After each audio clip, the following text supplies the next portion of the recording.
This will be a little bit of a nerve-wracking Sunday. The reason is you still have Josh Jacobs as a game-time decision. You still have Mike Evans as a game-time decision. And you still have Emeka Egbuka as a game-time decision.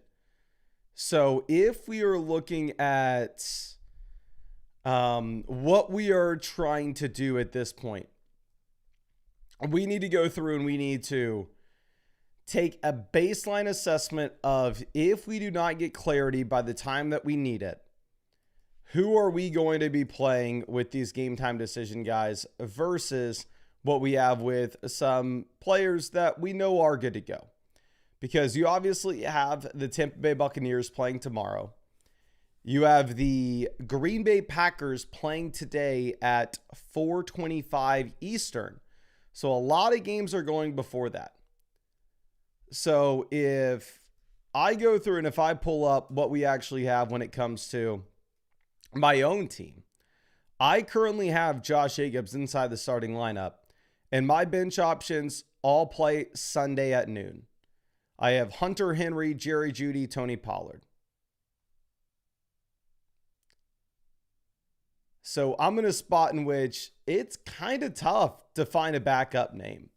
Now, thank God I am a very, very heavy favorite in my matchup today, but it is concerning to say the least. Now, there is Chris Moore on the waiver wire that I can pivot to myself if Josh Jacobs doesn't play for my flex spot, but it will be something that you have to keep in mind, and it will be something that is probably the talk of the town today. But anyway, let's go ahead and let's dive into what we have here. And let's answer some questions. I apologize that we live streamed early yesterday and we weren't able to get to many questions.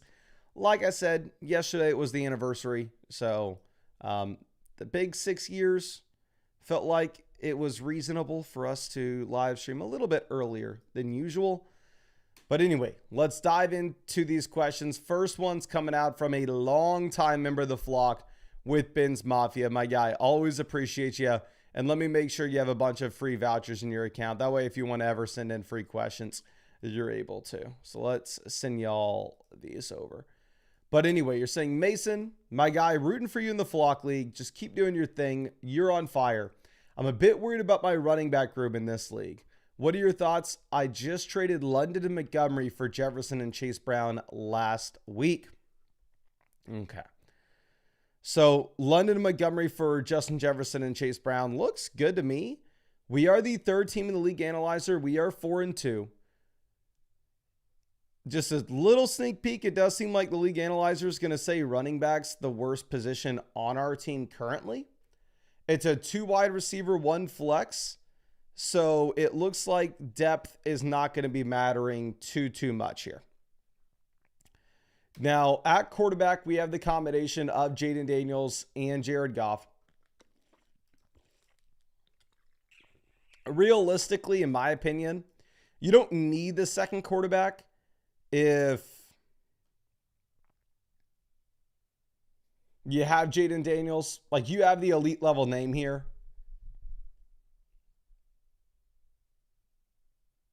So, I mean, if you wanted to cut Goff, I'd be fine with it. But Goff's in an awkward spot in which he's like too good to cut, but also not good enough to trade for anything. So you're probably just going to leave him on your team. Now, looking at what we have at running back, we have Cam Scatterbu, Amari Hampton, Chase Brown, Vidal, Pacheco, Tajay Spears, Jaden Blue. So for me, I would consider picking up Byshell Tootin. Because there is a world in which Travis Etienne gets injured in this game in about an hour. Byshell Tootin does turn into a must-start player every single week. And I think that kind of upside is going to be worth a roster spot. Now, for me, I think you could go ahead and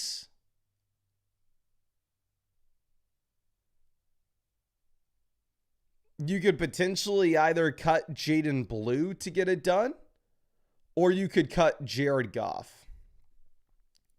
Now, wide receiver, we have Jefferson, Amon-Ra St. Brown, Devonta Smith, Matthew Golden. So we have the elite names. We don't have a ton of depth here, But frankly, the depth's not going to matter that much because it's a 2 wide receiver, 1 flex league. Then tight end, we had Tyler Warren, so we have an elite name here. So realistically, the only concern that this team would have is its running back room. I like the fact that we are rostering as many running backs as we can already, but I think I would take it one step further and pick up Byshell Tootin. I mean, whether it's us trading Jared Goff, obviously I would trade him if we could, but much easier said than done. I would probably drop Jaden Blue to pick up Byshell Tootin if you can't trade Jared Goff, and a 2-for-1 deal to get an upgrade anywhere.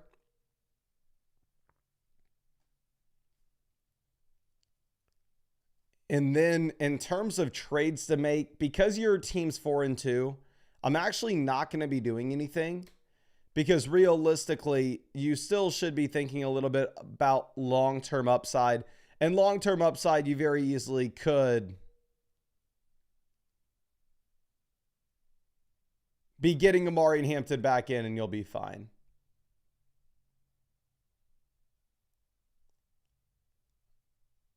But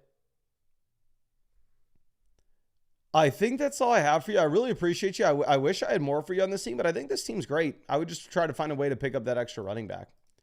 And let's check out the other team that you got here. It says, okay, so this is the other league, and I'm a little bit worried all around, especially the wide receiver. And this is also a 2 wide receiver, 1 flex format. Thoughts on any trade suggestions?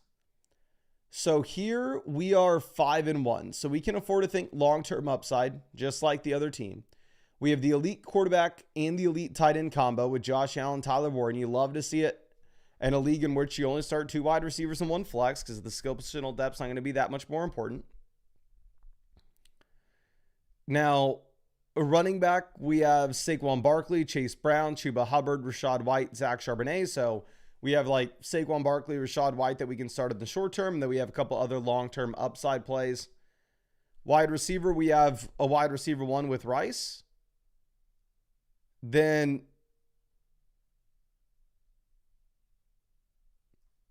we have Igbuka that's coming back in the long term. I mean, whether it's not, I thought it was going to be week 10 after the bye, but honestly, based off the reports that have come out lately, it seems like there's a chance that he comes tomorrow,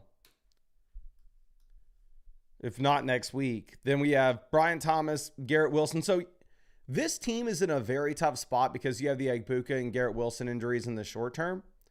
But because you're 5-1, who cares? You can start Rashee Rice, Brian Thomas, then running back Saquon Barkley, Rashad White, and then flex like Chase Brown or flex Matthew Golden. You still have the elite quarterback. You still have the elite tight end.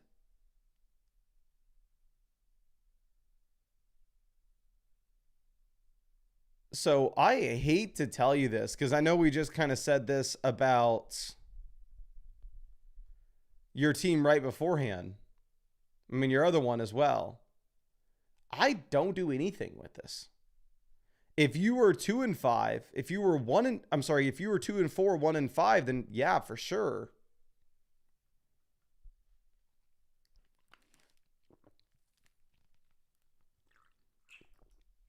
But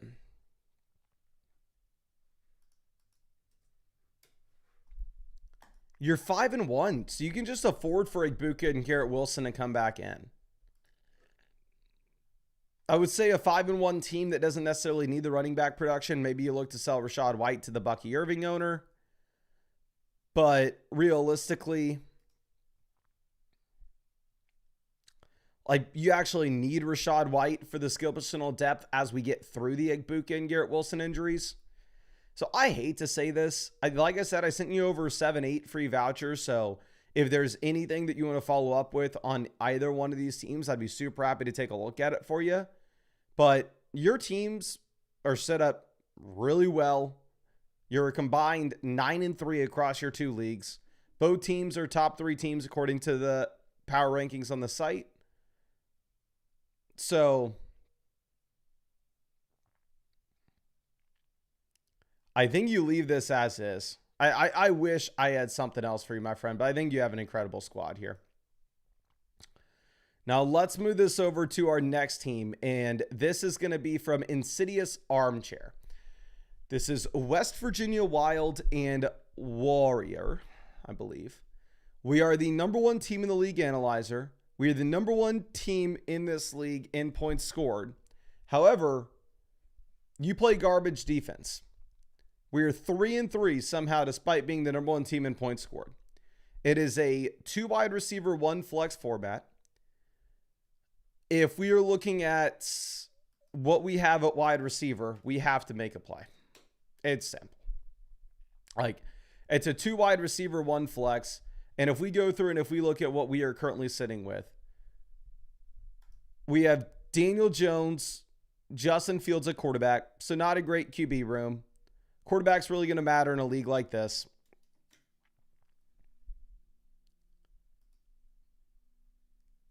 We look at what we have at running back. We have ETN, Rico Dowdle, Trevion Henderson, RJ Harvey. So we have long-term upside here at running back. Don't get me wrong. But the fact of the matter is you can only start 2 wide receivers in a flex here. So if you can only start 2 wide receivers in a flex, there's a very real shot that, like, I mean, it's not a real shot. It's just the fact of the matter is one of these wide receivers is on your bench. You have JSN, Drake London, and Nico Collins in your lineup and Rome Odunze on your bench. So there are either 2 different ways you could go about this. Option 1 is you try to send like Nico Collins and Daniel Jones to get an elite level quarterback if possible. If that doesn't happen, if you're not able to do that, then instead what you're probably going to have to look at doing is you're going to have to look at going ahead and upgrading running back, where we send Rome Odunze and Travis Etienne and see if there's a world in which you can get up to the true elite level RBs and go and get somebody like Bijan, Jonathan Taylor, Christian McCaffrey, even the tier below, guys like Jahmyr Gibbs.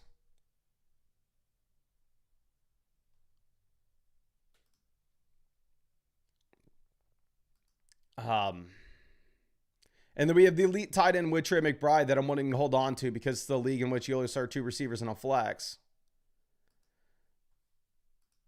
So, I mean, we can go ahead and we can look at the teams that maybe need help at wide receiver the most in this league. This team here is DK Metcalf, Keenan Allen, Travis Hunter. They have Jaden Daniels. The issue with selling one of your wide receivers for an elite quarterback is literally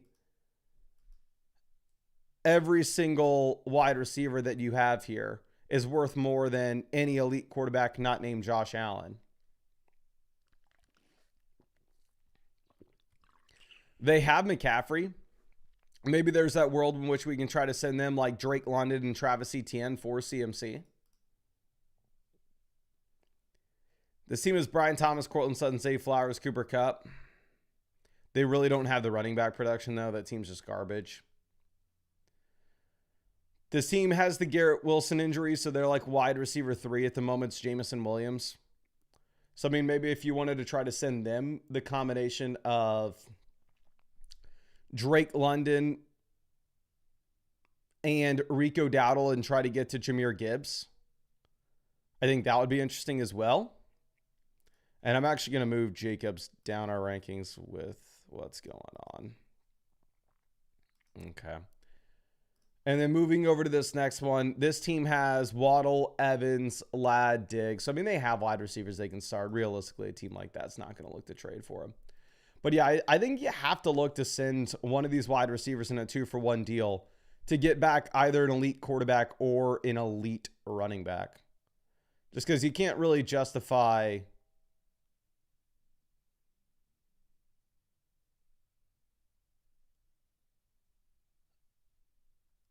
you can't justify planning on putting Rome Odunze on your bench every single week. And then especially once you end up getting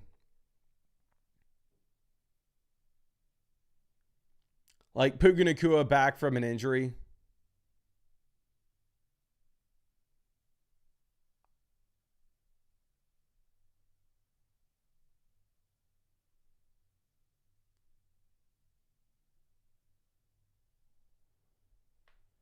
yeah, try to sell the wide receiver and get an upgrade at either QB or RB.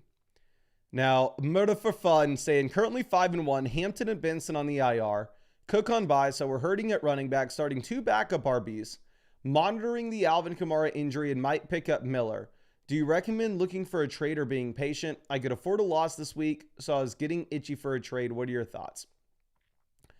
So we are chasing Jackson. We are 5-1, so 100% we can afford a loss this week. We are currently 4th in the league analyzer in value, 4th in this league in points. But when you're 5-1, obviously we are more so thinking about long-term value. Now, it is a league in which you can start up to 4 wide receivers weekly. So realistically, you're in a spot in which like a wide receiver depth does matter a little bit more. Quarterback, we have Lamar, CJ Stroud. So obviously we need the second quarterback to play right now during the Lamar bye, but we're going to get Lamar healthy coming out of the bye week starting in week 8. So be in a really good spot quarterback long term.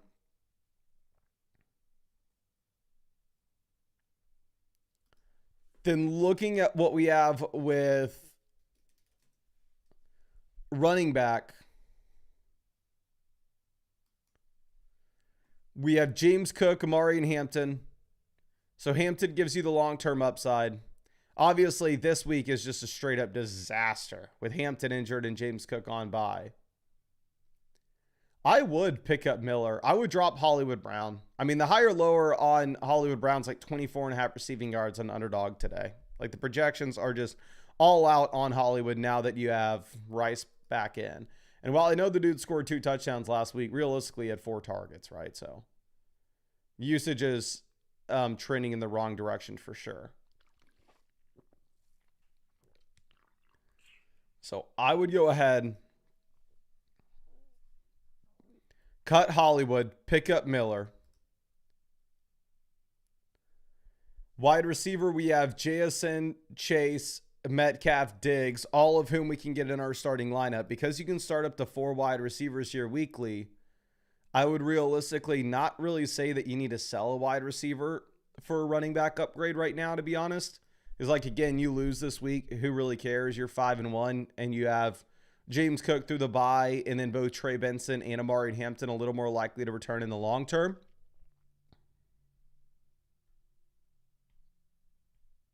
And then looking at tight end, TJ Hawkinson, somebody that we really need to upgrade over. But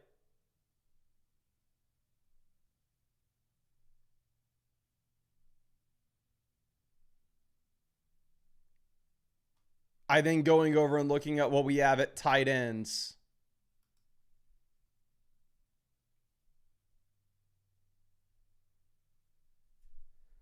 you can just simply get through this week and then pick up Dalton Kincaid off the waiver wire. So trade-wise, I think you actually have a really good team, and I'm not looking to do much.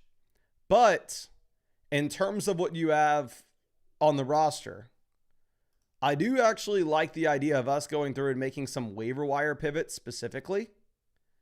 And I would drop Hollywood. I would pick up Miller. Once we get through the bye, I would go ahead and I would drop Hawkinson, pick up Kincaid.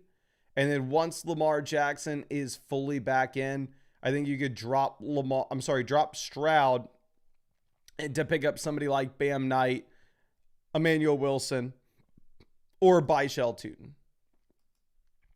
But I think that's all I got for you. I really appreciate you and really hope I was able to help you out in some way with this, my friend. And again, I mean, you're 5-1, so you're in a really good spot where you don't need to stress at the moment. But let's move this over to our next question. It's going to be coming out from Mikey. Mikey, I appreciate you. But 1 second, I do want to give out some free questions on the site real quick. Thank you, everybody, for hanging out with us this fine Sunday morning. I want to remind y'all that Sunday morning streams are by far and away the most important live streams for us. I live stream every single day, and I will do so answering your questions until Christmas. But if you're ever going to drop a like on the live stream, I would beg that you do it on Sunday morning. And yeah, subscribe to the channel. I will send out some free questions for the site right this second. All you got to do to qualify for those free questions will be drop a like on the live stream and then drop your flockfantasy.com username in the chat. That way, if you win a free question, I know who to send it over to. And then also with that in mind as well, if you wanted to get guaranteed answers to your free questions, the easiest way to go about that is, or just guaranteed free questions for the site, is by taking advantage of the offer on Underdog Fantasy. Underdog Fantasy is still the #1 sports app in the App Store for 3 main reasons, right? 1, because Underdog Fantasy is an incredible app. 2, because they're available in almost every state. And 3, because they're running the best promos on the planet right now. 1, if you use code FLOCK after you play your first $5, you're going to get $100 added into your account. 2, you'll get a free Michael Penix selection, higher, lower, half a total yard for today's game. And 3, you'll get free questions for the live streams that we're doing every single day until Christmas. You can find that link to Underdog Fantasy in the description as well as the live chat. But let me go ahead and send a free question over to Zombie, my friend. Appreciate you hanging out with us in this stream. And yeah, be happy to send this over to you. And I want to remind y'all, we'll be live streaming through the game as well. Most people leave when the game starts. But if you keep us open on another monitor, we are... what's it called? You're going to be sending out a ton of free questions because every Sunday morning I essentially get through all the questions and have no more. So we just sent out a ton in the chat. Just sent a free question over to Zombie. Let's send one over to Langlas as well. Just sent that over to you, my friend. Appreciate you hanging out with us in this live stream. Okay, let's go ahead and let's get back to Mikey here, and then we will obviously pivot back over when necessary. This is a Superflex 4-2. Team's pretty average. Feel like I'm just waiting for one of the handcuff running backs to pop in order to trade a stud receiver. Any advice on trade opportunities to help the team? So we are the money team, and yeah, the league analyzer has us as an average team as well. We are 4-2 though, and it's not like we're an unlucky 4-2. I mean, we've scored the 4th most points in this league. Now, going ahead and pulling this up, I think the biggest concern... Oh, this is a super flex. Okay, never mind. Ignore me. The biggest concern that you have is just your quarterbacks being injured with Lamar and McCarthy missing. But it does seem like Lamar is coming back after the bye. McCarthy, I don't know if he can play right now, and they're just choosing not to play him.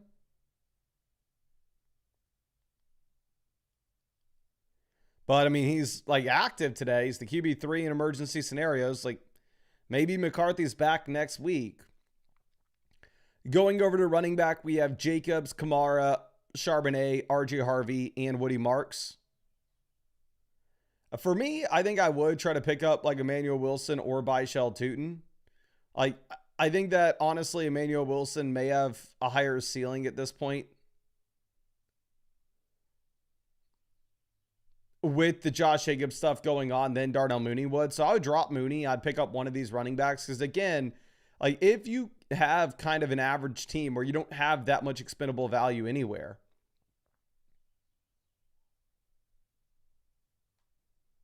what you could realistically do is you could realistically say like, oh, okay, the only way that this team really pops is if you were to find the next Rachaad White, if you were to find the next Rico Dowdle. So I would be fine allocating extra roster spots for us to do just that. We have Pickens, Ladd, and Addison. So, I mean, we have plenty of depth at wide receiver.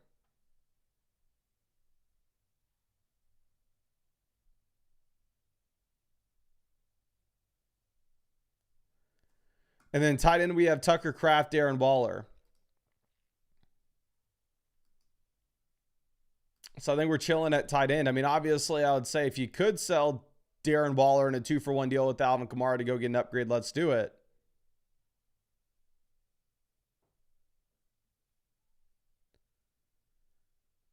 So yeah, I don't see where you have expendable value from anyone on this team. You're 4-2, so you can afford to wait for your quarterbacks to come back healthy in a Superflex format, and your team's naturally going to get better. I think that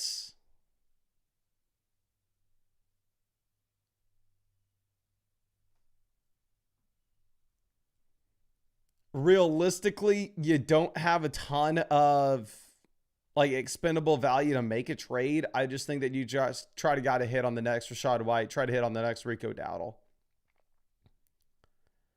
But I really appreciate you and really hope I was able to help you out in some way with this. I'm going to send you over some free questions just in case there's anything that you want to follow up with this team. But I think you can afford to just go ahead and kind of wait for the team to get better as time goes on, as these players get healthy.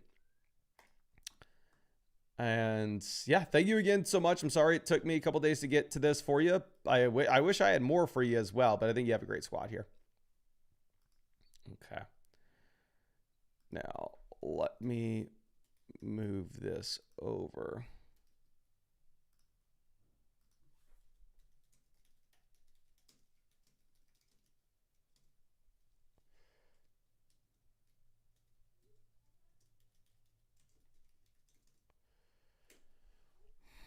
Now, let's check this out for our next team here. This is going to be from HCS11. Says, hey Mason, newer fan here, but I've thoroughly enjoyed the content this season. I'm 4-2, but between injuries and buys for the next 3 weeks minimum are looking rough. The league is pretty lopsided and I'm worried about falling behind. What moves should I make? And do you think I'm overreacting? Thanks. Thank you, my friend. I'll say again, it's a 4-2 situation, right? So worst case scenario. Worst case scenario. You drop the next 3 weeks. And then you're currently sitting at 4-5 and you're still in it. Best case, I mean, there's always a chance we sneak out a couple wins because it's not just like, oh, the week 8 bye is going to hurt me. The week 8 bye is going to hurt your opponents as well. Right. Now, I'll know some week 8's going to be worse than others. Like I've already looked at who I'm playing against in week 8 in my league, and they are absolutely garbage. Now, this is long story short, it's over. We're 4-2. We're 8th in this league when it comes to value according to the league analyzer. However, we are 5th in this league when it comes to points scored. So it's not like we're an unlucky 4-2. Quarterback, we have Drake May. So we're just fine at quarterback. I would say if I have May, like I'm fine rostering another quarterback that we could possibly play the matchups with. Like once Garrett Wilson comes back in, I wouldn't mind at all picking up like Justin Fields. Going over and looking at what I have at running back, or what we have at running back. We have Kyron Bucky, so the Bucky injury clearly hurts. We also have the Benson injury. We have Emmanuel Wilson, which is a phenomenal pickup because obviously we're just trying to play this week by week and just make sure that we can field a decent starting lineup. And it's a start 8 format.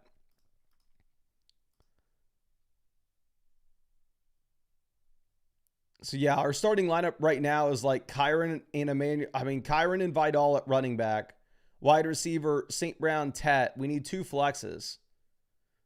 We have right now, like, I guess, Trevion Henderson and Emmanuel Wilson in those.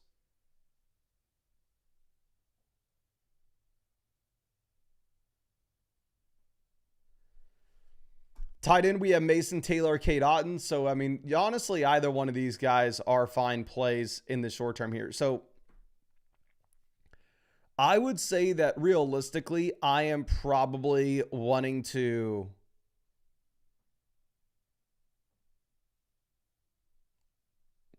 drop Cade Otton now that it seems like Igbuka and Mike Evans both have a shot at playing this week.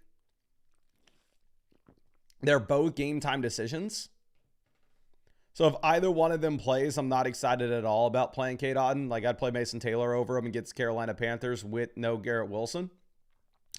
And I would say that like you could realistically go ahead and pick up an extra running back like Tyrone Tracy. Or if you were to get an injury to Cam Scatterbo, then all of a sudden he could turn into an every week starter in a league like this. But in terms of trades, because you're 4-2, I wouldn't do anything, especially knowing that we had the positive report coming out yesterday about Igbokwe, that he was at practice, that he is a game time decision. Now, if I were you, I wouldn't rely on playing him. I guess you can actually play Darnell Mooney if Darnell Mooney plays this week.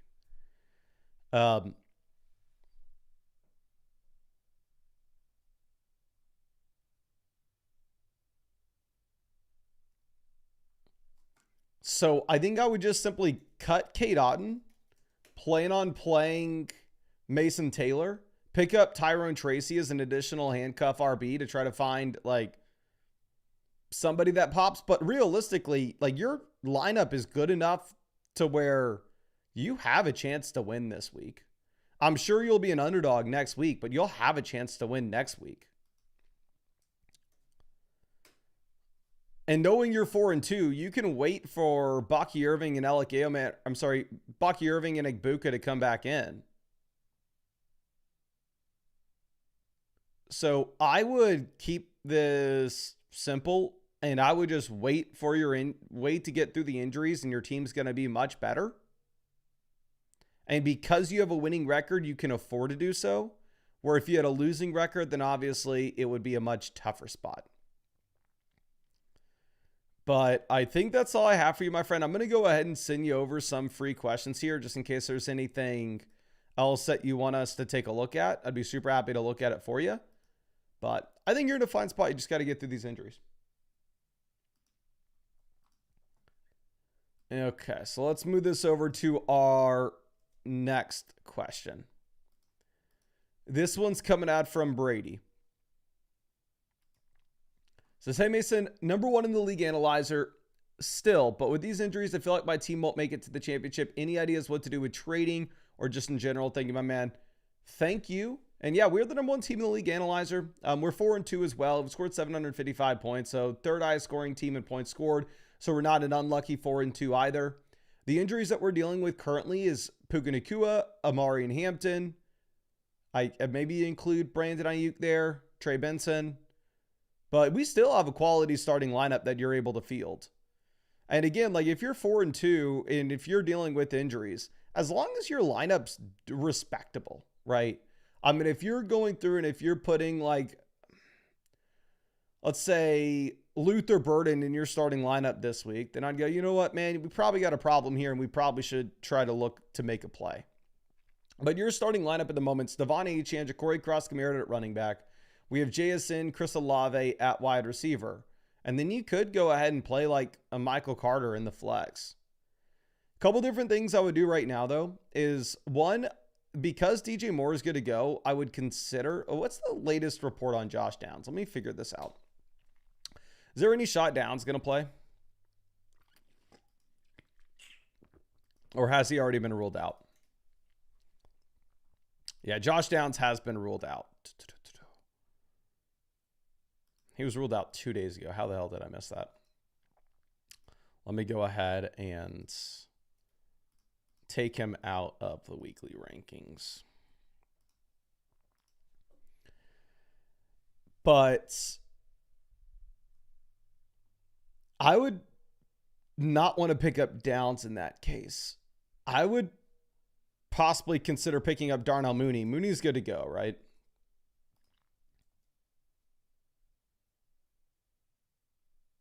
Yeah. Mooney's good to go. I would rather play Darnell Mooney this week than I would Luther Burden. Can I see what the underdog projections are on him? I was excited about Luther Burden when we thought that DJ Moore was going to miss some time, but it seems like Moore is just fine. So, okay. Burden currently on underdog is higher or lower 20.5 receiving yards. This is not somebody you want in your starting lineup.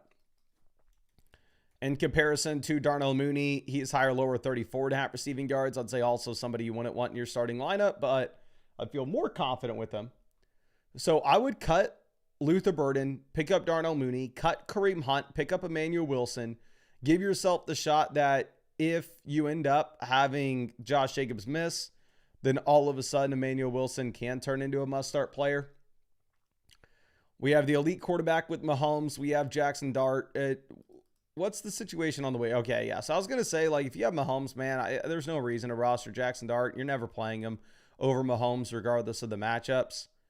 But looking at what's available to you on the waiver wire, where the best QBs are like Darnold and Flacco, you can keep Jackson Dart if you really want to. I'm not going to fault you to. Okay. Now, looking at tight end, we have Hunter Henry and Harold Fannin. So we're in a fine spot at tight end. I'm trying to think, like, again, I think you're in a very common situation to most people. Winning team, dealing with injuries. So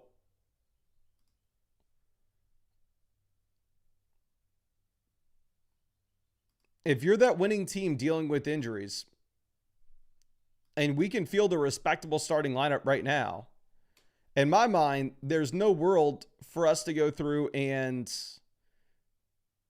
panic trade just for the hell of it. Because once you get Puka back in here, man, you got JSN, Puka Nacua, Devon Achane, Ja'Cory Cross-Merritt, and Amari Hampton in your starting lineup.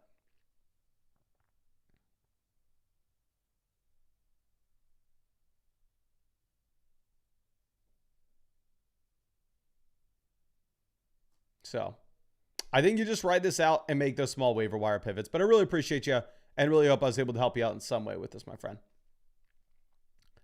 Now let's move this over to 21 Jaden.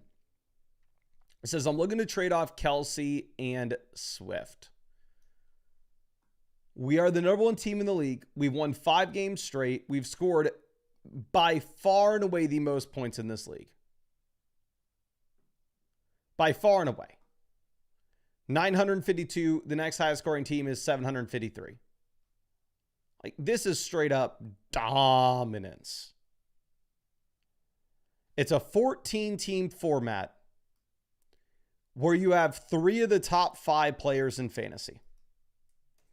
14-team league, don't get me wrong, depth's going to matter a little bit more, but kind of regardless of your league. If you have McCaffrey, Jonathan Taylor, Jackson Smith, and Jigba on the same team, good luck to the rest of your league mates.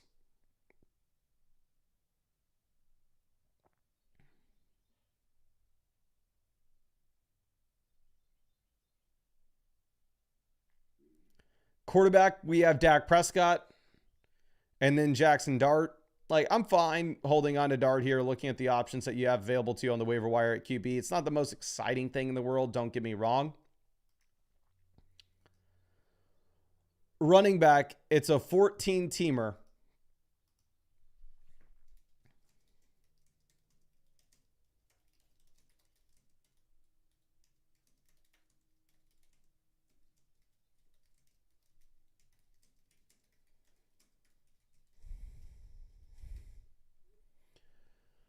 You have Bucky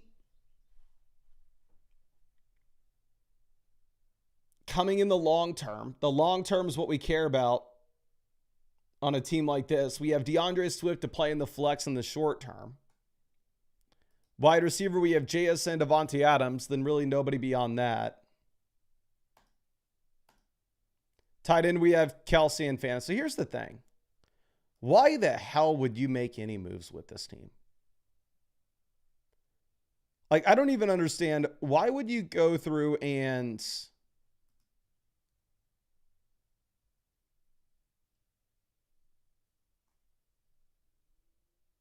why would you trade away DeAndre Swift on this team currently?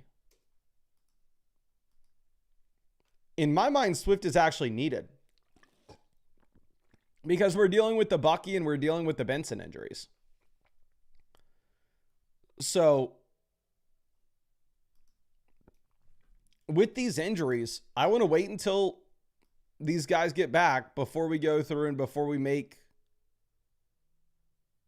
too many plays.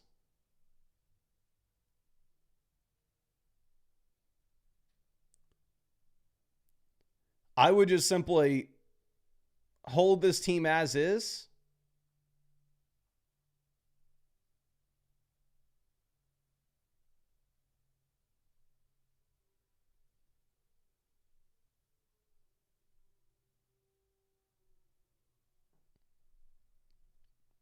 And honestly, once you get Bucky Irving back in, then at that point, if you wanted to send DeAndre Swift and Travis Kelce to get the best tight end possible, let's go for it. But until you get these injured running backs in, I think like DeAndre Swift is an auto start for you every single week. And again, you have 200 points more scored on your team than the next highest scoring team in this league. Like, your team is insane. I agree. Maybe trade Swift and Kelce for an elite tight end later on, but wait until you get Bucky back in. Okay.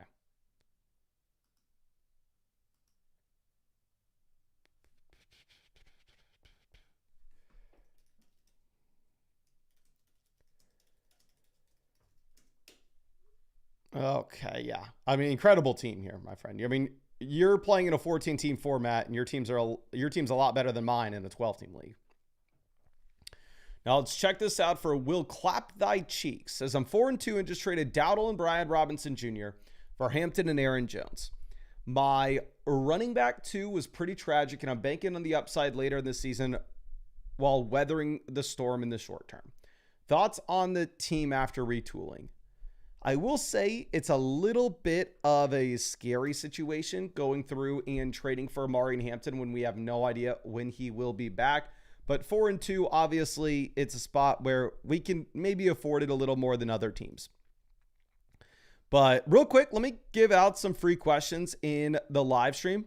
If y'all haven't already, if y'all want to qualify to win free questions, it's really simple. All you got to do is drop a like on the stream and then drop your flockfantasy.com username in the live chat. That way, if you win, I know to send them over to.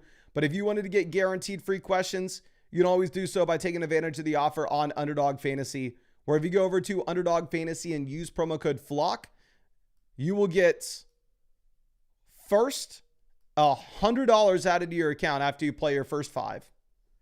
Then you will also get a free Michael Penix selection, higher, lower, half a total yard for today's game. Underdog Fantasy is the #1 app on the App Store still for 3 main reasons. 1, they're available in almost every state. 2, they're an incredible app. And 3, at the same time, they have the best promos in the industry. You'll get both these promos plus guaranteed free questions for these live streams if you use code FLOCK when you sign up to Underdog. And what's it called? Links in the description, links in the live chat. They've been the only sponsor of this channel for 5 years. Now, let's send out a free question over to Potato Lord Guy. Okay. Potato Lord. Am I spelling potato right? Yes, I am. Okay, I'm sorry, my friend. I can't find you on the site. I don't know if you use code FLOCK when you signed up, but you can add it to your account page if you haven't already. Let's send this over to JDub2027.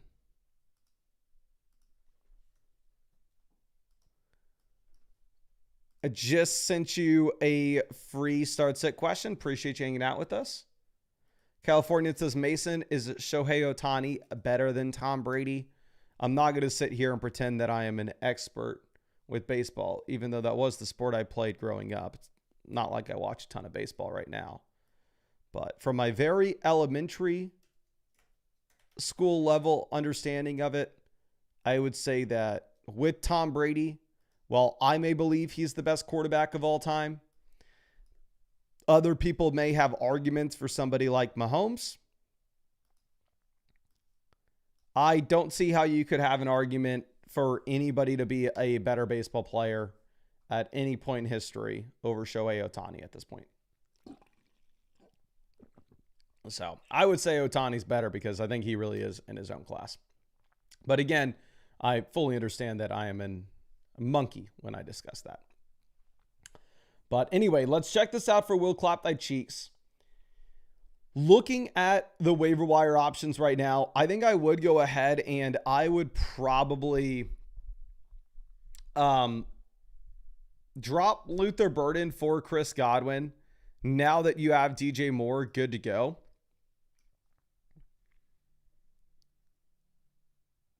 Looking at what we have at quarterback, we have Drake May. With May, we can start him almost every week other than the matchup. Obviously, I'm not super excited about it if we're going up against teams like Patrick Mahomes, Jaden Daniels, Josh Allen, Lamar Jackson. But still, I mean, we're in a completely fine spot. It's not like we're bad at quarterback. And then in terms of if we had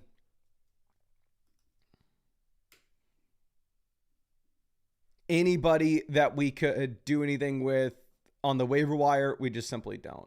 If there are any mods in the chat, can y'all please mute the spammers that are putting like scam websites in the chat to watch games on, and just hide them from the channel. Okay. Wide receiver, we have London, Marv, Matthew Golden, Darnell Mooney, Luther Burden. So here's the thing. I mean, you don't have a lot of depth at the moment. Who are you starting this week? CMC, Woody Marks, London, Harrison, and then like Golden in the flex. Jake Ferg at tight end. We have Bowers here in the long term.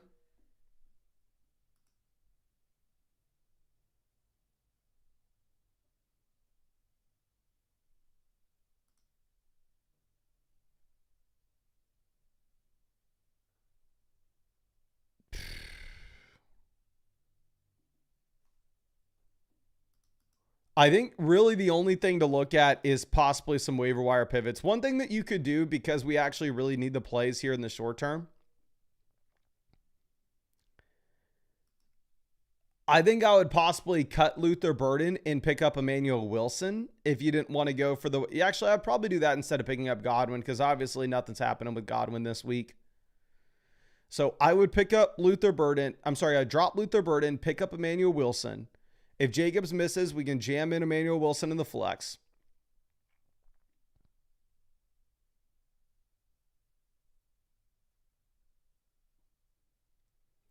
And then if Jacobs is cleared and Jacobs is active, then at that point you could honestly drop Emmanuel Wilson and pick up Chris Godwin as a free agent, since the Bucs don't play until Friday.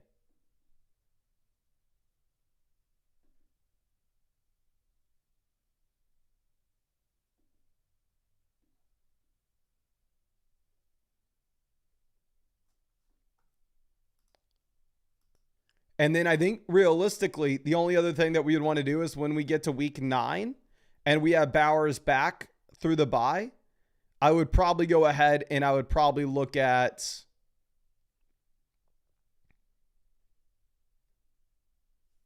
trying to trade Jake Ferguson in a 2-for-1 deal with the player like Matthew Golden to go ahead and get a better option in the flex spot.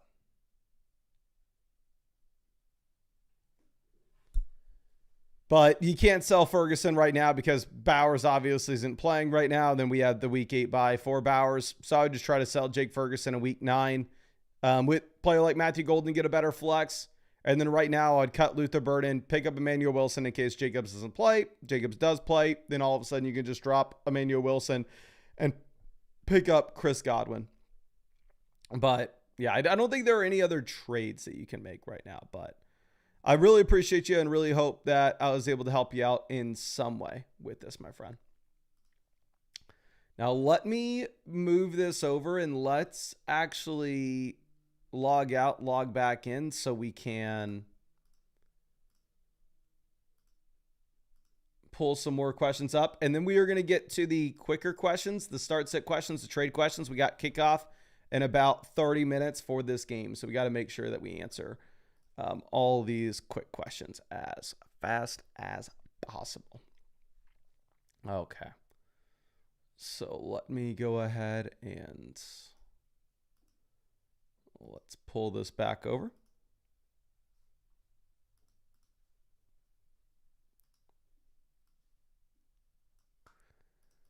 This question's from Bryn is able. We need a flex. I guess our best option here is it's either going to be Romeo Doubs or Jacoby Myers. I think plan A is Myers. Plan B will be Doubs. Now, simp with our next one. Tight end, give me Kraft over Ferg. And then in the flex, we will take Vidal unless they tell us before the Chargers game that Mike Evans is going to play, and then you can go Mike Evans, but you're not rolling the dice on it. Bryn is able, wide receiver. No Terry, no Godwin. Do we want Jennings with 10 broken ribs and 2 broken ankles?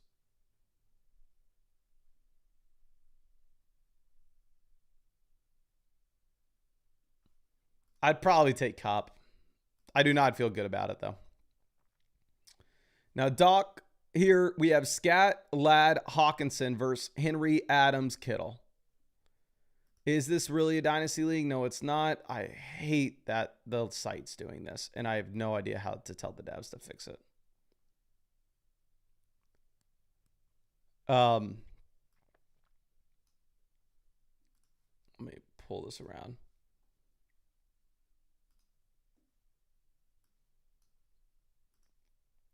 Okay. Scat to Derrick Henry, give me Derrick Henry. Ladd to Adams, give me Adams. Hawkinson to Kittle, give me Kittle. If this is a redraft league, give me the Derrick Henry side. If it's a dynasty league, give me the Cam Scatterboo side. Now, JD3, the great wide receiver, we're going to go Sutton over Tet. And then for the flex, we probably play Cam Scatterboo. Now, No Cove Rocker trading JCM Jacobs, Tyler Boren for Woody Marks, Shamir Gibbs, and Jake Ferg. With the stuff that's going on with Josh Jacobs with the calf injury and the illness, mainly the calf injury, I would go ahead and take Gibbs over Jacobs. I would rather have Ja'Cory Cross-Merritt over Marks. I'd rather have Tyler Boren over Jake Ferguson, though. So I do think we still go the Jacobs side. Okay. Now, Swifties, Amon-Ra St. Brown versus Ginty and Rome Odunze. 2 wide receiver, 1 flex league. Our running back room's pretty weak. So, yeah, I think you can go ahead and make this. I hate trading away the best player in a format like this, which I definitely think Amon-Ra St. Brown's the best player here. But you need some help at running back for sure. Now, Elvis Santizo trading Jamar Chase for Jonathan Taylor. I have them wide receiver 3, RB3 rest of season. Right now at running back, we don't have the best RB room, and we have a capable wide receiver room. So, yeah, I'd probably go ahead and do this personally. Now, Sriracha Matt, running back, you're going to play the combo of CMC and Ja'Cory Cross-Merritt. Wide receiver, we have Tedero McMillan, Rashee Rice, A.J. Brown. Tight end, we have Harold Fannin. And then in the flex spots, we're going to go with the combination of Rico Dowdle. And if we are told Igbuka is going to play by the time you need to make a call, we will go with Igbuka. If we are not told that he'll play by the Eagles game, you're going to play Devonta Smith. Now, Brian Pullis, here for the flex, I think you just keep it simple and you just play Travis Etienne against the Rams here. Darth Cone says, not liking Lawrence, Max Stroud, or Michael Penix. Can I see what the projections are for all these QBs? I decided to stream Rodgers myself this week when I had Allen on bye. I just like the matchup for Rodgers against Cincy, but obviously it's a little too late for that. Underdog currently has Lawrence, higher or lower, 16.55 points. Mac Jones, they have higher or lower, 17.75. So they have Mac Jones as a better play, which is a little surprising to me. Michael Penix, they have higher or lower, 15.95. And then you're also asking, I would not go with CJ Stroud. CJ Stroud's in a very tough matchup against Seattle. They have Stroud at 16.55. So underdog projections currently have Mac Jones the best play here. But for me, I would consider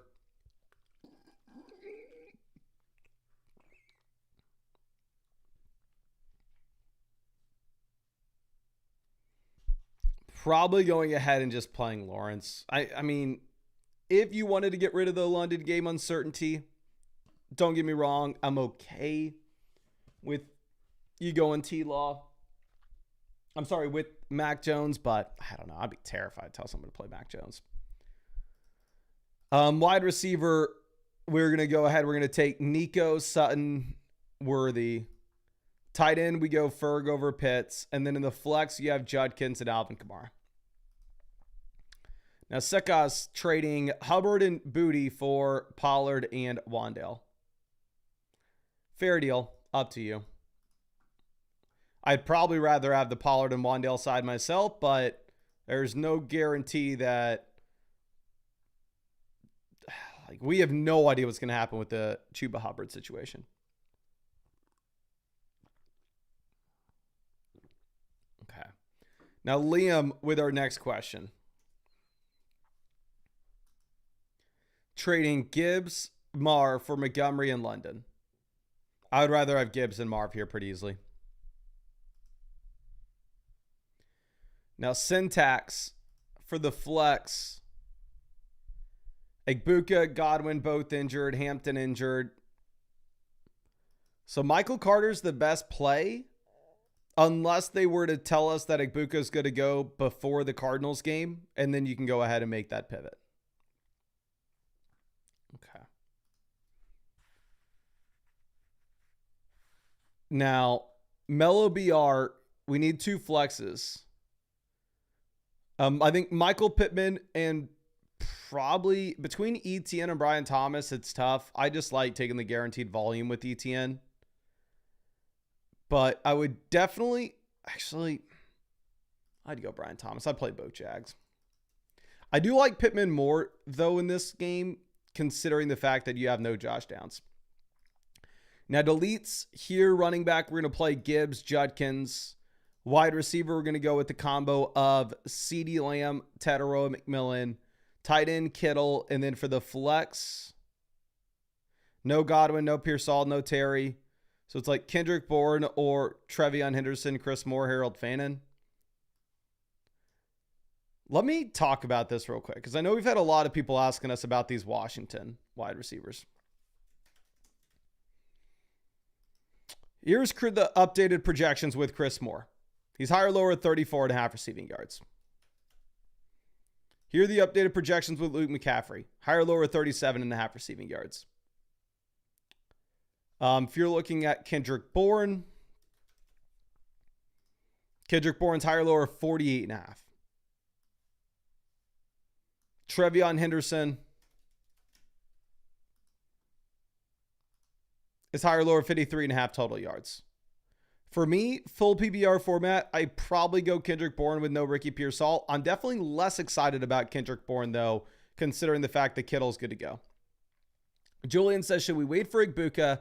I'd have Higgins to go if he misses. We're not, no world am I wanting to play Jaden Higgins. I would play Shaheed. If Egbuka's not cleared by the Saints game, play Shaheed. South Florida Dog, running back, you play Rashad White here with no Bucky. Tight end, you play Tucker Kraft. And then in the flex, full PBR format, I may play Ladd over Dowdle. I think it's going to be up to you with that call there. I just don't know what the split's going to be between Dowdle and Hubbard. Now, no grit, no glory. Wide receiver, give me Tetero McMillan over JMO in the tough matchup. Running back, give me Kamani Vidal over JMO. The real PK says Michael Carter, Emmanuel Wilson, or Woody Marks. If Josh Jacobs misses, it's very easily Emmanuel Wilson. If Jacobs plays, you pivot to Woody Marks. And then tight end, we have McBride. But yeah, you'll know if we need to make that pivot to Woody Marks, because obviously you have that Houston game on Monday night. Now, Lord Parquad trading JCM, CeeDee Lamb, Zay Flowers. I'm sorry, JCM, CeeDee Lamb for Puka Nacua and Zay Flowers. I have Lamb ranked ahead of Puka at this point. Looking at our running back room, we have Gibbs, Jordan Mason, Rashad White, Bucky. I mean, so this is a move you can make. I mean, I'm fine if you wanted to make the play for Puka here, but it has to be under the circumstance that you're 5-1, you're 4-2. Like if you're 2-4, you take the CeeDee Lamb side of this easily. Okay. Now, our next question. Nasser didn't put anything in this trade question, so I'll send you over a free trade question voucher. That way you can resubmit this, my friend. Now, Bain Sadiq says, double flex, we need to start to Henderson, Rico, or Luke McCaffrey. For me, I'd bench Luke McCaffrey. I'd go Dowdle, then Trevion Henderson, and then McCaffrey. And then tight end, you play Tucker Kraft.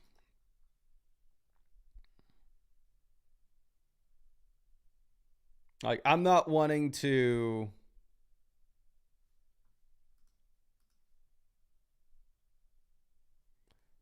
I'm not wanting to play Luke McCaffrey.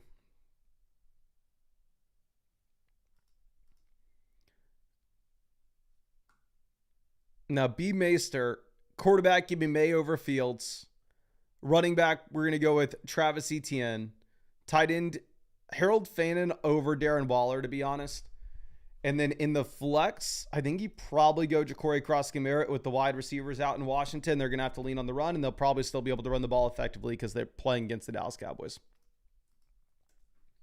Okay. Now, Dice Boys to start Ertz over Brian Thomas. No. Do not do that.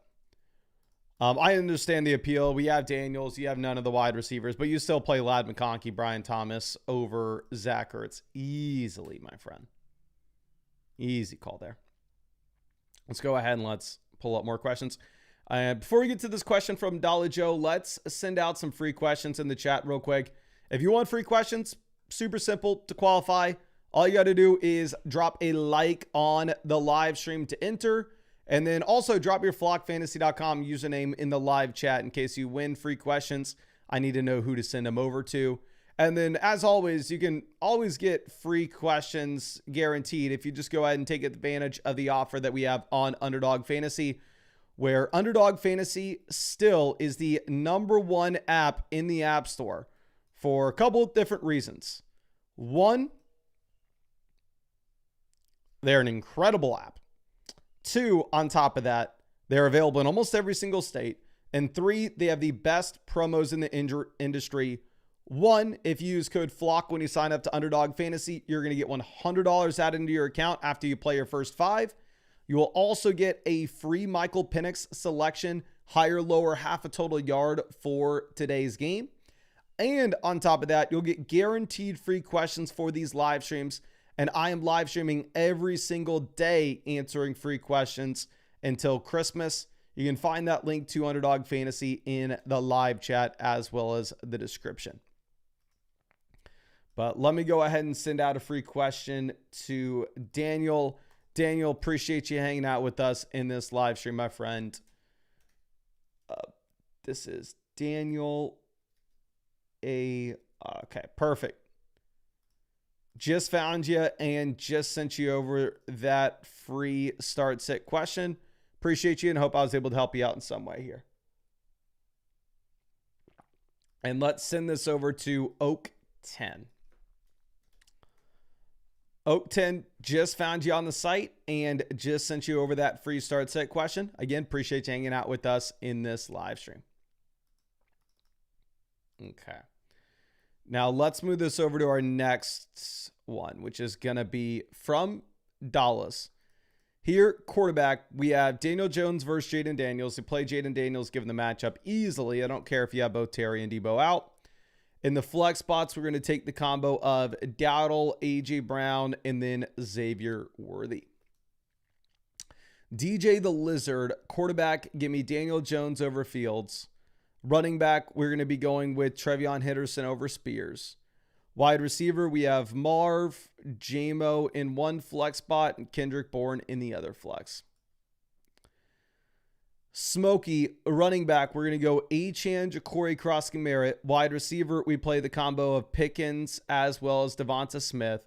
In the flex spots, I'm going to be going with Romeo Doubs. And then this is the spot where you can play Luke McCaffrey over Miller and Hollywood, where obviously we are a little bit desperate when it comes to the Puka injury.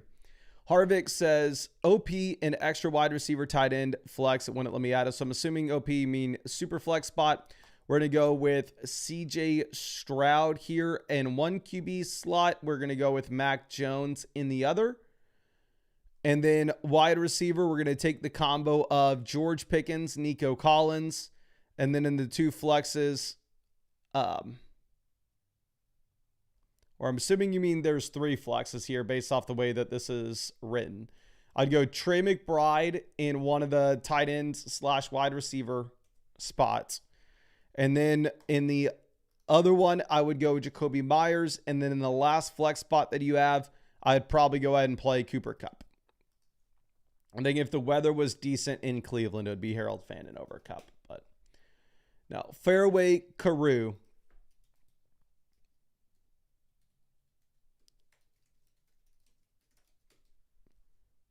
Running back, we're going to take Rico Dowdle. For the flex, give me Tetaroa McMillan. Yeah, I'd go Tet over Alvin Kamara, even if it's a tough matchup. Now, Perp McGurp. We have Alvin Kamara as an option to get in the flex. It's really, this comes down to, do you want to play Vidal or Kamara?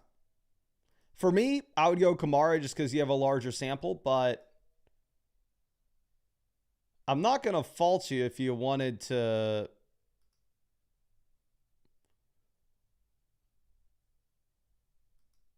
Like, I wouldn't fault you if you went with this.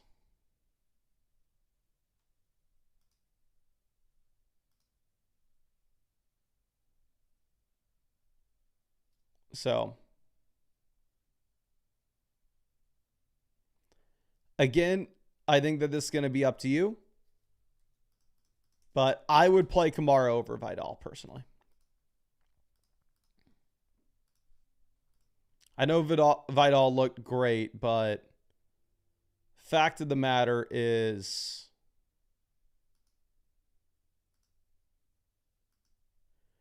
it maybe is a little bit shaky knowing he's coming off a game against the Miami Dolphins where it's pretty much a spot that any running back balls against Miami.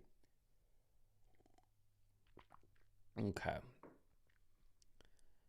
Now our next question is from Average Joe. Running back.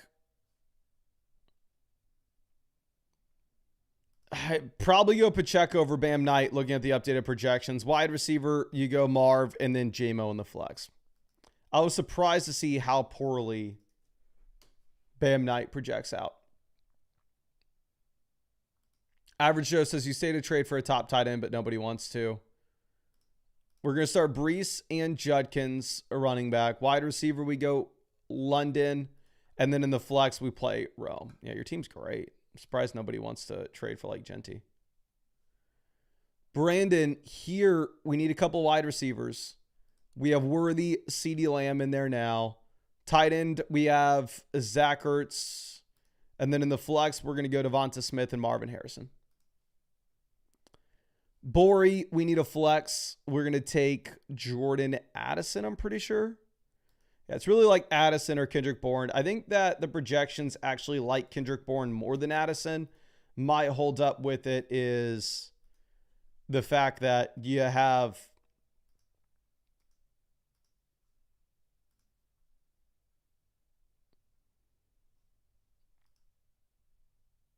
I don't know.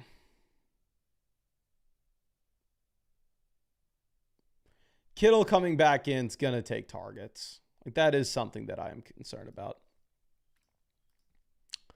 Ethan here, running back. We're going to go Achane and probably Rashad White. Wide receiver, we'll take Adams, Lamb.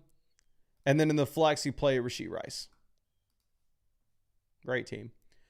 Archer, quarterback, give me Caleb versus May. We've gone back and forth with. They're ranked back-to-back for me in my rankings this week. Honestly, flip a coin. The Bears do project to score more points currently. And give me Dowdle overs. We're going to play both those guys. Wide receiver, we're going to take Wan'Dale Robinson over Judy. Tight end, you play Kittle. And then in the flex, you take DeAndre Swift. He's already been cleared. Good to go for the game. Okay. Now, our next play is going to be from Houday. We're essentially looking at Quinshon Judkins or Rashee Rice. I would honestly... I would play Rice and Judkins. I would get Rashad White out of the lineup.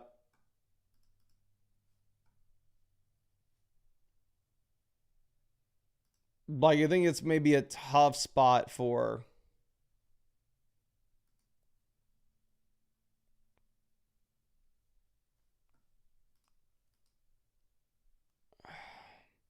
Tough spot for you to bench Judkins in like the best matchup of the year. Now, Jay Hacks with our next one. Quarterback, give me Caleb over Fields. Wide receiver, give me CeeDee Lamb. And then in the flex, we will just easily take Rashee Rice. Great team. Apple, so squad's loaded, and I don't know who to start. Running back, you have CMC, Gibbs in the lineup. Wide receiver, we're going to go with the combo of Drake London, Avante Adams. And then in the flex, you take Rome Odunze. I don't think it's too tough of a call. Yeah, but you have a great team. Okay. Now, your boy Dime says, unsure about tight end flex, worried about Jacobs. I'm worried about Jacobs as well, my friend. Here, you start Tucker Kraft at tight end, and you flex, probably plan on Kenneth Walker. And then if Jacobs misses, you pick Vit to Charbonnet. Nico, running back, we're going to go Saquon Barkley, Rashad White.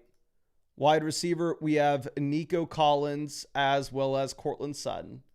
And then in the flexes, you have Rico Dowdle, you have Alvin Kamara, you have Marvin Harrison, and you have Xavier Worthy. Worthy would be the worst play there. So if you end up getting, if you already played Chase Brown and you have to bench one of those names that we said, I'd bench Worthy. Heaven, quarterback, give me Daniels over Herbert. Running back, we're going to go with White, Judkins. Actually, no, we're going to go Barkley over Rashad White. Wide receiver, we'll take A.J. Brown. Tight end, give me George Kittle. And then the flex, we're going to take Rashad White. Now, man, I love Josh Allen with our next one. Running back.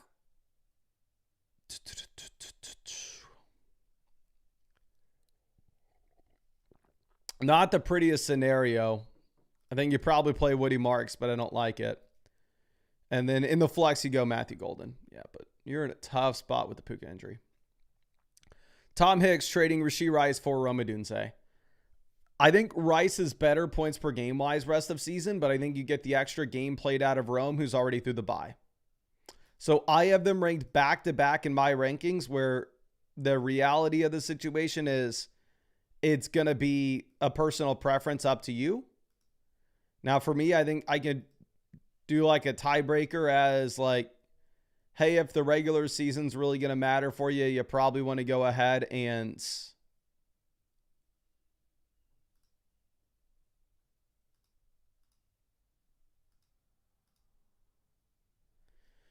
you probably take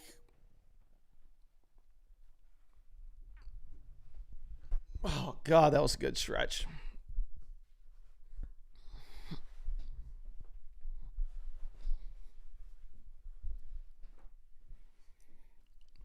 You probably take the player that's going to give you the extra game if you're just thinking points per game and for the playoffs. I'd probably go ahead and I'd probably take Rice. Lido, wide receiver, you're going to play Adams, Worthy. I'm sorry, Smith and Worthy. Why the hell did I say Adams?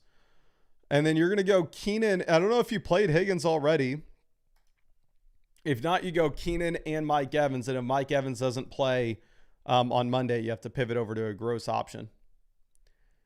So now Tyler, lineup is Bo Nix, CM. Who the hell is CM? Kyron Drake, Debo, QJ, Trey McBride. Also, we have Keenan Diggs Worthy. 5-1. Did I overpay? It's a 10-team, 2 wide receiver, 1 flex, and you got the best player in the deal. So don't get me wrong. The value is for sure on the Derrick Henry, Cam Scatterbu side. Like, don't get me wrong. I definitely think you overpaid. But also, you're 5-1. It's a league in which depth doesn't matter much. So you can afford to overpay. But if it's just straight value, it's on the Derrick Henry, Cam Scatterbu side. Now, D-Yay, wide receiver. We're going to take Devonta Smith, tight end, Kittle, and then in the flex, you go with Scatterbu and Vidal pretty easily. Sammy, wide receiver. We're going to play the combo of Michael Pittman and Cortland Sutton. We're going to actually, no. Yeah, actually, I do this. I think if we really think about it, with no Josh Downs, with how well this offense projects in Indy, you probably have to play Pittman over Tetero McMillan now. And running back, you play Judkins and Rachaad White. Now, J Panda, here at running back, we're going to go with the combo of Ginty and Emmanuel Wilson if Jacobs misses. If Jacobs plays, pivot over to Woody Marks. Wide receiver, we're going to go Sutton and Wandale. Tight end, Tyler Warren. And then you know what you actually probably do?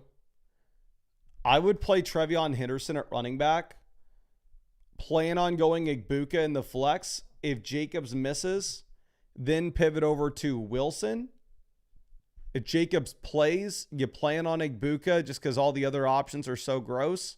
And we'll pivot over to a gross option for Monday night if Igbuka doesn't play, which I'm expecting him not to. So I'd tell most people to not plan on playing him, but I think, like, what's the alternative for you? You play Alec Manor? Okay, let's refresh this.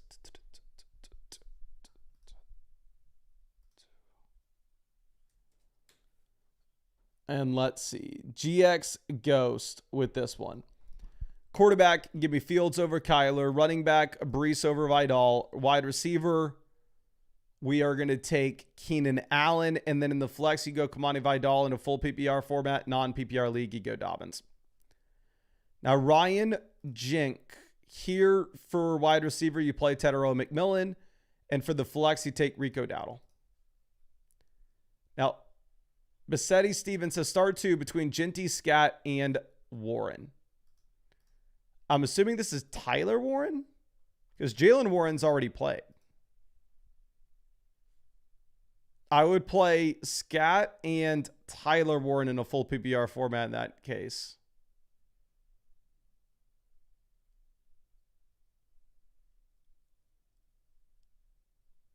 Let me think.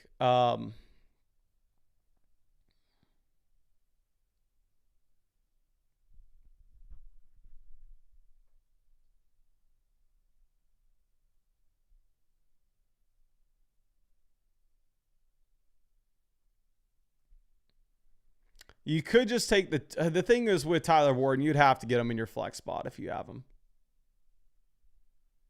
But if Jalen Warren already played, then like I said, I really hate the matchup for Ginty, but Scat has a gross matchup as well.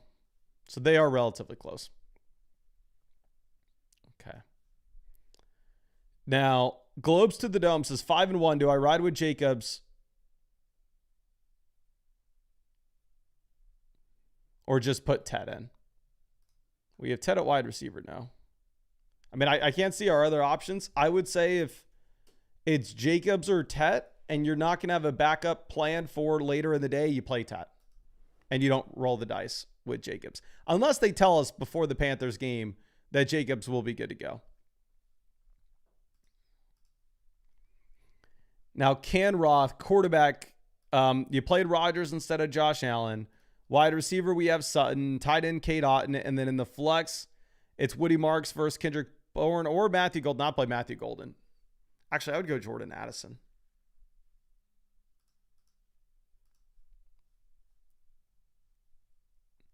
Now, Aiden, wide receiver. Give me Brian Thomas. And then in the flex, we are going to take probably Rico Dowdle, JCM, and Ladd McConkey are all strong options. I could go back and forth. I think this is like a question we got a bunch last night or yesterday. It's like, hey, I can go back 1,000 times, just back and forth, back and forth, back and forth with this. So I do think it's up to you here with this call.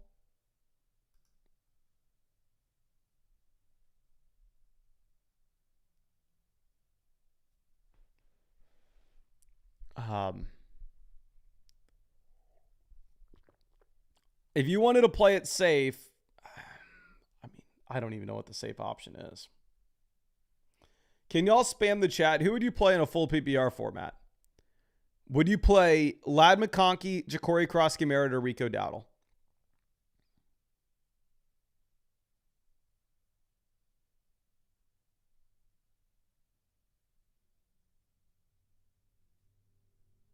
let me know.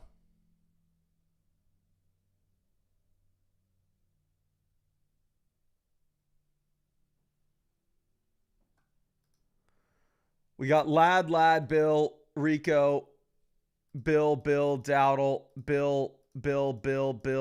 It looks like most people are saying Ja'Cory Cross-Camara. I mean, the matchup's good. You don't have the wide receivers now. So it's up to you there. Insab, for the flex, plan is Josh Jacobs, and if Jacobs doesn't play, you play an Emmanuel Wilson. Now, Folk J, here at wide receiver, I would go Dobbs over Shaheed. And then tight end, give me Laporta over Ferg. Waiver Demon says, I don't know if this is a fair trade. I keep getting told I was robbed. Pickens to Henry, lateral move up to you. Kelsey to Waller, slight downgrade. Dobbins to Metcalf, lateral move. I think it's a fair trade. I'm not going to tell you like, oh yeah, you definitely want it, but I think it's a fair deal and it's up to you. Okay. Now, Hishril Freshness, wide receiver, you're going to take Cortland Sutton. And then in the flex, you probably take Ja'Cory Cross-Camara. D Keys says, hey, Mason, need some help with the lineup this week. Running back, we're going to take ETN, Ja'Cory Cross-Camara. And then in the flex, you take Quentin Johnston. I was going to plan on telling you to get Jordan Mason. And I think Jordan Mason is still a fine play. Don't get me wrong. Okay. Now, McLovin says Wilson or Chuba if Jacobs doesn't play. Emmanuel Wilson for sure in that case. Plan A is Jacobs. Plan B would be Emmanuel Wilson. And then in the flex, we're going to go Hunter Henry over TJ Hawkinson. I actually just cut Hawkinson for Hunter Henry in my own league. I'm playing Goddard, but still. J Free. We're going to go with Rachaad White in the flex spot over Marvin Harrison when you still have no Bucky Irving in here. J-Dub, wide receiver. You're playing Stephon Diggs, tight end, Kyle Pitts, and then in the flex, I would go with Alvin Kamara personally. Now, profit's profit. Running back, we have Gibbs, Rachaad White. Wide receiver, you have the combo of Tedero McMillan and probably Matthew Golden, tight end Tyler Warren, and then in the flex, Kamara. You could pivot to Mike Evans over Golden if they tell us Evans going to go before the Packers game. Adam, here at running back, we're going to play the combo of Ja'Cory Cross-Camara and Rico Dowdle. Wide receiver, we go with Nico Lamb, and then in the flex, we're going to take Sutton, and then tight end Kittle over Ferg. Now, Air Max, quarterback, give me Mahomes over Hurts. Running back, Gibbs, Taylor are the auto starts. Wide receiver, London and Pickens. And then in the flex, we probably go ahead and take Rico Dowdle unless they tell us Mike Evans is going to go before the Carolina game. Gloom, plan on going Rashee Rice at wide receiver. And then for the flex, I would play Breece Hall and I would bench Brian Thomas. Gigi says, help me choose tight end and flex. Tight end, give me Kittle over Ferg. And then for the flex, I'm going to take Stephon Diggs. Marv's close. I would probably go Marv myself, but I think Diggs does project better. Now, GM says, trying to decide on the flex. Thanks, man. Thank you. Running back, I would play Rachaad White. Wide receiver, we go with the combo of Adams and London.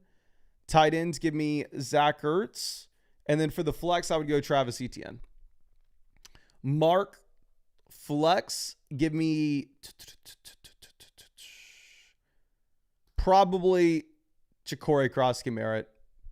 I think that they're all relatively close plays, though. R. Mercado says, not sure if I should do Michael Carter or Shaheed. I would play Shaheed over Michael Carter. It's like best case scenario with Michael Carter is he's in a 50-50 committee going up against one of the toughest defenses in the league. Okay. Daddy Matt, quarterback, we're going to go Jalen Hurts, running back ETN and Ja'Cory Cross-Camara.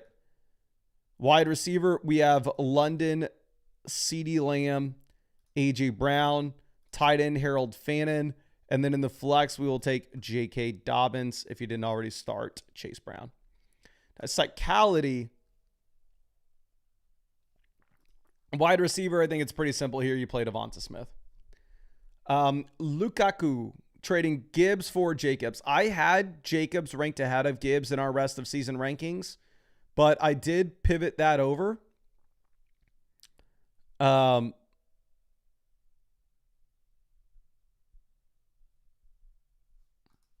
Once we had the Jacobs report with the calf injury. Okay.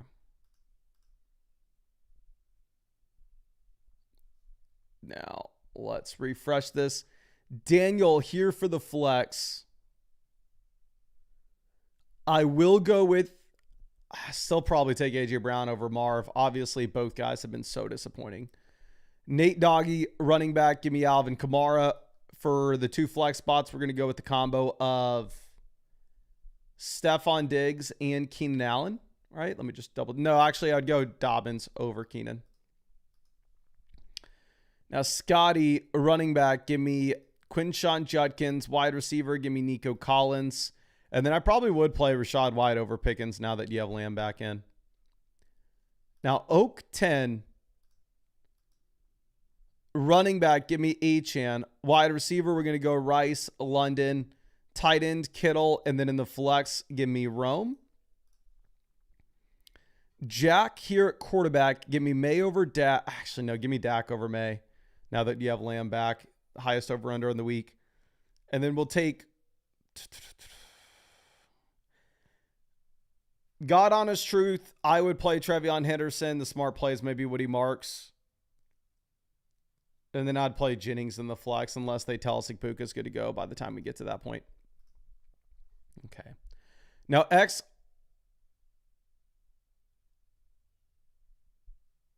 Hockey. For the flex, we have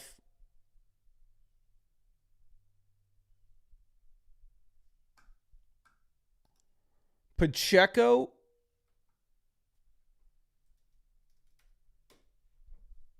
versus like Kendrick Bourne, essentially. Half PPR formats, a little bit closer. I probably still would take Kendrick Bourne, though.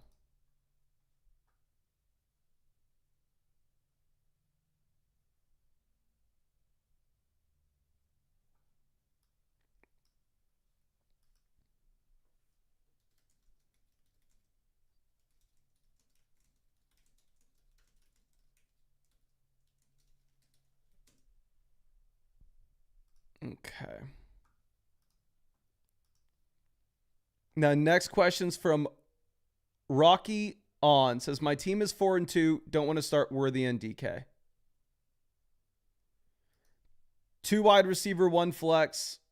We have Taylor, Metcalf, Nico, Worthy.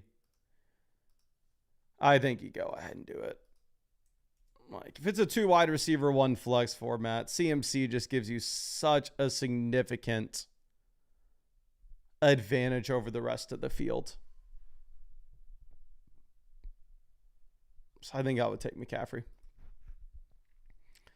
Now, Shimo's running back.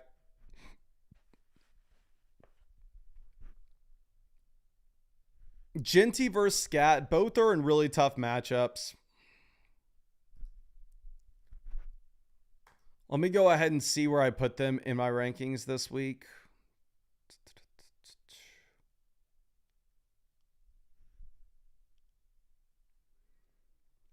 We did put Scat 2 spots ahead of Genty. It is very close, though. They're in the same tier. Wide receiver, you play St. Brown and Sutton, and then we'd go Genty in the flex. Honestly, it doesn't really matter.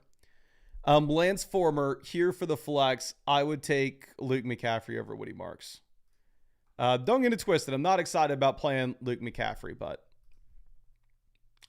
there, sure. Gridiron God says, we have a second trade in the works to give Rome/Monty for Flowers and Kyren. Do we do either of these deals?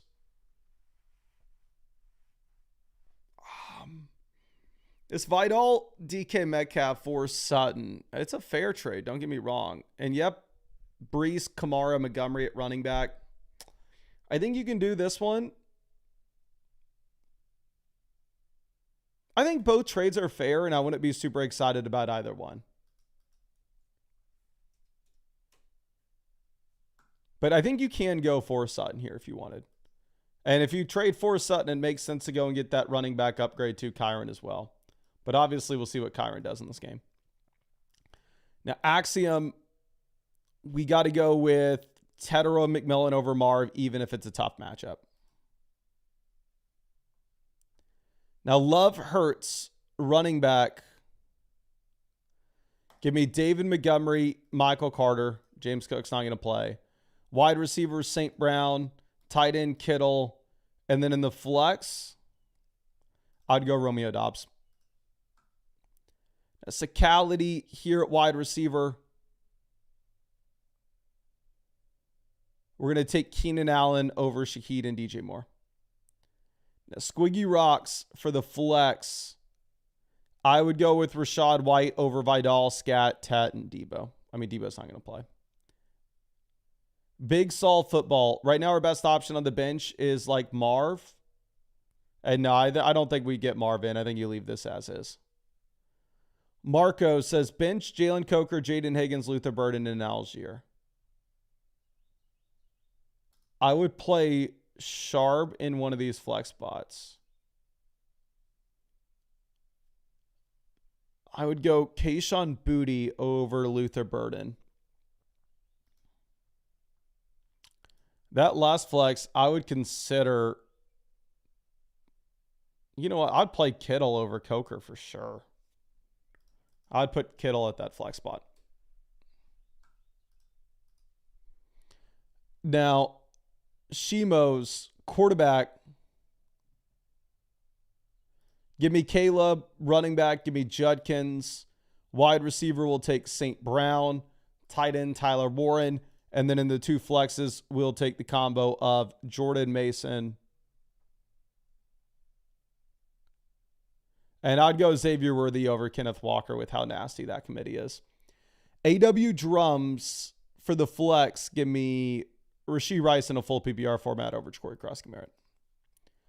Pats for Life says, flex my concern. We're facing the number 2 team this week. I'd play Caleb over Baker. Running back, you have Scat. Wide receiver, we have St. Brown. Who the hell are you starting, my friend? Kraft.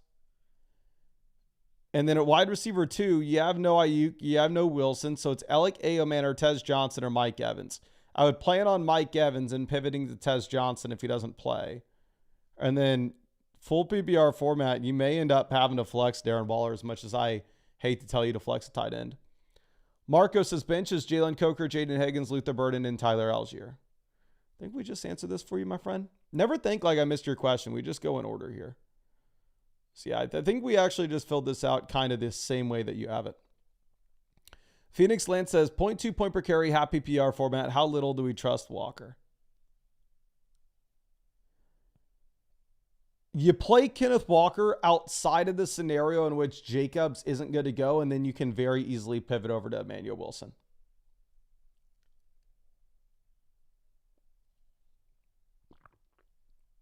So we'll see.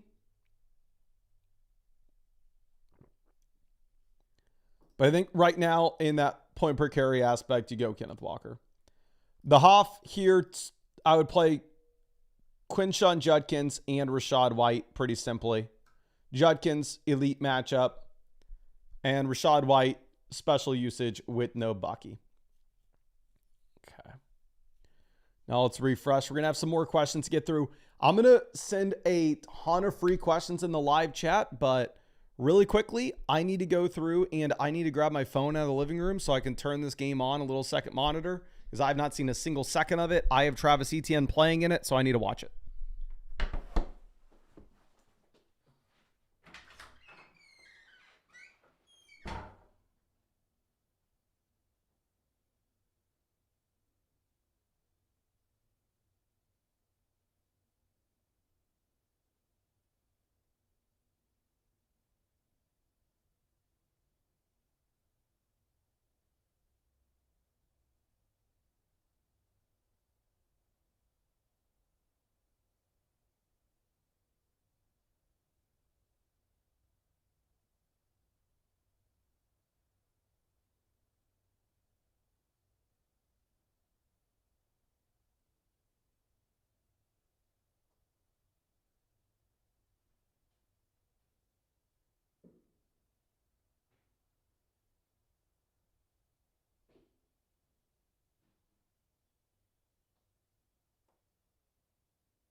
All right, I'm sorry about that. We also went to the bathroom, filled up our water, so we just killed a whole lot of birds with a single one stone.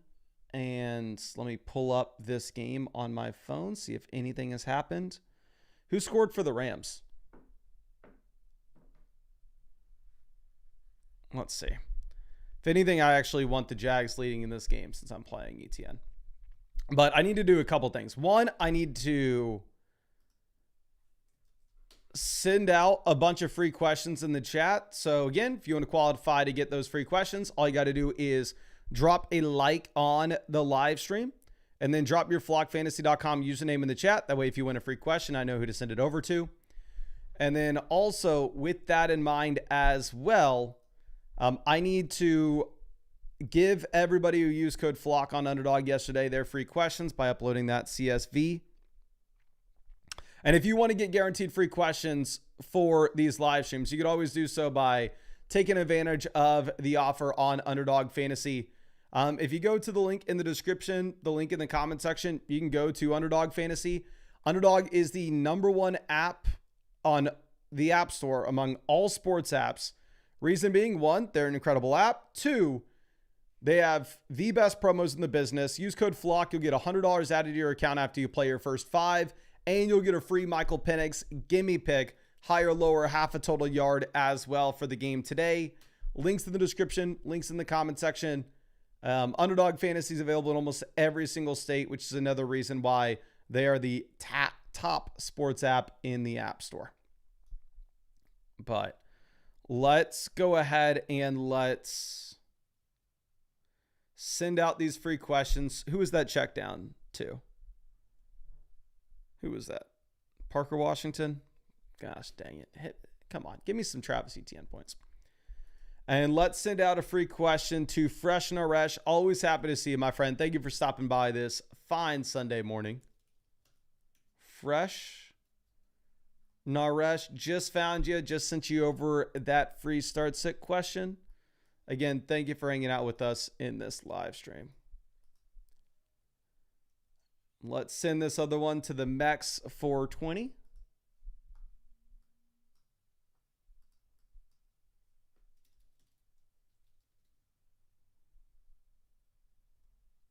God, Lawrence. Okay, just sent that start sit over to you. Yes, to ETN, batted down, frustrating. And let's send this to Lone Adult.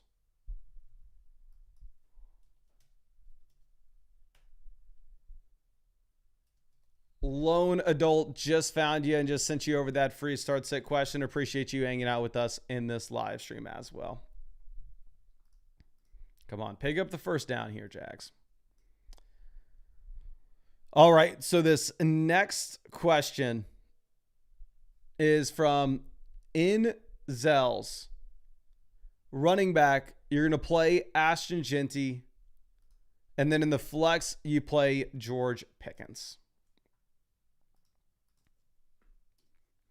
D4MW, quarterback, give me Dak Prescott over Bo Nix. Running back, we have Judkins and Ja'Cory Crosky-Merritt. Wide receiver, we're going to go with Stephon Diggs if you didn't already play DK Metcalf. Tight end, we have Kelsey. Then in the flex, you have Ashton Genty. But if you played Metcalf, then in that case, you would take Stephon Diggs out of the lineup. Now, Modern Cheetah, running back, plan A is Jacobs. We can pivot to Emmanuel Wilson if he doesn't play. Tight ends, I would go Goddard, but Ertz is right there. And then in the flexes, you're going to go with Genty and Xavier Worthy. Now, G.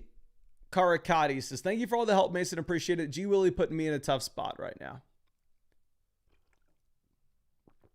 I would go with Love over Fields.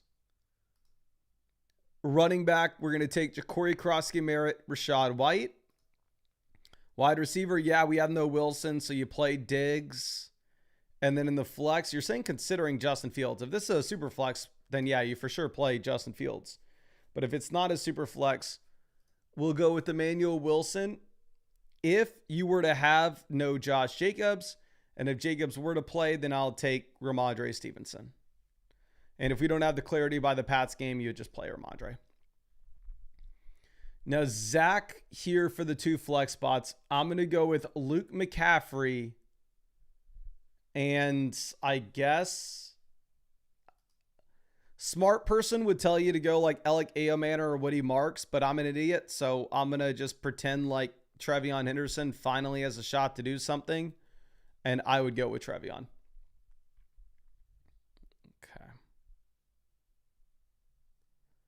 Okay. Ooh, so this is interesting. I forgot this. I am playing against Davante Adams as well.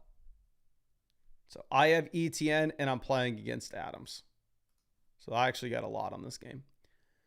Scobie Robbie here at running back. Judkins is the auto start. Wide receiver, we have Sutton, Devonta Smith. And then here in the flex, you would go with Ja'Cory Krosky-Merritt. Now, Alec, quarterback, you're playing Herbert, Jaden Daniels in those super flex spots. Running back, we are playing Ashton Jeanty. You have no Henry, you have no Bucky. So it's Marks, Hubbard, Pollard. I'd play Pollard. Wide receiver, you have Nico, you have Rice. Tight end, you have Kittle. And then in the flexes, Jacoby. Hopefully you played Higgins. We're going to answer it as if you didn't. AJ Brown, JMO, Ladd. And then, like I said, hopefully we play T. Higgins. If you didn't play T. Higgins, I think I would play Kendrick Bourne in that last flex. Noah, if you're having any issues getting the free questions from the Underdog promo, you can always email support@flockfantasy.com. Okay. That had to be pass interference, right? Okay. Let me go ahead, and Underdog actually just sent me that CSV about 15 minutes ago of the people who signed up to Underdog Fantasy with code FLOCK yesterday. So let me upload that CSV on flockfantasy.com so all those people get their free questions. Okay. And give me 1 second to do that, ladies and gentlemen.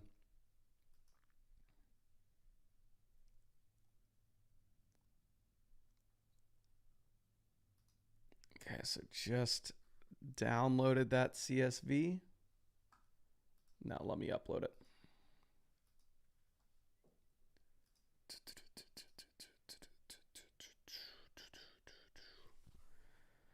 All right, anything but Davante Adams. Let's get a big Kyron Williams rush here.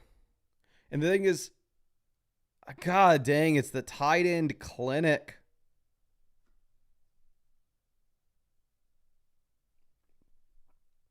Okay. So we just got that CSV pulled up. Now we need to copy and paste all these emails into flockfantasy.com. That way we can go ahead and get all the people that took advantage of the Underdog offer their free questions. Okay, no Davante Adams.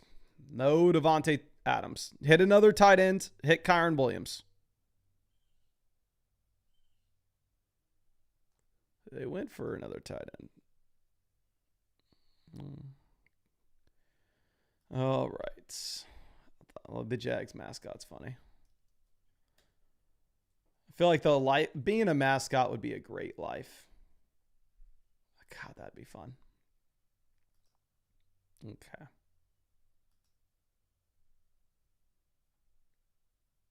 Okay, just downloaded that CSV.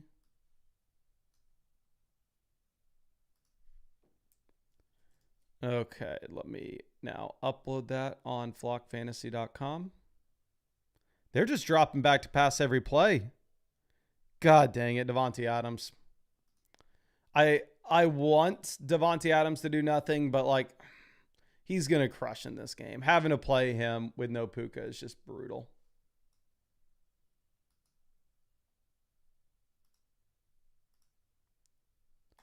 Okay. If you used code FLOCK on Underdog Fantasy yesterday, you should be able to check your account now, and you should be able to find some free questions. Okay. Now, mints here at running back. We're going to go Rashad White. Tight ends, George Kittle over Jake Ferg. And then for the flex, Rome Odunze.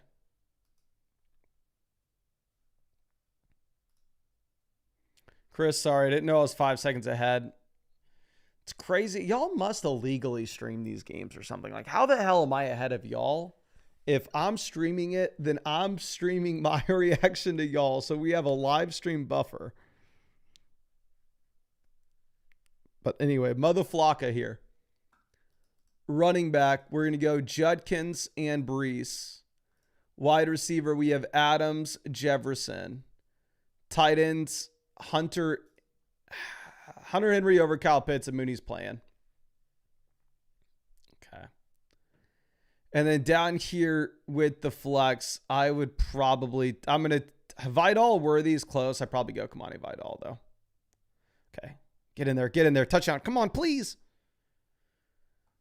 Nick, running back, we're going to take Kenneth Walker over Woody Marks and Trevion Henderson. And then the flex, you go with Matthew Golden. And then in the last spot, I think a smart person would tell you to go Woody Marks. I'm an idiot, so I would tell you to play Trevion. Okay.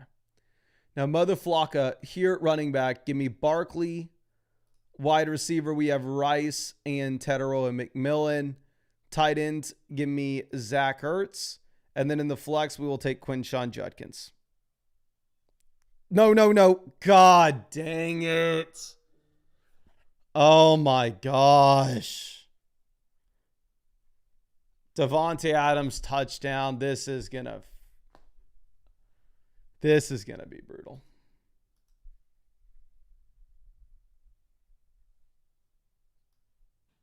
God.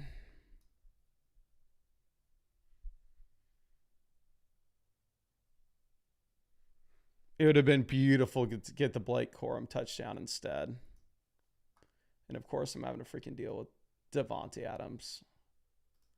Legacy game here as a Ram with no Puka Nacua.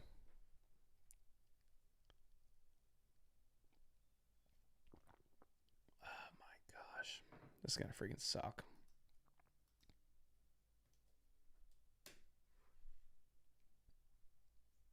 And since I have ETN, now that they're down 14-0 in the first quarter, if this game gets out of hand, they're going to abandon the run.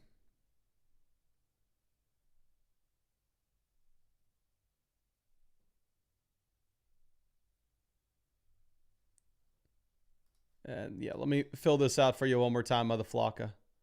We're going to go Barkley, Tet, Rice, Ertz, and then Judkins. Okay. Mother Flocka, running back, you play Bijan, Judkins. Wide receiver, we're going to take Harrison, Rome. Tight end, Goddard. And then in the flex, plan on Evans. And if he doesn't play, you'll have to pick up like Sterling Shepard. Hilstero, running back, you play Bijan, Judkins. Wide receiver, we're going to take Lamb. And the flex, we take London. And then I'm assuming you didn't play Higgins. I mean, so it doesn't really matter. You play Rice. Like, great team. Now, Preezy says we need help at the flex. I would plan on going Addison and Henderson. I guess the alternative is you get like Harold Fannin in, but the weather just looks gross enough where I'm not interested. Now, Isaac, best option that you have in the flex is probably, as painful as it sounds, Isaiah Pacheco. I mean, it's either Isaiah Pacheco or Trevion Henderson.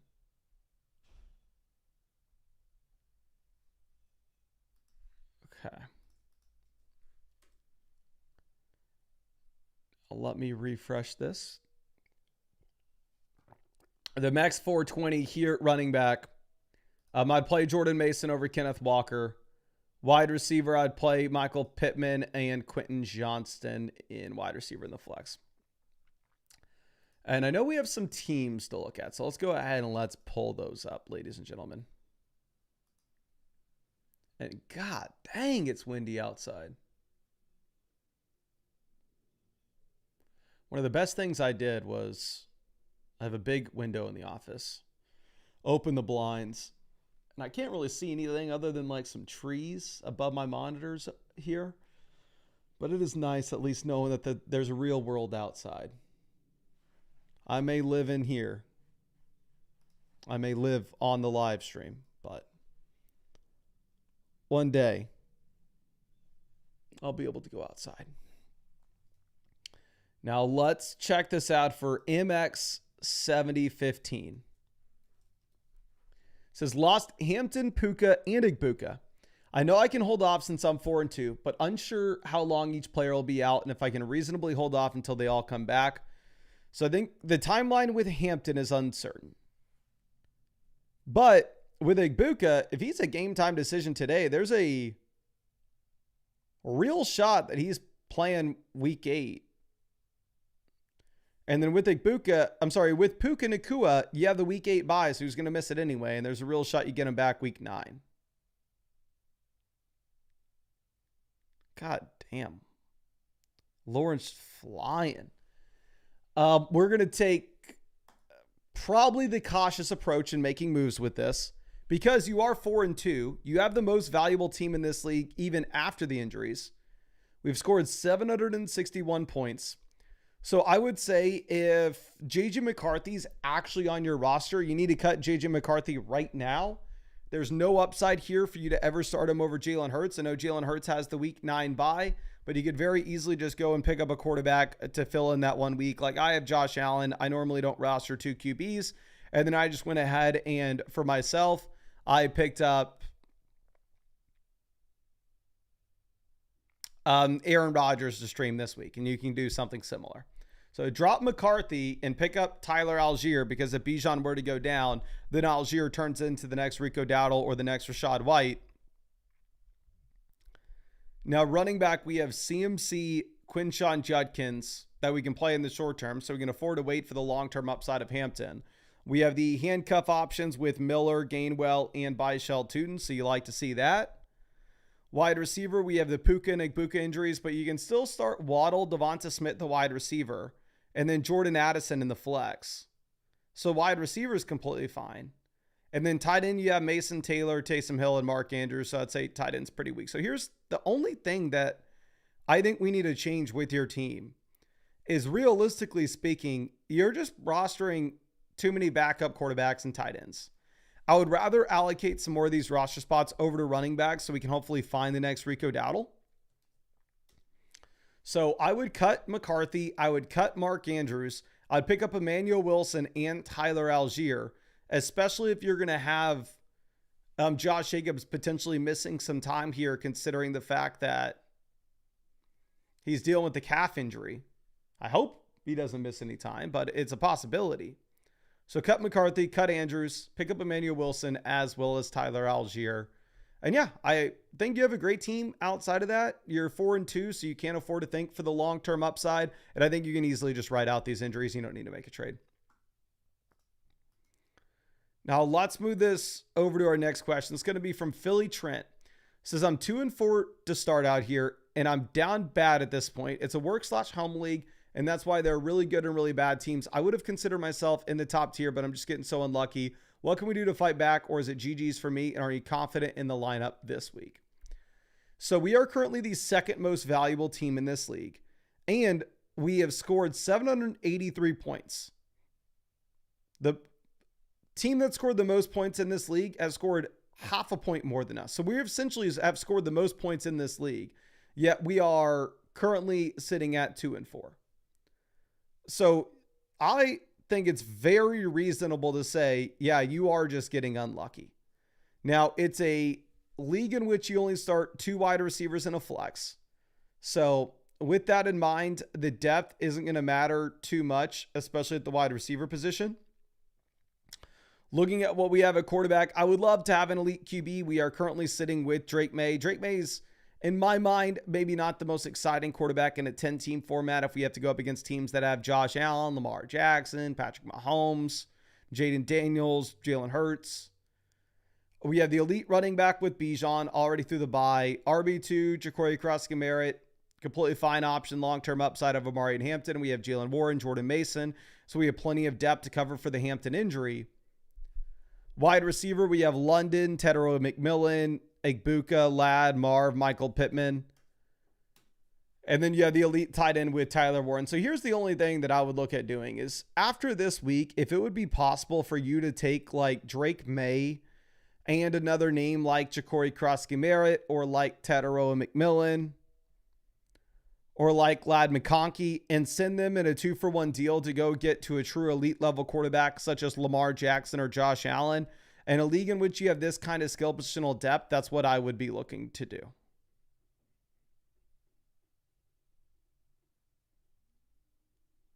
But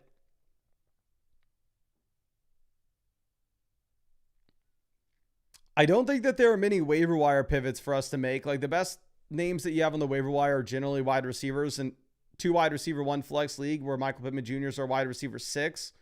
We have no intentions of picking up DJ Moore, Chris Godwin. I would maybe want to pick up Miller off the waiver wire and I would drop DJ Giddens. I understand that DJ Giddens does give you the elite ceiling if Taylor were to miss, but so I would drop Giddens. I would pick up Miller. We've seen Miller be effective this season. Kamara, older running back. I know we've had trade rumors. I know he said he doesn't want to get traded, but I think Miller is just a better holds over Giddens. So I would cut Giddens, pick up Miller. After this week, I would try to send Drake May and a depth running back or a depth wide receiver in a 2-for-1 deal where we can hopefully go ahead and get Lamar Jackson or Josh Allen. But I really appreciate you and really hope I was able to help you out in some way with this, my friend. But dear God, it looks like Byshell Tootin is just a tiny little guy out there. Freaking get him out of this game and put Travis Etienne back in. Please, for the love of God. If I lose to the worst team in my league this week, I will never be able to hear the end of it. Like my life will be a living hell. God, this team is so freaking bad. How are the Jags 4-2?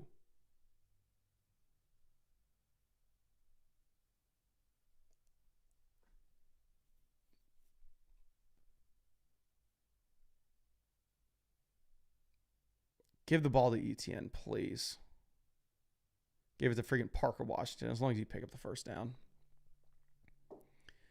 Okay, now Kaylor says, thanks, Mason. This is a happy BR Superflex Keeper League. I kept Neighbors in the 5th, but had to drop him. There are juggernaut teams because we can trade picks. I've been offered CMC for Bill plus 2026 picks, but didn't take it as I want to keep my picks if possible. Any suggestions on trades? So we are 4-2, right? We scored 727 points, so we were right in the middle of this league in points scored. We have the 4th best quarterback room according to the league analyzer. We have the 9th best running back room, the 7th best wide receiver room, and the 7th best tight end room. So I am adamantly against, if we can avoid it, trading away future picks on a keeper team. Obviously, when we're trading away future picks in dynasty rookie drafts, that's a little bit different because you keep your entire team season to season. So the draft is just much worse. But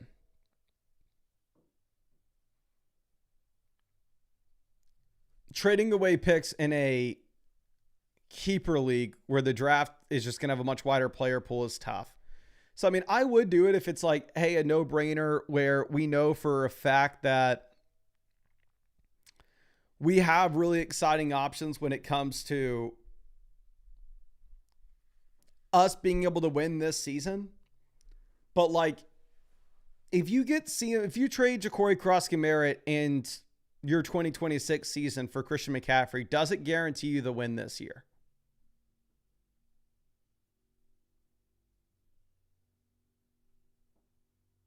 Not at all. Like, in that case, your wide receiver one is still Jalen Waddle. So I don't think that you're in a position in which you could go through and you could easily just say, yeah, let's go ahead and let's push all our chips in the middle and let's go get Christian McCaffrey right now.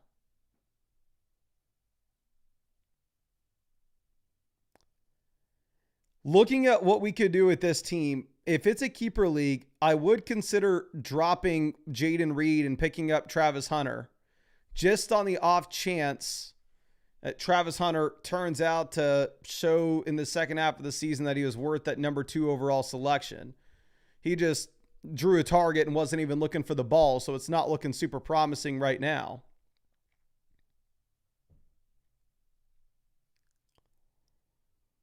And then outside of that, I would probably go ahead and I would consider cutting Kareem Hunt, picking up Tyrone Tracy as pretty much just a handcuff to Cam Scattaboo. And this team's 4-2, but I don't think you're good enough to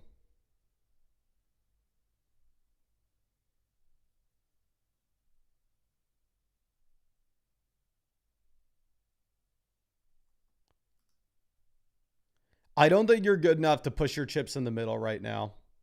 Maybe if you move to 5-2 this week, then sure. Especially if you feel comfortable with one of these wide receivers breaking out. But if you were pushing your chips in the middle and that like McCaffrey team was giving up on the year, let's see if we can find that CMC team.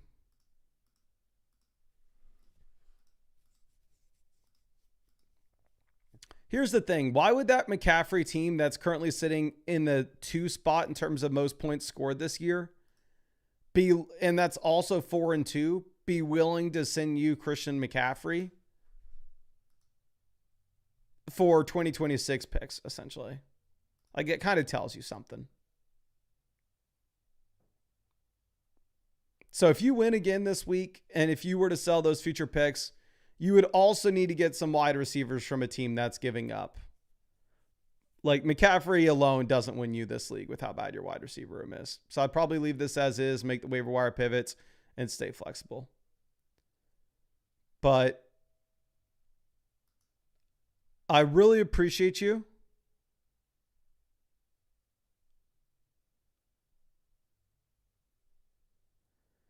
And really hope that I was able to help you out in some way with this, my friend. And I'm wishing you the best of luck. But yeah, I don't think your team's good enough to push it all in the middle for this season.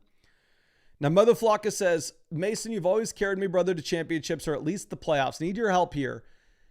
Is the best move to sell Amarian for a running back now? Only trade I received was CMC for Jefferson and Breeze. Thanks, my guy. I appreciate all that you do. Appreciate you, my friend. So we are currently sitting at 2-4. So us being 2-4, we're in a spot where it does make sense for us to try to sell future value to get production in the starting lineup right now. Now, if I'm looking at what we have at quarterback, we have Lamar Jackson, who we can obviously play coming out of the bye week as an elite name. You love to see it. It's a 2 wide receiver, 1 flex format. So if it's a 2 wide receiver, 1 flex format, quarterback's going to make up a super high percentage of our starting lineup output weekly.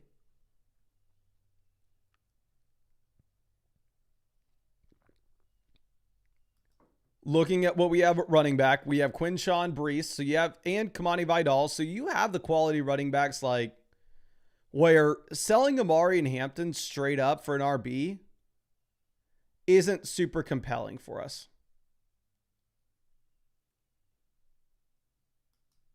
Wide receiver, we have Jefferson, Adams. I mean, we're starting off strong this week, looking like we have a chance to win. We have Xavier Worthy in the flex. And then tight end, you have the combo of Brock Bowers and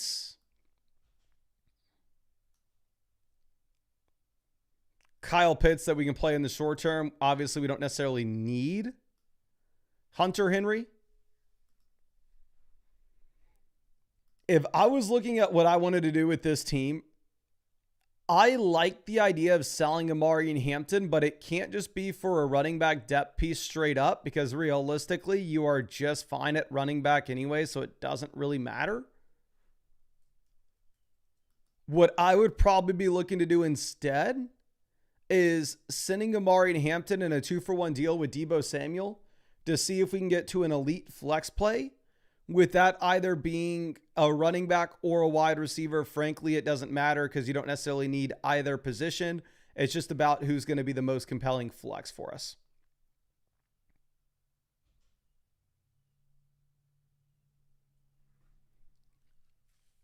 And then looking at the waiver wire pivots, I would drop Hunter Henry for Matthew Golden. And then after we get through the Lamar bye, I think it is a very compelling spot if you could go through and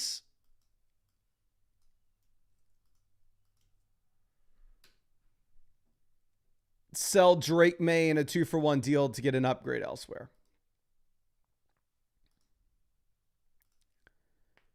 But I think that's all I got for you, my friend. I'm wishing you the best of luck, of course. I'm hoping that we can turn the course and hopefully win this week. Okay, let's move this over to Boston Cream Donut. And we have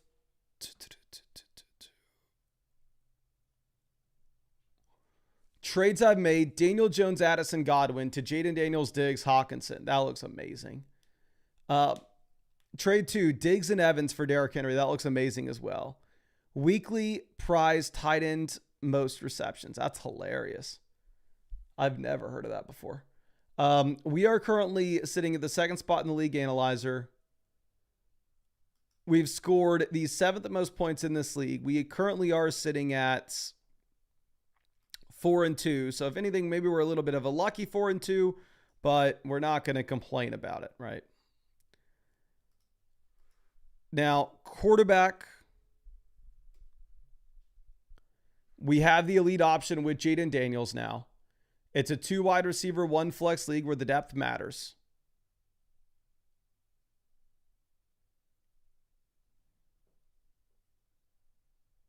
Running back, we have Derrick Henry, Hampton for the long term. We have Dowdle for the short term. We have Trevion Henderson for the long term. We have Jordan Mason that's viable in the short term as well. And then going over to wide receiver, we have Jefferson, Nico, Tedero, McMillan, Brian Thomas. It's a 2 wide receiver, 1 flex. And then we have Kyle Pitts and Darren Waller. So this is an incredible team. Well balanced across every position. Fits the league format well. Running back, we have the nice blend of short-term and long-term production. We're 4-2, so I mean, we can't afford to hold on to the long-term pieces. It's not like we need to sell them and just try to get any upgrade that we can right now.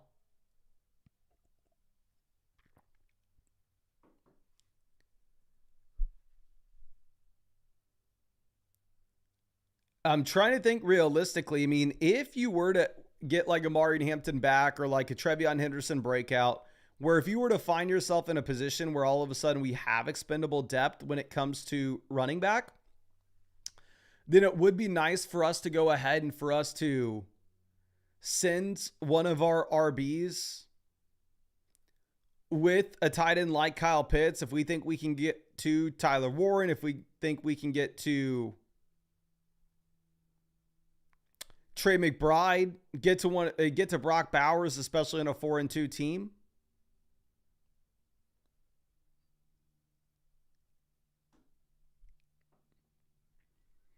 Because ultimately,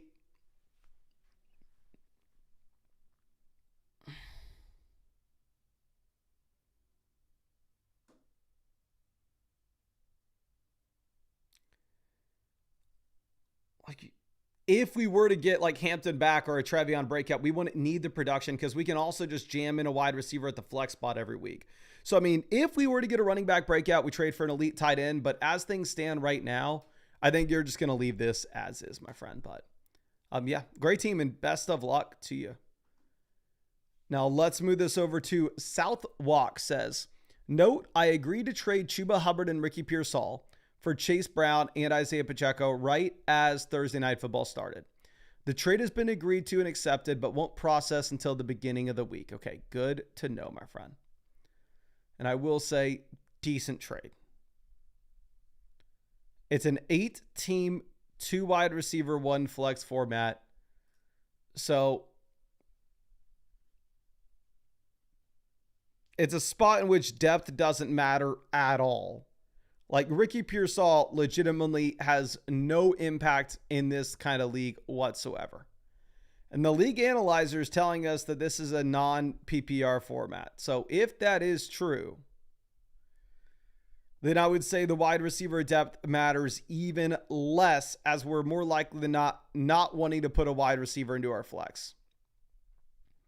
We have the elite quarterback with Daniels. We have the elite tight end with McBride. You love to see it, and quarterback's going to make up a very high percentage of our starting lineup output weekly, knowing that it's a non-PPR format, and with points per reception being taken away from the other positions, quarterback is just going to look more appealing in terms of a points per game aspect anyway. Running back, we have Jonathan Taylor, Bucky Irving, Quinshon Judkins.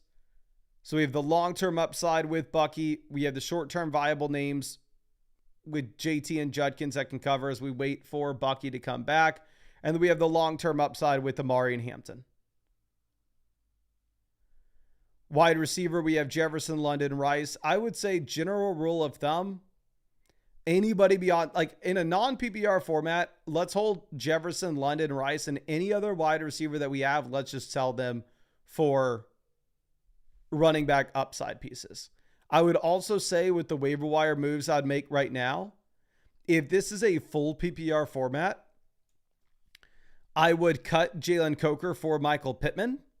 If this is a non-PPR format, though, I don't know how much upside Pittman has to move the needle here. I'd still probably cut Jalen Coker for Pittman. But in a non-PPR league, if the only thing that we care about is upside, I would also consider cutting Coker in favor of possibly RJ Harvey, hoping that we can find the next Rico Dowdle.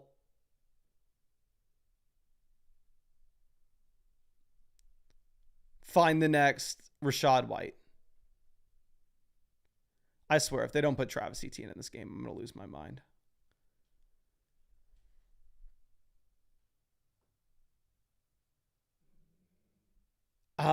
But yeah, I think you have an incredible team. Obviously, it's an 8-team format, but I mean, even with that being said, we have the second most value on our team. We've scored the second most points as well. We've won back-to-back games here. So I think that you will be in a fine spot, but I really appreciate you. I think it's a good trade. And again, in this kind of league, you want to sell that wide receiver depth whenever you can to upgrade running back, just like you did. But let me show y'all something special. We got a special guest surprise. She's outside. Let me know that she's ready to make her October 19th live stream debut. Everybody give it up for the prettiest girl in the world. Miley, oh my goodness. Come on, come over here. Tell him hi. Come here. Say, hey, we need Travis Etienne in this game. Tell him put Etienne in, huh? Tell him. Like, get Travis Etienne in here. What are we doing? Okay. Let's move over and check out our next team. Was that a drop from Brian Thomas, or let me see. Can we blame Brian Thomas on this? Or was it just a good defensive play?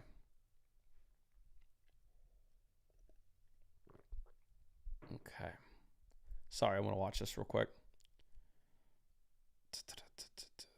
No, that's a straight up drop from Brian Thomas. He dropped the ball before he got hit.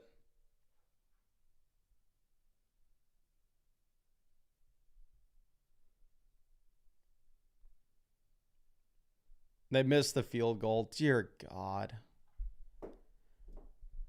How many points is Travis Etienne going to finish with? You know what's actually cool on Underdog is you can look at projections during the game. Let me pull this up. Do they have these live? I need to refresh this. Okay. What are the live projections that you have with this game here? They have Brian Thomas, higher or lower, 52.5 receiving yards. Am I crazy or is that a lock for the lower? Travis Etienne, they have finishing this game higher or lower, 27.5 total yards. Higher or lower, 38.5 total. Dear God, what do they think Adams is going to do? Adams, they have finished in the game with 60.5 yards, but obviously he's already scored the touchdown. If I lose this week to the worst team in my league, I'm going to lose my mind. I'll tell you that much. King Braid says, do I trade for Lamb? Wide receiver depth is concerning. We are picking Otten. Here we are second in this league in points scored. It's a 10-team format, so the options on waivers should be decent. Why the hell would you be concerned about your wide receiver depth? You're fine here, my friend. Especially now that it looks like you may not have Igbuka missing much time. Quarterback, we have Justin Herbert. Herbert, if anything, I would say this is the weakest position. 10-team league if we have Herbert.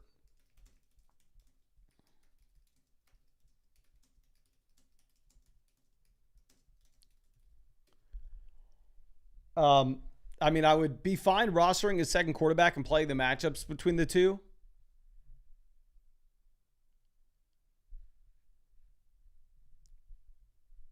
Looking at running back, we have the two hammers with Bijan, Jonathan Taylor.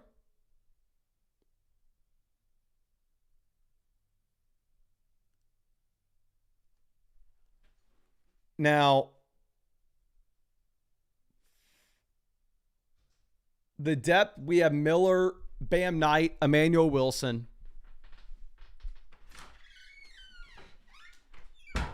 So, yeah, it's not like you have much depth. Wide receiver, we have Rome, Igbuka, Brian Thomas, Ladd. So, I guess, like, a flex spot of yours is weak right now, but who cares? In the long term, you have by far and away the best team. We have Bowers coming back after the week 8 bye as well. So I wouldn't stress at all if this was my team.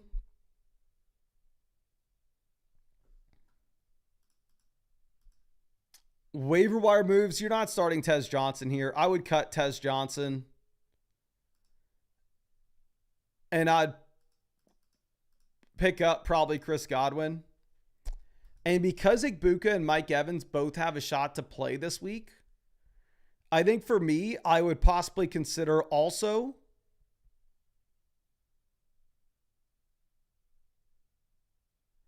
cutting Cade Otton for Kyle Pitts.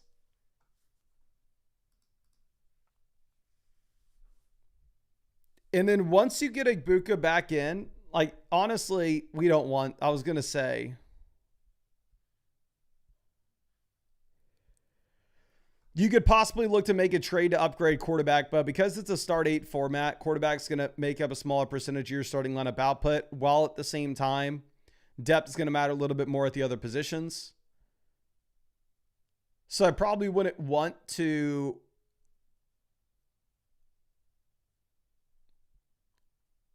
trade the depth too much for an upgraded QB. I simply just cut Tez Johnson, pick up Chris Godwin, cut Cade Otton, pick up Kyle Pitts. And then, like, say Kamara was traded. Oh, my gosh. Are you kidding me, Devontae Adams? Oh, am I projected to lose this matchup now?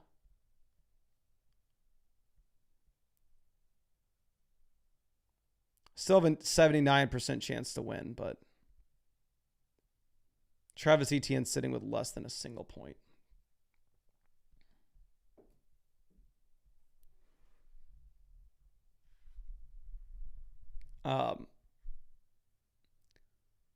Yeah, I think you'd be chilling with this team as is. If it was a 2 wide receiver, 1 flex, I think we could take it a step further and say to upgrade a quarterback, the quarterback spot, but here, that's not going to be as important. But I really appreciate you and really hope I was able to help you out in some way with this, my friend. I know you're always out in the live stream with us. Now, Stafford with We're 20 minutes into this game, and the Rams are now up 21-0. Stafford is cooking with no Puka. And now Travis Etienne isn't going to see the field the rest of the game.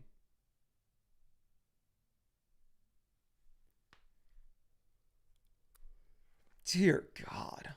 Why do we have to do this?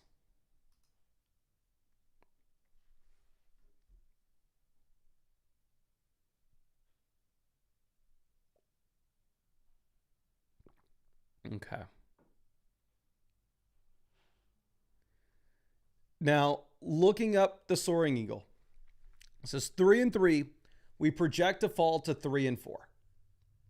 What trade should we make to make the playoffs? It's a 12-team PPR, 1 quarterback, 2 running backs, 2 receivers, a tight end, and a single flex, plus 1 super flex.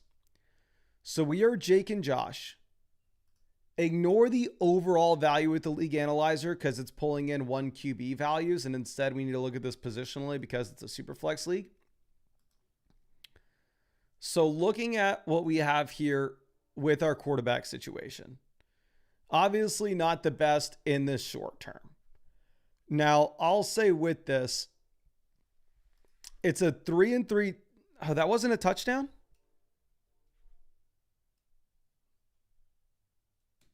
Did they just try to QB sneak it or no, right? Did they try to let a tight end run it in or Kyron? I have Kyron in a ton of underdog best ball drafts, so hopefully we get a Kyron touchdown here.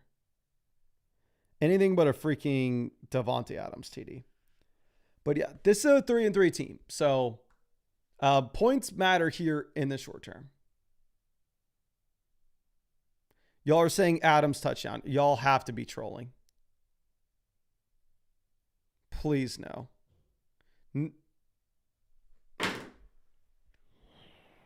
Oh my gosh. Oh, there's a flag on the play. Flag on the play. What's the flag?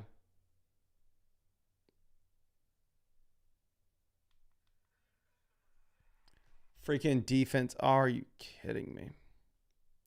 How many points is he up to now?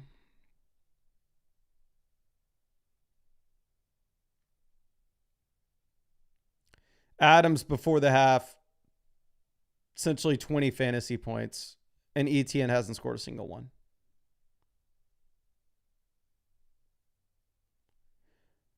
I still have a 74% chance to win this.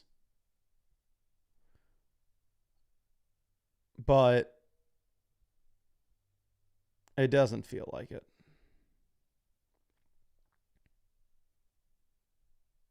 I'll tell you one thing. It does not feel like it.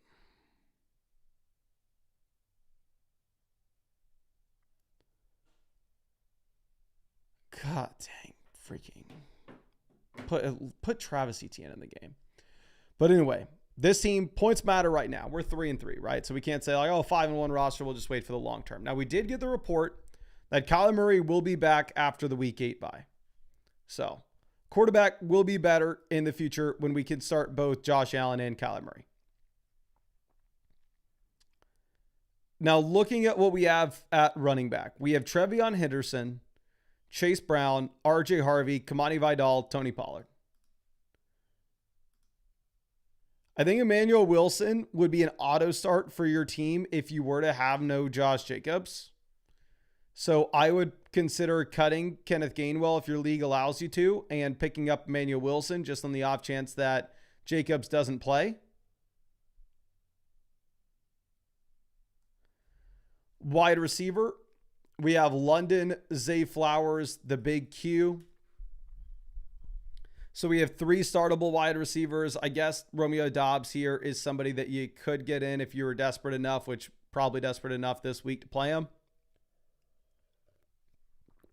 And then we have Tyler Warren and Harold Fannin. So here's the thing that you have to contend with. Obviously, both Tyler Warren and Harold Fannin are playable now that you have the David Njoku injury. We're in a spot where we know that you're not going to be able to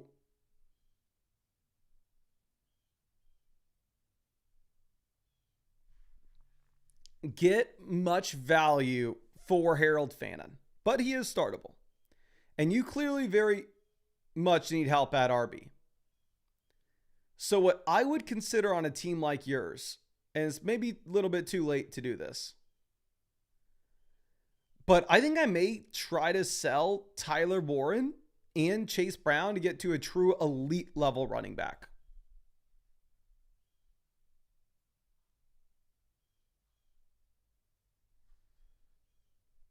Like, I'm trying to think if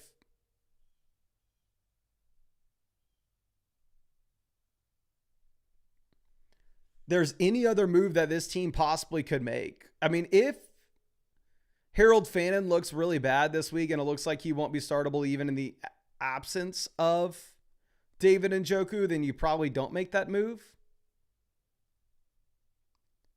But realistically, you really need a running back upgrade. Tight end's the expendable value. I mean, if Harold Fannin has a massive game, then all of a sudden you can sell Harold Fannin and Chase Brown in a 2-for-1 deal to get a running back you're really excited about. Then we will. But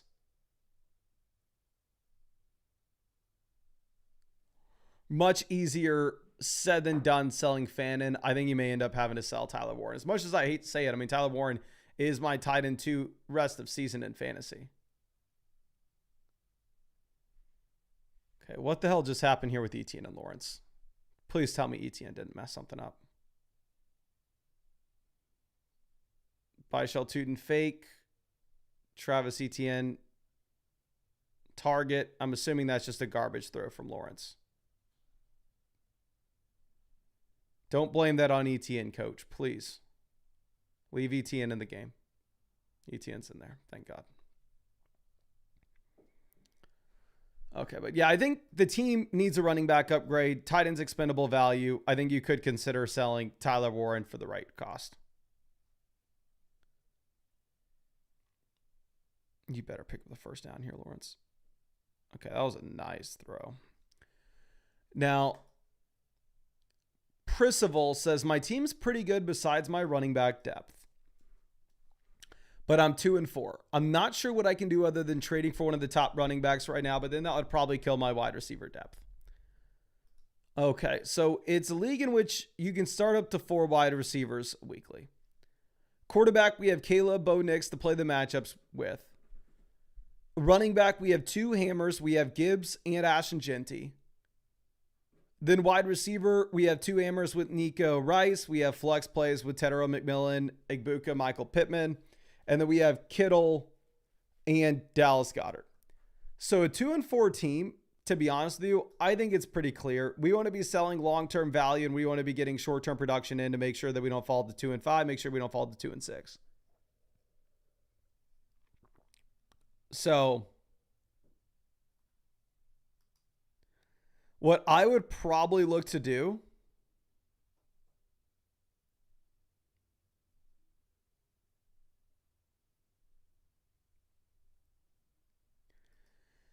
is, if possible, if you could get a ton of value out of it. Obviously, the first thing you try to do is you try to sell Dallas Goedert, right?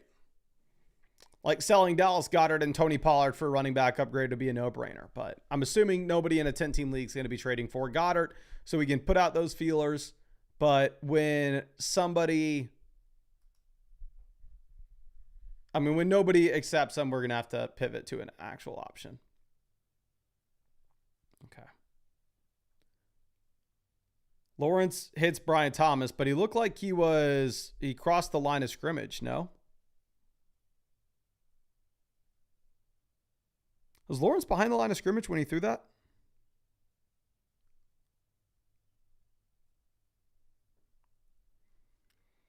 But anyway, when you're not able to sell Dallas Goedert with this team, I think the player that you may have to look to sell, to be honest, I'm not excited to say it, is you may have to look to sell Igbuka. You may have to try to send Igbuka and Tony Pollard to go get to a running back like Derrick Henry. Obviously, if you can get somebody more exciting like Achane, we would. But I'd be very surprised if you are able to do that with the Igbuka injury. But a 2-4 team, you could also consider selling Igbuka and Caleb for Josh Allen, for Lamar Jackson.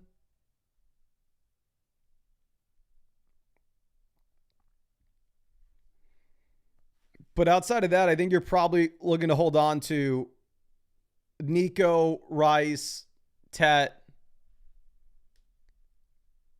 Pittman. And then if you open up a roster spot, you can pick up Ricky Pearsall for free. You can pick up Jacoby Myers for free.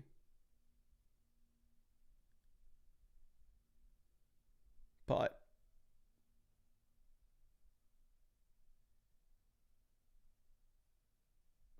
I think that's all I have for you. I'm going to go ahead. I'm going to send you over some free questions, my friend, just in case there's anything else that you want to follow up with. I'd be super happy to take a look at it for you. But again, thank you so much for being a member of the flock.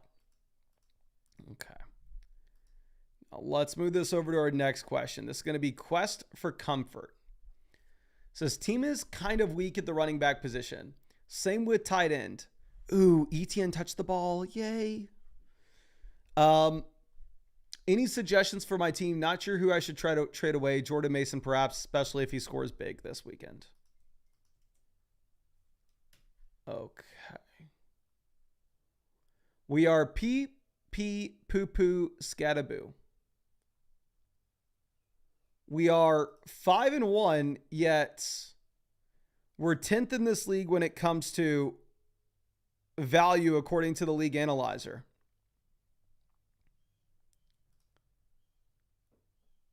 We've scored the 5th most points in this league. Actually, no, wrong guy. We scored the 4th most points in this league. Yeah, running back depth isn't great here, my friend. And we're streaming tight ends, essentially. It's a league in which you only start 2 receivers in a flex. So we have St. Brown, Igbuka, Pittman for the long term. And we are definitely fine chilling with this because we are 5-1, so we can afford to wait for Igbuka to come back.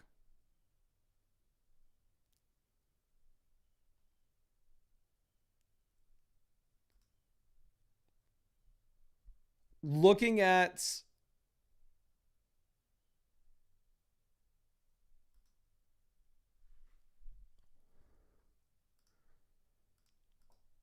the waiver wire, I do think Emmanuel Wilson is somebody that you probably need to pick up here.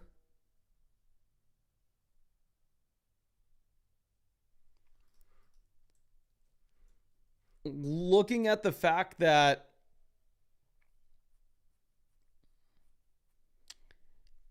Igbuka and Mike Evans are both game time decisions for Monday, I would cut Tez Johnson and I would pick up Emmanuel Wilson. Based off playing style, I'd probably drop Ollie Gordon and pick up Tyrone Tracy as well.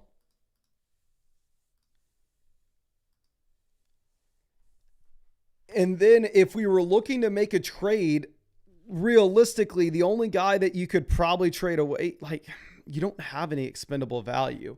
I would agree with you. I really like the idea. Like, if Jordan Mason pops in a big time way, then yeah, let's try to sell Jordan Mason and maybe go get an upgrade at running back.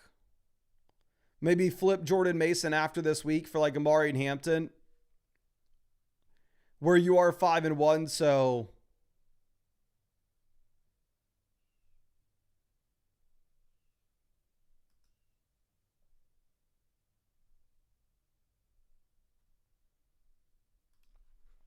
you can afford to think long-term upside.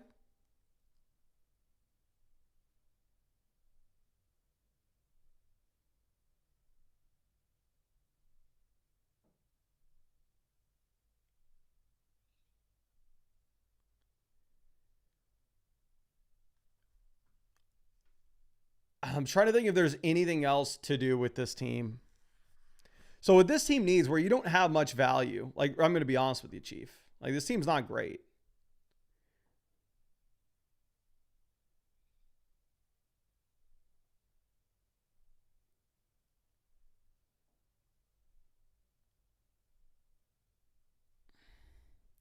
You need to hit on the next Rico Dowdle. You need to hit on the next Chris Godwin.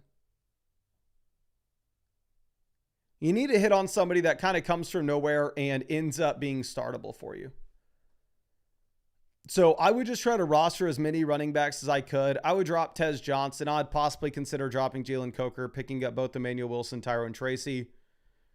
And then you can afford to wait for Igbuka to come back because you are 5-1.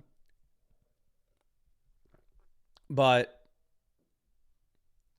I really appreciate you and really hope I was able to help you out in some way here. I'm going to go ahead and send you over some free questions just in case there's anything else that you want to follow up with.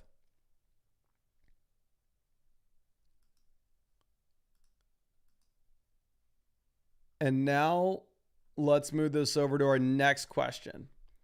This is going to be from a Foster. For the flexes, I'd play Rico Dowdle and Matthew Golden. I think pretty easily here as well. Now, J.S. Baldwin. For the flex between Scat and A.J. Brown, we'll just take Cam Skattebo. Don't love the matchup going up against the Denver Broncos. Honestly, a pretty tough spot. But he is going to have work as a receiver. You know what I just realized? Okay, thank God the Jags are out there on 4th down.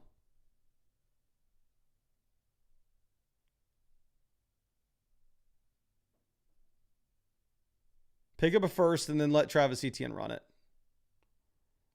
Come on, Lawrence, pick up the first. Of course not. Of course you can't. I just realized that, okay, the Rams are down 2-minute drill. They're probably going to push the ball downfield, and Devontae Adams probably get another 6 points right here.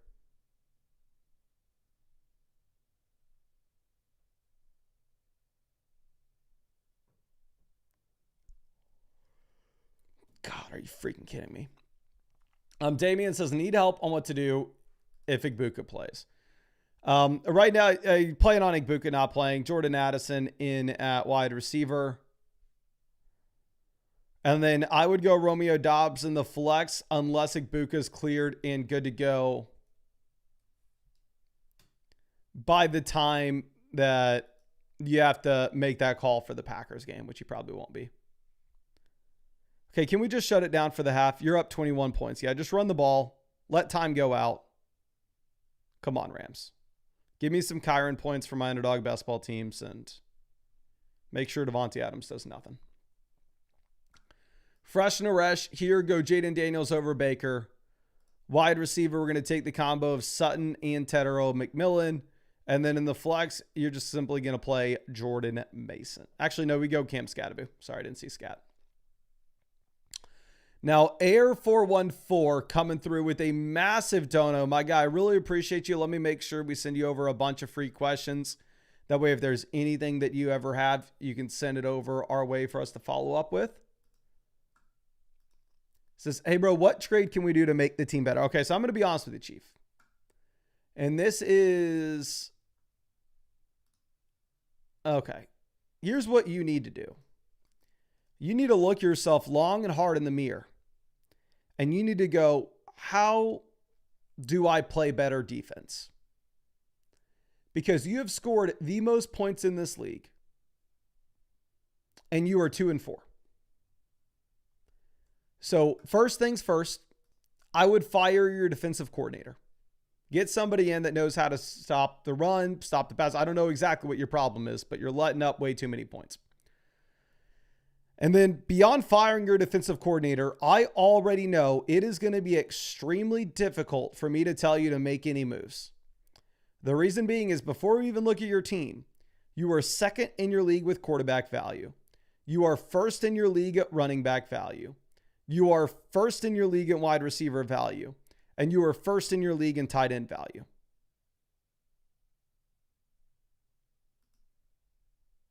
So it's going to be tough for me to say really to do anything here. Now, waiver wire options, we actually have something. I would cut Sean Tucker. I would pick up Miller. And the off chance that you end up getting a Kamara injury or you end up getting a spot in which Kamara is traded, which I know they're saying won't happen, but who knows? So cut Tucker and pick up Miller.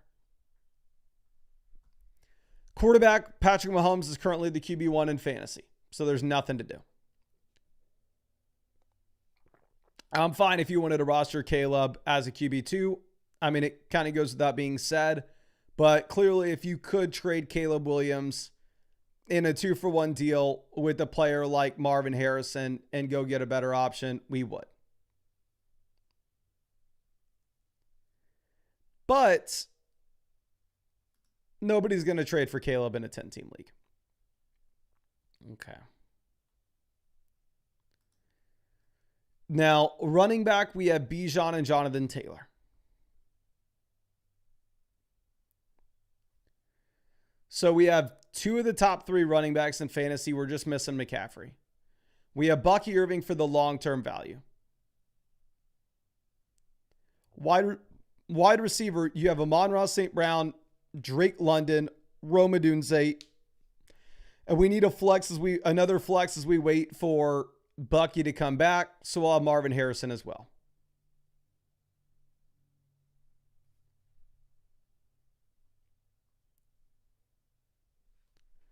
Looking at tight end, we have Trey McBride.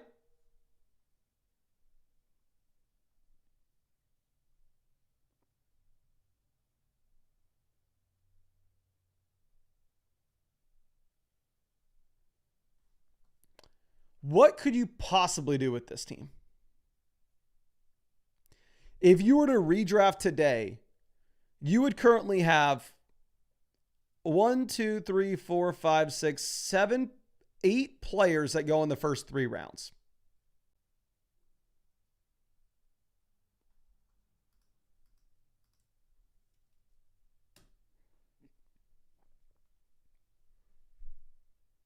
So I would cut Tucker. I would pick up Miller. I would cut Watson if he's actually on your team. I'm assuming he's on your IR, but if he's actually on your team, I'd cut him for Darnell Mooney. Or cut him for Emmanuel Wilson, because Emmanuel Wilson may actually be startable for you if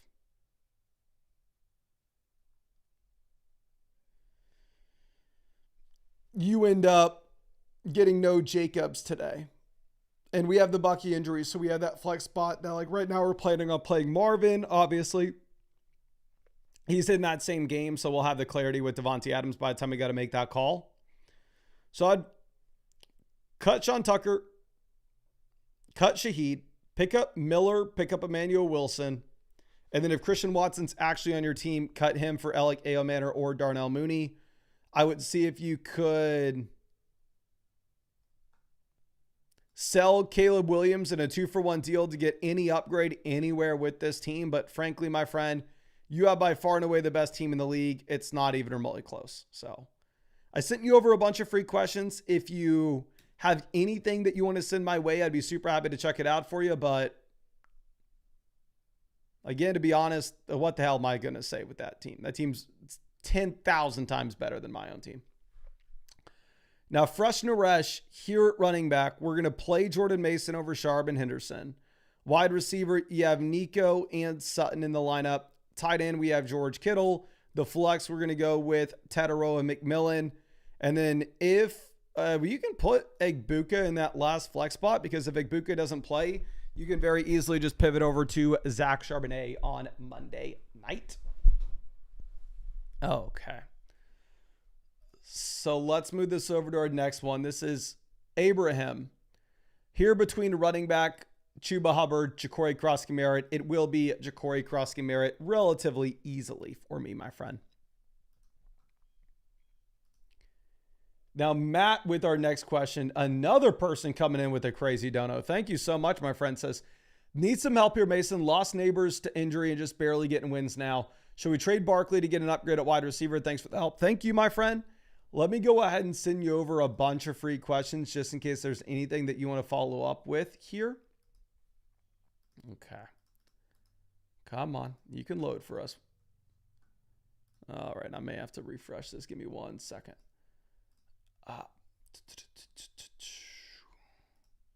And as I do this, I'll stall by reminding y'all that we've been live for about 3 hours now. If you have not done so already, please go down there, drop a like on this live stream. It will enter you in to win some free questions for these streams.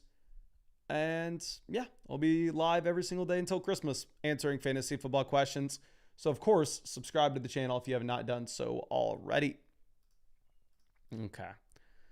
So let's pull this back up. But let me send you over some more free questions, my friend. Appreciate you again hanging out with us in this live stream. Send those over. So we are currently a bad team. Now we're 4-2, but we are a lucky 4-2. We are the 4th lowest scoring team in this league. And at the same time, in terms of value, according to the league analyzer, we are the 2nd to worst team in the league. And dear God, y'all want to see something funny? Look at this team down here at the bottom. I have never seen a team that's this bad, according to the league analyzer. This is just an all... What the hell is this team doing? They literally just have only Cleveland Browns players? Wild. Okay. But here for us,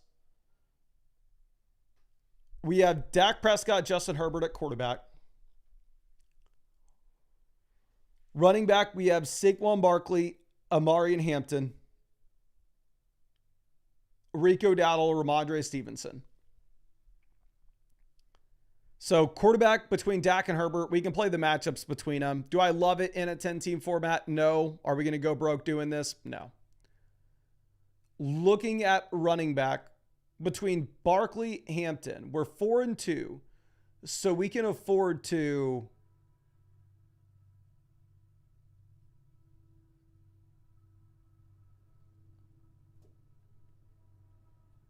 wait long-term for Amarian, right? Wide receiver, we have Flowers, Metcalf, Diggs, Keenan, Dobbs. So I think the main thing that you need to be doing, I would not just do not trade Saquon Barkley. You cannot do that. Barkley is the best player on your team. Depth doesn't matter in this format. It's a 10-team, 2 wide receiver, 1 flex. What I would do right now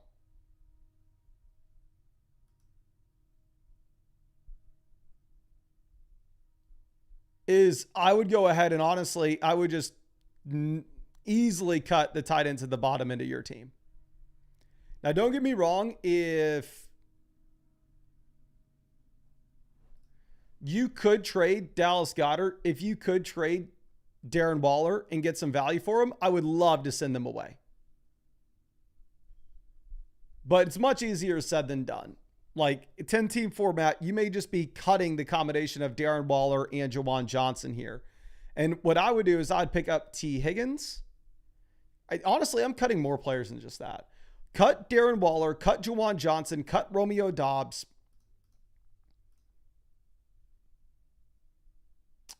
And then at that point, you'll have 3 open roster spots. Pick up T. Higgins, Jordan Addison, and Zach Charbonnet. I think that will bolster your bench a ton, while at the same time giving you a lot of long-term upside depending on how things play out.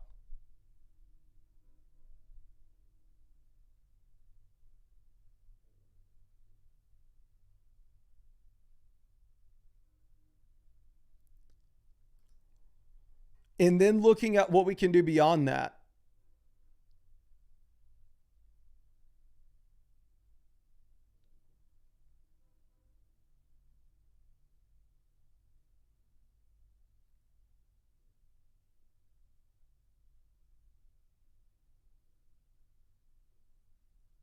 Let's see if there's anything else that we could possibly say.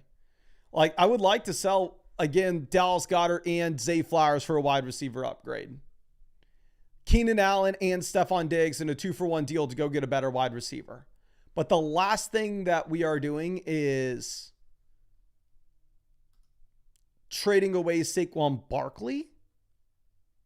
I think you make those 3 or 4 waiver wire pivots. You try to sell wide receiver depth to just get a better wide receiver and consolidate, knowing that there are solid options on waivers for you, like Zach Charbonnet, like T. Higgins, like Jordan Addison, like Matthew Golden, like Jacoby Myers. So it's very easy for you to go through and for you to backfill that depth. But again, for that reason, it's going to be much easier said than done to make that pivot. But I really appreciate you and really hope I was able to help you out in some way. And like I said, I sent you over a bunch of free questions. So if there's anything that you want to follow up with, I'd be super happy to check it out for you. Now let's move this over to our next one. This is going to be from Steiny. Here we just need a flex. I would be looking to flex between Jordan Mason and Tetaroa McMillan. I think you actually do have the projections favoring Jordan Mason in this. I can go ahead and pull this up for you right now. Let's see what the updated projections are on Underdog for these guys. Come on, you can load here. I have way too many windows open. Let me close some of these. And we'll refresh. God dang, how many windows do I have open? My computer's about to burst into flames. Okay. Real quick, let me actually see. So I'm playing against Davante Adams right now, and I have Travis Etienne going. Rest of the game, they have Davante Adams higher, lower, 55.5 receiving yards. So they only have Davante Adams getting another like 15 yards. What do they have for the projections for Travis Etienne? Do they not even have them up? Am I blind? No, they have Travis Etienne higher, lower, 23.5 rushing yards, higher, lower, 4.5. You're telling me that Travis Hunter is not going to get involved as a receiver? They have Hunter higher, lower, 30.5 receiving yards. So long story short, your boy is cooked. We are cooked. But anyway, let me see what they have between Jordan Mason and Tetaroa McMillan. The spread's actually gotten closer on this game with the Vikings and Eagles. Right now, you have Jordan Mason higher, lower, 13.55 points, 79.5 receiving yards. Tetaroa McMillan, they have higher, lower, 10.05, 55.5 receiving yards. So honestly, I do think that you probably go ahead and you probably just play Jordan Mason here, where you get the very high floor with the usage until Aaron Jones is back. Now, Synthetic coming through with a dynasty question. Here says, year 2 of dynasty, just got Rashid back and fixed running back with last year's draft. What do you do to my position? I've had trouble selling Kraft. Is it too late to make a push? It's a super flex and a double flex league. Real quick, I need to pee. Let me go pee. I'll be back, and we're going to send out a bunch of free questions for the people that stay in the live chat. So the second that I get back here, we'll send out 5 free questions in the chat. So just give me 1 second.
All right, let's go ahead and let's send out some free questions. Again, if y'all want to qualify for free questions, all you got to do is drop a like on the live stream and then drop your flockfantasy.com username in the chat.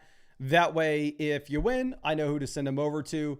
And then, of course, if you wanted to get guaranteed free questions for these live streams, you could always do so by taking advantage of the offer on Underdog Fantasy, where if you go over to Underdog Fantasy and use promo code FLOCK, you are going to get $100 added into your account.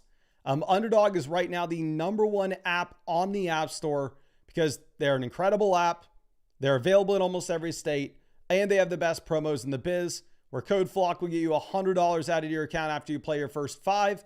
And on top of that, you'll get a free Michael Penix pick, higher, lower, half a total yard for today's game. And you'll get free questions for these live streams. And we're streaming every single day until Christmas, answering your free questions. The majority of questions we answer are free. And again, most people get them from that Underdog promo. But let's start sending out some free questions for people hanging out with us in the live chat. This one's going to be from G Hall.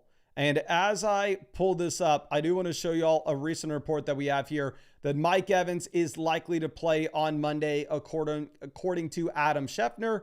And Shefty also says that you have a real chance for Egbuka playing on Monday as well, which is just crazy. I thought there was no shot that Egbuka was going to play.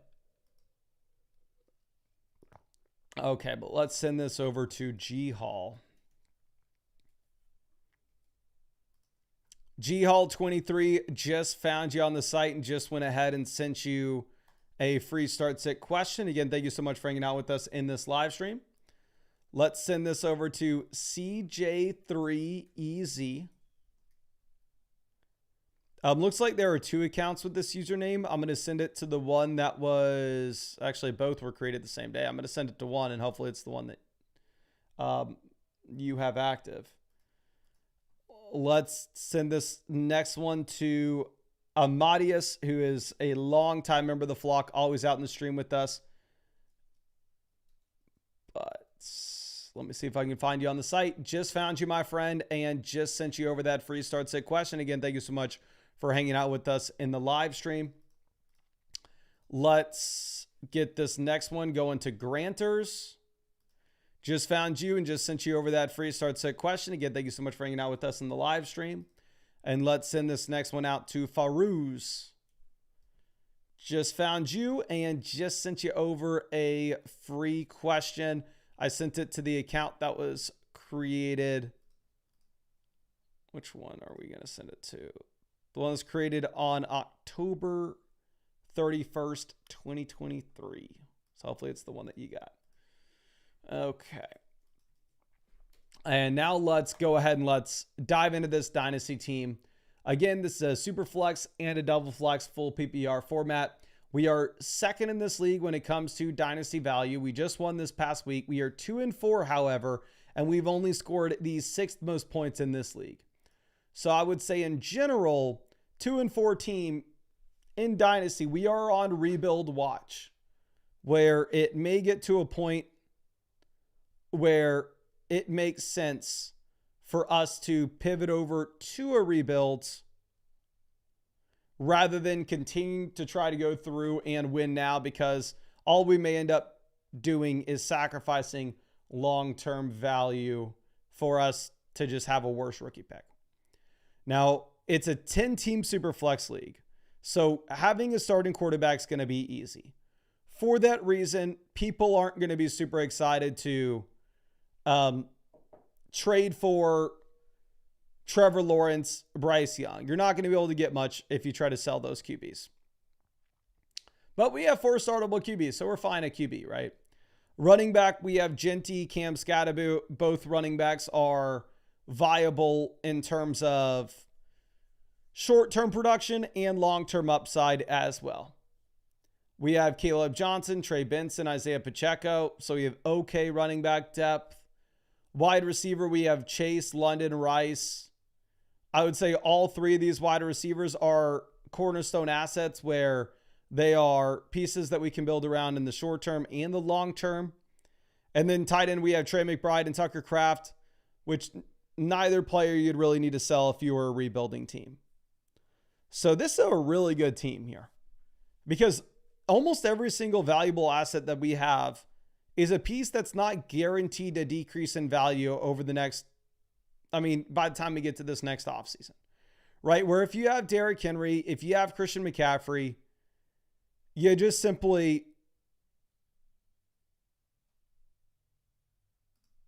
may need to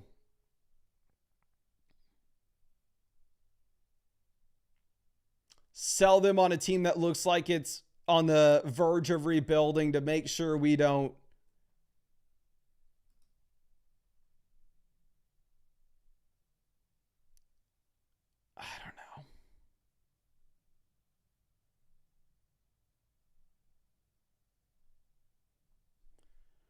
to make sure that we don't lose out on a ton of value. But like, you don't have to sell Scat because his value could go up in the offseason. It could stay the same.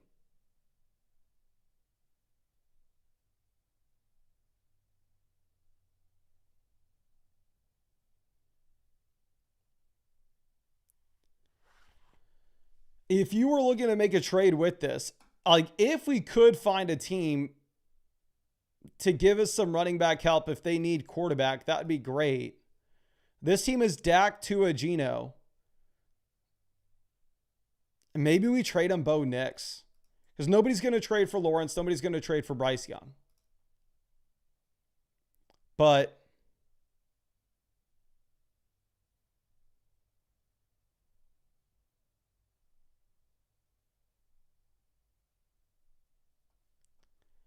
if you wanted to try to send like Bo Nix off, or like if you wanted to try to sell one of the lesser QBs, sell like Bryce Young and get back Breece Hall in a Dynasty Superflex league, I'd try to do that. This team is, the issue is everybody's going to have 3 startable QBs. I guess this team here, they're 1-5, right? So this team that's 1-5, maybe, but you're 2-4. It's not like we can just go through and cherry pick pieces off these teams. Here's the play that you may actually need to make in that case then. If nobody's willing to buy McBride, you may have to try to sell. I'm sorry, nobody's willing to buy Tucker Kraft. You may have to try to sell McBride. This team is starting Isaiah Likely or Mark Andrews. Like this team has nothing at tight end.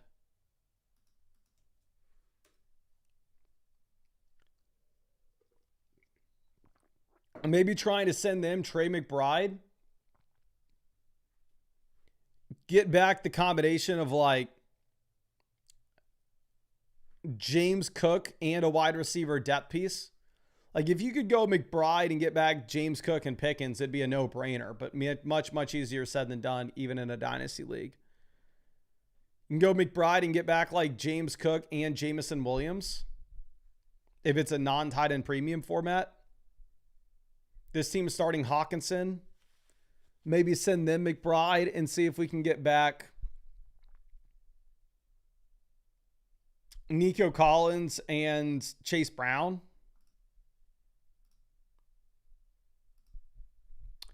I think you don't need to determine like, hey, I'm pivoting to a rebuild or hey, I'm looking to contend, because so many of your assets are cornerstone pieces where you can do both with.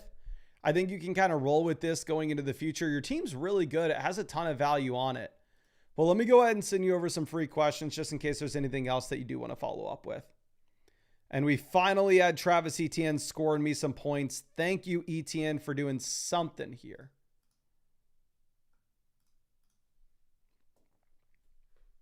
How many points was that?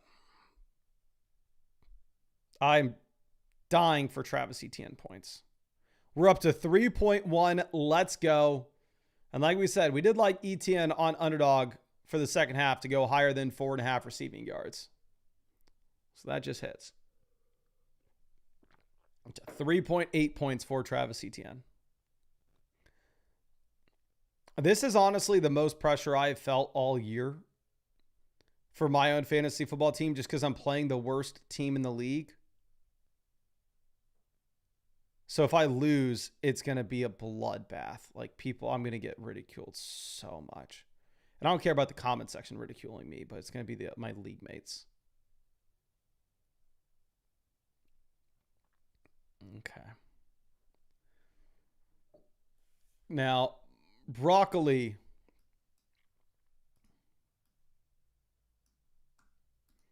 Here for the flex, we will take Jalen. What are the updated projections? Because obviously the weather is not the best in Cleveland. Travis Hunter just scored a point.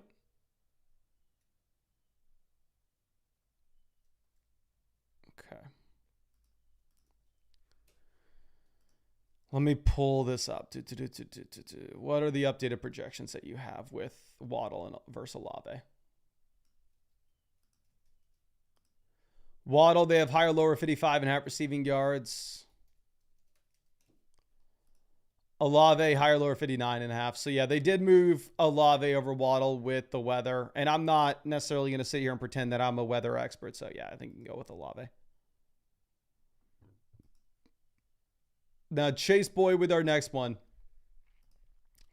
For the flex, I would play Ja'Cory Cross-Garrett over A.J. Brown and Jalen Waddle now that you have both of the wide receivers out in Washington. does seem like they're going to be forced to just run the ball over and over again. Now, San Francisco 49ers fan. Here we have Evans currently in the flex. I know they're saying Evans is likely going to play this week. And Mike Evans looks to be super exciting with some of the best quarterback play in the league. For me, I would be boring. I would play it, quote unquote, safe and go with Tedero and McMillan. But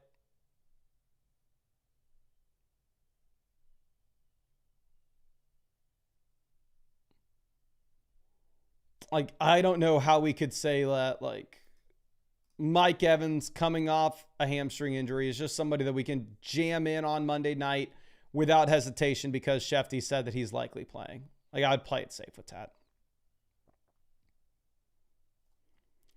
Now, Vinyl Sun here at wide receiver. Rashee Rice is the auto start. I'm assuming you didn't play Travis Etienne if he's on your bench here, which props on you. I would have played him. And clearly not working out. And then and then I would go ahead and I'd probably play Tedero McMillan and Rico Dowdle, both Panthers, in at the flexes. Now, primetime 13, we're going to go Michael Mayer over Kate Otten now that it sounds like Igbuka and Mike Evans both have a real shot to play. But I would play it safe and I would go Jordan Mason and Quentin Johnston in the flexes over Igbuka, where they're saying that he has a real shot to play, but still not going to exactly trust it. Okay. Now let me refresh this.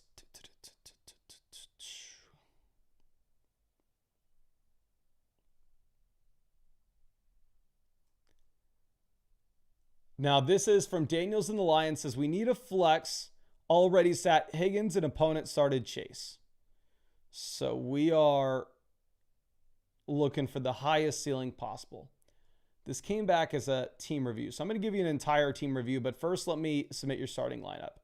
It's a team where we're 2-4, so this week is incredibly important. We're an unlucky 2-4. We've scored the 6th most points in this league. So I'd say your starting lineup right now is Ashton Jeanty, Quinshon Judkins at running back, St. Brown and Tedero McMillan at wide receiver, and then we're going to flex Jordan Mason.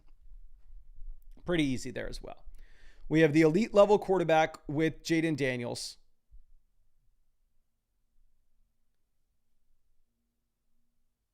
Then looking at running back, we have Jeanty, Judkins, Mason, so we have quality depth. Wide receiver, we have St. Brown, Tet, Higgins, Kayshon Boutte. For me, Boutte's been so inconsistent. I know you had the big spike week this past week with multiple receiving touchdowns. He's had one game with more than 5 targets this season. So I am not excited about Kayshon Boutte here. I would drop him for either Keon Coleman or Darnell Mooney. You could realistically also, since it's the league where you only start 2 receivers in a flex, actually cut him to pick up like Tyler Algier and just roll with 3 wide receivers. The big thing that this team should be looking to do is how can we find the next Rico Dowdle? How can we find the next Rachaad White? Lawrence almost just threw a pick 6. But if you drop Boutte, pick up Algier, and Bijan goes down, then all of a sudden you have the next Dowdle.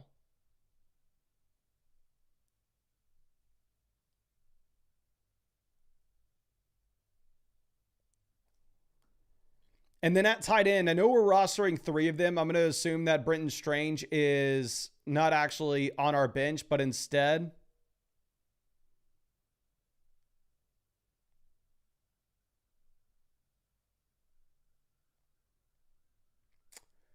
what I would probably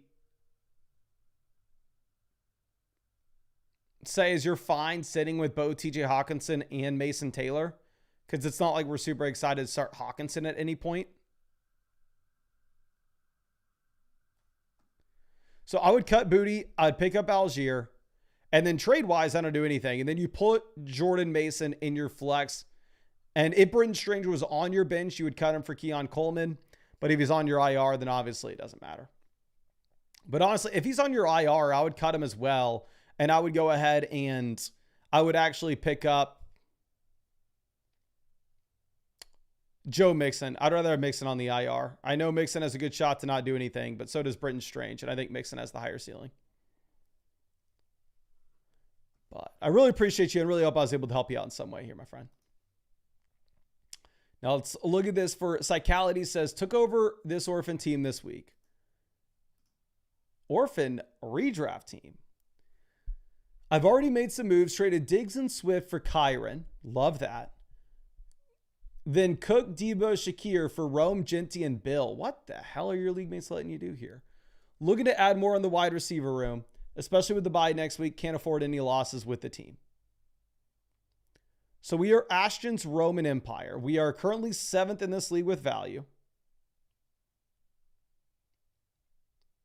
It's a start 8 format, so the depth does matter a considerable amount here, especially at wide receiver.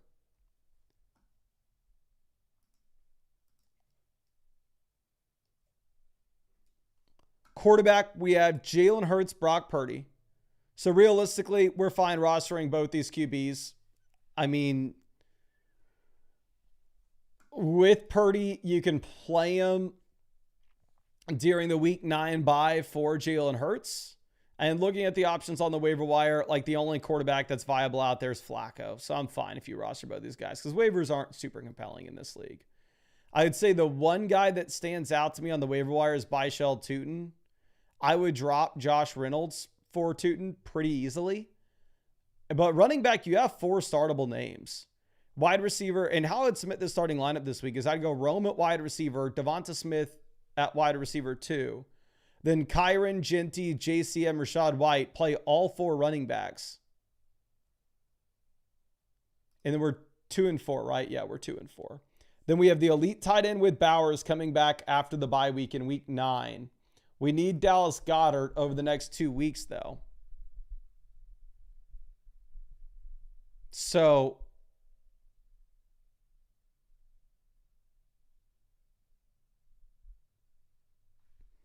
if we were looking at what we could possibly do with this, I would cut Josh Reynolds. I'd pick up Byshell Tootin. I'm okay if you wanted to roster Jack Besh if you think that there's a chance that Jacoby Myers is going to get dealt. My issue with Jack Besh is very similar to my issue with Jalen Coker. It's like, what's the upside to be the wide receiver 2 for Geno Smith?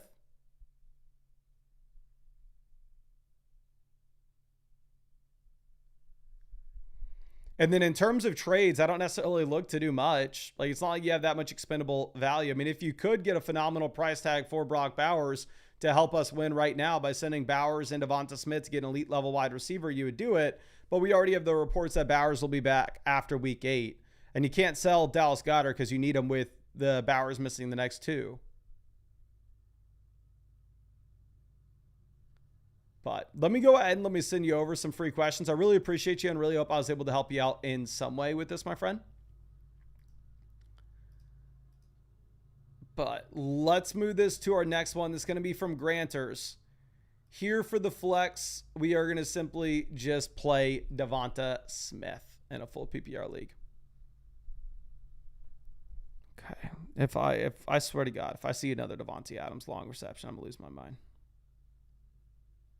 Do not do it. Okay. Check down to Blake Corum. Thank you. Now, Indruby says, need help with tight end in the flex. Hook 'em Warren's. Hook 'em Warren's my friend. Tight end, you play Tyler Warren over Kittle. This is the one spot I would consider putting a tight end into the flex. Half PPR format. Can I see what the projections are on Underdog? Because I never like telling people to put a tight end into the flex spot, but you may have to here. Kittle's higher, lower 51. No, yeah, you're not flexing Kittle in that case. You'd play Johnson over Kittle. Dowdle will have better projections yardage-wise than both players. Full PBR format, I think we go Johnston. Non-PBR, you go Dowdle. Half PBR, I think you still go the big Q, but I'm very biased. Now, Kobe says, you are a godsend of fantasy managers. My friend, I really appreciate you. I'm really excited to look at this. Here, you play Rico Dowdle at running back, and then in the 2 flexes, I know they're saying that Igbuka, he has a real shot to play on Monday, but I don't see why we would risk it when you have two starting running backs that just play right now. So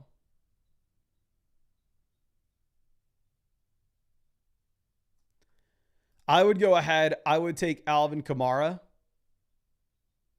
and Kamani Vidal.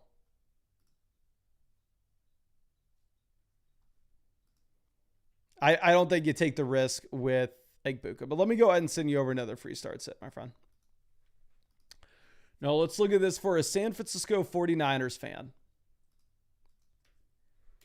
Says, looking at my team draft day, crazy. High projections, but the season has not gone as planned. I'm 1-5 in a 10-team full PPR, where I've scored 200 less points than the top 6 teams. Where do I go from here? League is different, where there are bonuses for everything, and defense is massive. Okay. Well, we are chasing tail. So if there are big bonuses, I would assume that Jamar Chase just scored 100 points for us on Thursday. So it looks like we may be moving to 2-5, but kind of regardless, 2-5 still puts you in a spot in which it's win or go home. Like, you are needing to go through and you are needing to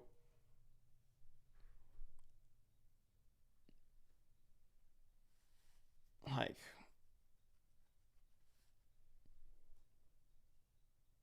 we're going to hopefully crush. We'll see. Running back, we have Genty Judkins. Perfectly fine. Wide receiver, we have Chase, Tet, Mike Evans, Lad McConkey. We have 4 startable receivers. We have George Kittle. So here's the fact of the matter. The fact of the matter is your team's great now. The record's garbage. And honestly, I think you are partially to blame for it. And I hate to say it. I appreciate you, my guy. I know you've been a long time member of the flock, but like, you got very unlucky with this team. Don't get me wrong. But with that in mind, you could have sold the injured players at a loss to make sure that things didn't get this bad. Like, what you should have done is, whenever you fell to 0-4, whenever you fell to 0-3, the injured guys like George Kittle and Mike Evans should have gone on the block, where we didn't let it get this bad. But now that you're in this position where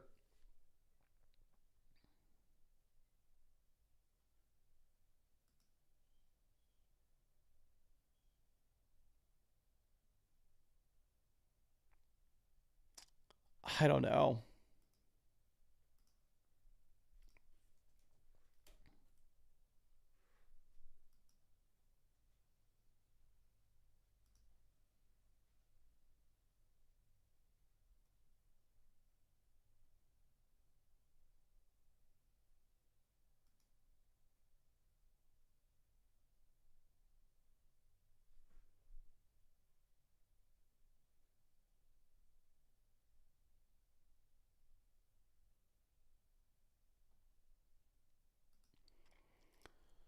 You have Kittle back. You have Evans back. What the hell is there to tell you with this team? It's a league in which you can start 4 wide receivers weekly. So having Chase, Tet, Mike Evans, Lad McConkey, I'm not wanting to sell the wide receiver depth. You have an elite quarterback. You have an elite tight end. So it's an incredible team at this point. The record's really bad. But at this point, now that these injured players are back in, there's no point in going through and selling them and looking to get something else in the flex. So I would leave this as is.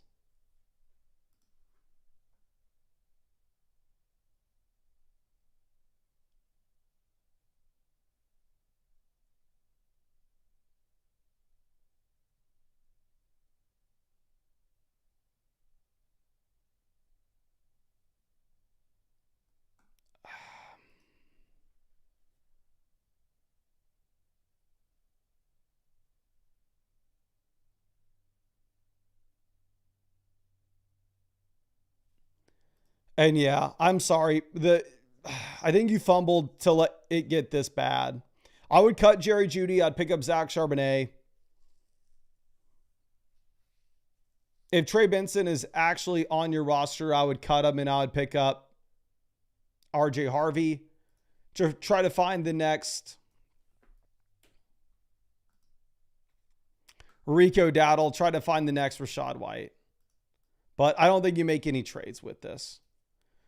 But I really appreciate you, and I really wish I had more for you, my friend. Let me go ahead and send you over some free questions. And again, I'm sorry for the being an ass or being the bearer of bad news, whatever you want to call it. But let's move this over. And I don't even think it's bad news. I mean, I think it's your team's good now. There's nothing you want to do with your team now. It's like we just should have traded those injured guys before it got that bad.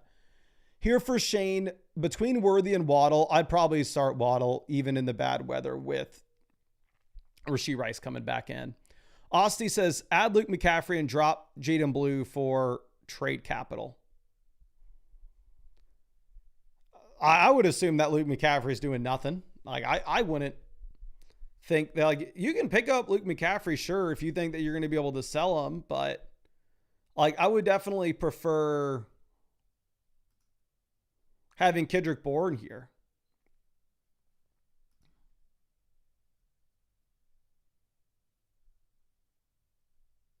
Okay. Now, let's move this over to Kieran. And let me refresh this.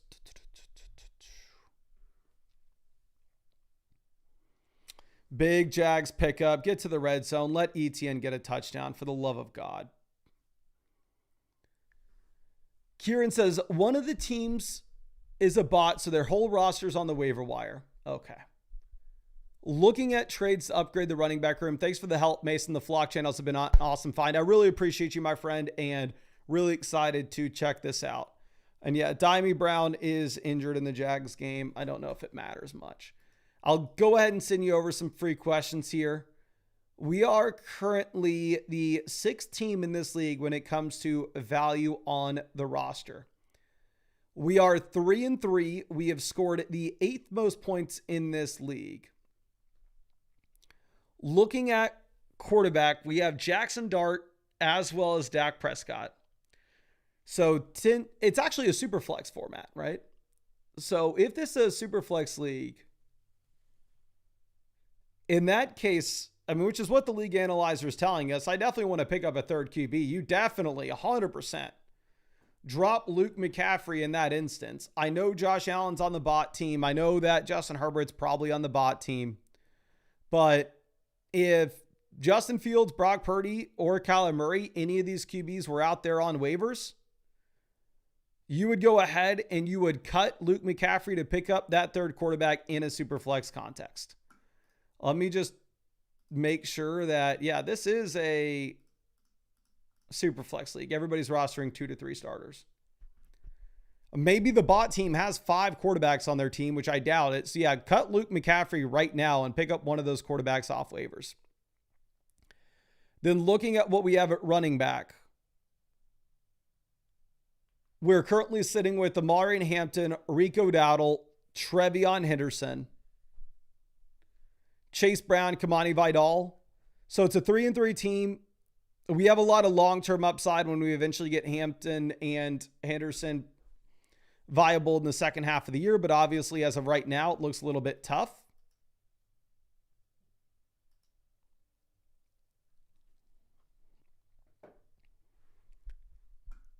Looking at options on the waiver wire, I'm assuming Achane, Scat, Jordan Mason, RJ Harvey, or Madre. I'm assuming all these options are actually on the bot team. Wide receiver, we have Jefferson, Rice coming back in. We're just going to help a ton. It's a league in which you can start a decent amount of wide receivers in your flex. We have the Wilson injury, so we're going to have to wait a little bit of time. So here's my thing. I think it's very clear now that you're getting back George Kittle, you just have to go through and make a trade for a skill positional option.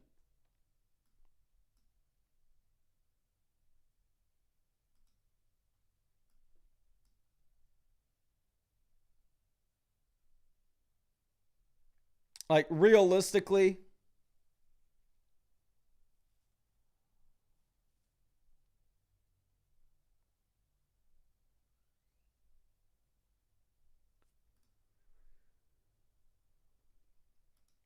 If you could send like George Kittle and Trevion Henderson to go and get to a running back,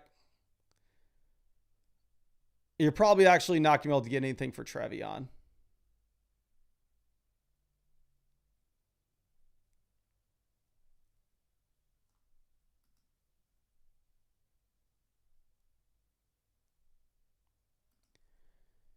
Let's go through and let's just look at the teams that need help at tight end the most that are likely to trade with us. This team is Kelsey and Ertz. They have Barkley. Is there a world in which we can send them Tyler Ward and Rico Dowdle to get Saquon Barkley, or George Kittle and Rico Dowdle to get to Barkley? This team is Pitts and Njoku injured. Is there a world in which we can send them? Actually, they don't have the skill positional depth. Maybe you go for a QB upgrade. Maybe we try to send them Tyler Warren and Jackson Dart for Jaden Daniels in a Superflex league. This team has Kincaid and Andrews. There's no way we can get to Bijan or Gibbs. So we're probably leaving that as is. This team is Goddard, so they're probably fine. I mean, I would throw one of the tight ends on the block. I would cut Luke McCaffrey, pick up one of those quarterbacks we discussed. And preferably, we're trading one of those tight ends to get an upgrade at running back. But honestly, an upgrade at wide receiver would be just as good. But I think that's all I have for you here. I really appreciate you and really hope that I was able to help you out in some way with this. Let me go ahead and send you over some. We already sent you those free questions. So if there's anything else that you want to follow up with, I'd be super happy to check it out for you. But we did just get news, so I'm going to have to go through and update something with our ranks. It looks like you actually have Jacoby Myers inactive. And, Brian Thomas almost had a great grab and dropped it. Let's take a look at this. Jumps up in his hands and drops the ball. Brian Thomas Jr. would have been a great grab, but it's one of those, it's like, you kind of should have got it. You kind of should have been able to make the play, but if he didn't already have all the drop stuff, it wouldn't be a problem. So anyway, Jacoby Myers is inactive.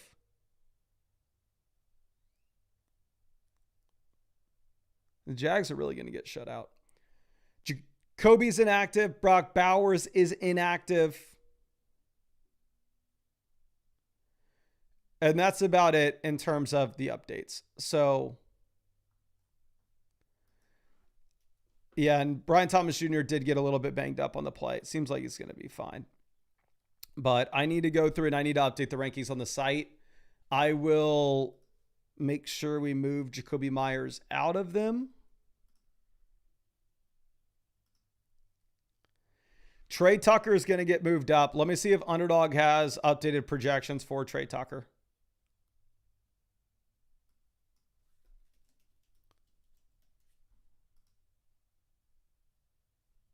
They just took down the yardage projection for Tucker. They currently have him higher, lower, 6.5 targets. I'm sure that will get updated. And they'll put out a yardage one soon. They're probably just having to figure out what it's going to be. And let me go through and move Trey Tucker up in our rankings. And we probably need to move Jacoby down in the redraft ones. I'd rather have Gmo over him. I'd rather have Wandale over him. I'd rather have Shakir over him.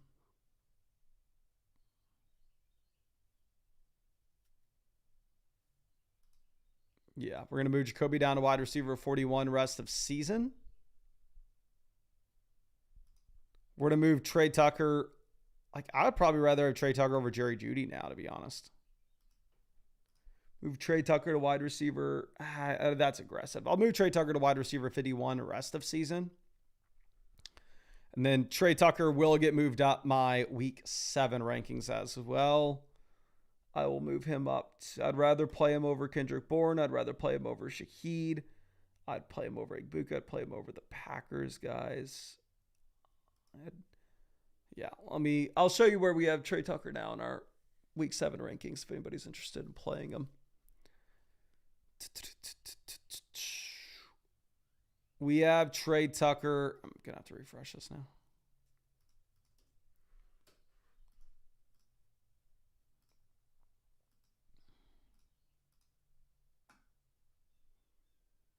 At wide receiver 32 in our rankings. I have him right ahead of guys like Romeo Dobbs, Matthew Golden, Egbuka, Shaheed, Kendrick Bourne, Jawan Jennings, Cooper Kupp. So if you had Trey Tucker, he is definitely a viable play. Now let's move this over. For Tyler Dean McGoldrick. Here, wide receiver. We're going to play Ted Earl McMillan over Devonta Smith, even though he's in a tough matchup, and we'll play Ja'Cory Cross-Kamara in the flex in a great matchup. Okay. Now, Reed M. Here for the flex. I think I would play Matthew Golden. I wouldn't roll the dice with Egbuka. I know they're saying that he has a real shot to play, but him having a real shot to play isn't a guarantee by any means. It's not a guarantee that he's actually playing. Okay. So Jacoby here for the flex. We're going to play Marvin Harrison and Matthew Golden. And yeah, I don't even know who else you would consider. Maybe Trevion, but not interesting. Now, Donald's Dominance says, confused who to sit with Jacobs being a game time decision. I'd plan on Jacobs. Wide receiver, you play Rome. And in the flex, you plan on Ja'Cory Cross-Kamara. I think Jacobs will play, but you have the backup option of Matthew Golden if he doesn't. And then you also actually have the backup option of Mike Evans. I play Mike Evans as backup if Jacobs doesn't play. So obviously you can put Ja'Cory Cross-Kamara at running back, and then you can move Jacobs down to the flex if you wanted.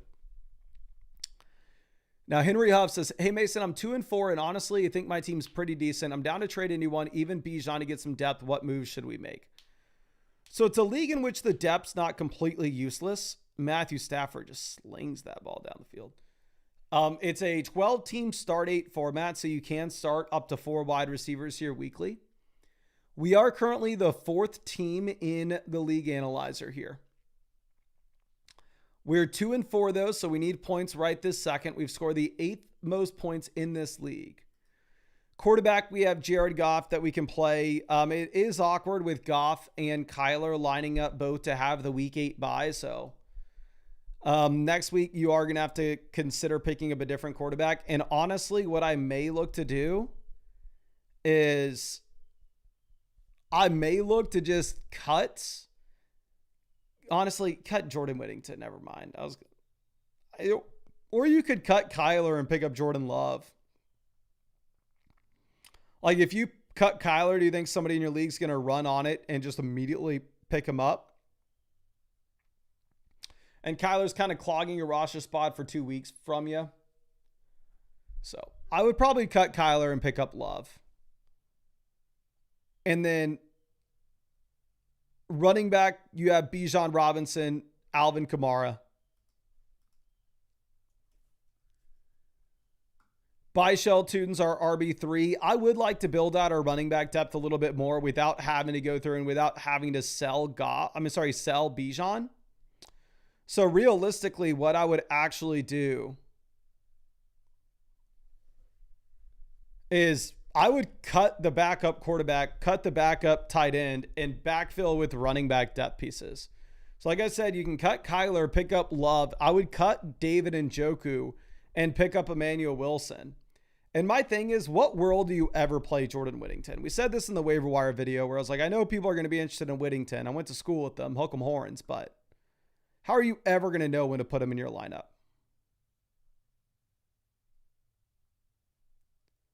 So I would go ahead. I would cut Jordan Whittington.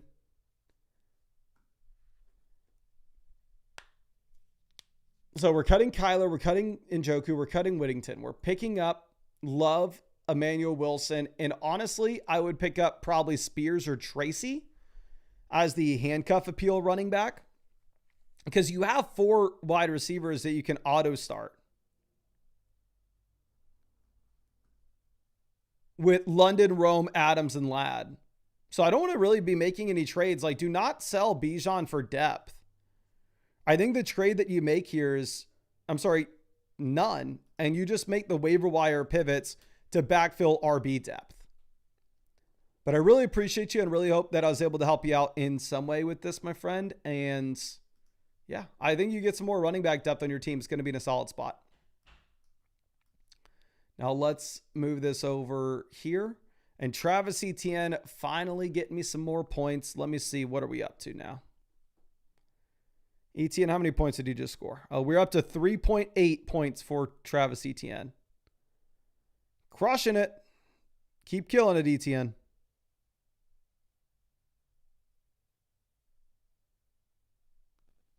How many points is Travis? Let me see. How many points are all these players up to? Brian Thomas, 6.1. There's no way the freaking editor of the Flock League played Jordan Whittington. Are you kidding me? What the hell is he thinking? I need him to win. And he's putting Jordan Whittington in his lineup?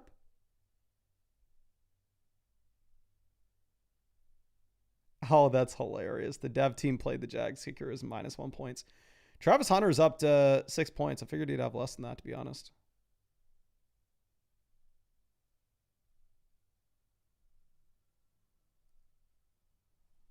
And yeah, God, the editor of that league channel is going to get chewed out from me freaking playing Jordan Whittington. What the hell are you doing? G Hall here, our best option on the bench right now is probably Kenneth Walker. And I'm not putting Kenneth Walker in over any of these options. I agree. I think you flex the tight end here. Okay, now Publix Warrior says, not sure if I trust Waddle in that weather. Do not blame you, my friend. But since Godwin, Debo are both going to miss, you have no option. You got to play Mike Evans and Jalen Waddle. You just simply have to. How many points is the Rams defense up to? Somebody in my league had to start the Rams, right?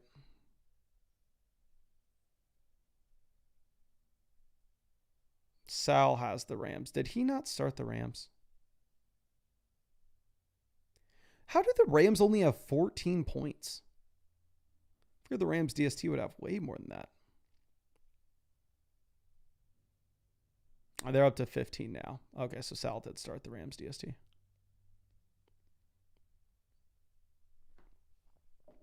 Okay.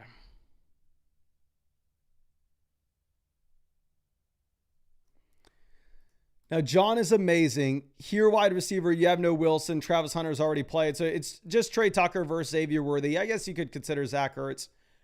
Trey Tucker, definitely interesting. Don't get me wrong, but I'd still rather have Worthy.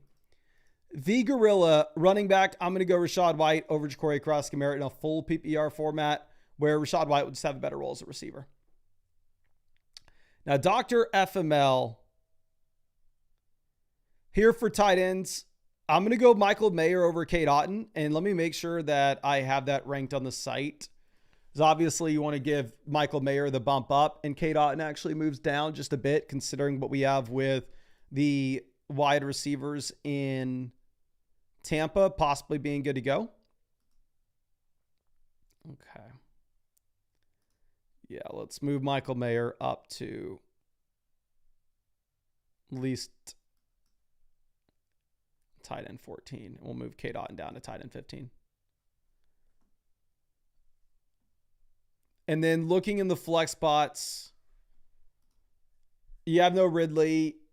You plan on Igbuka and you back up it with Shepard. And then for the last flex, honestly, I mean, it's Jalen Coker, Cade Otton, or Tyler Algier?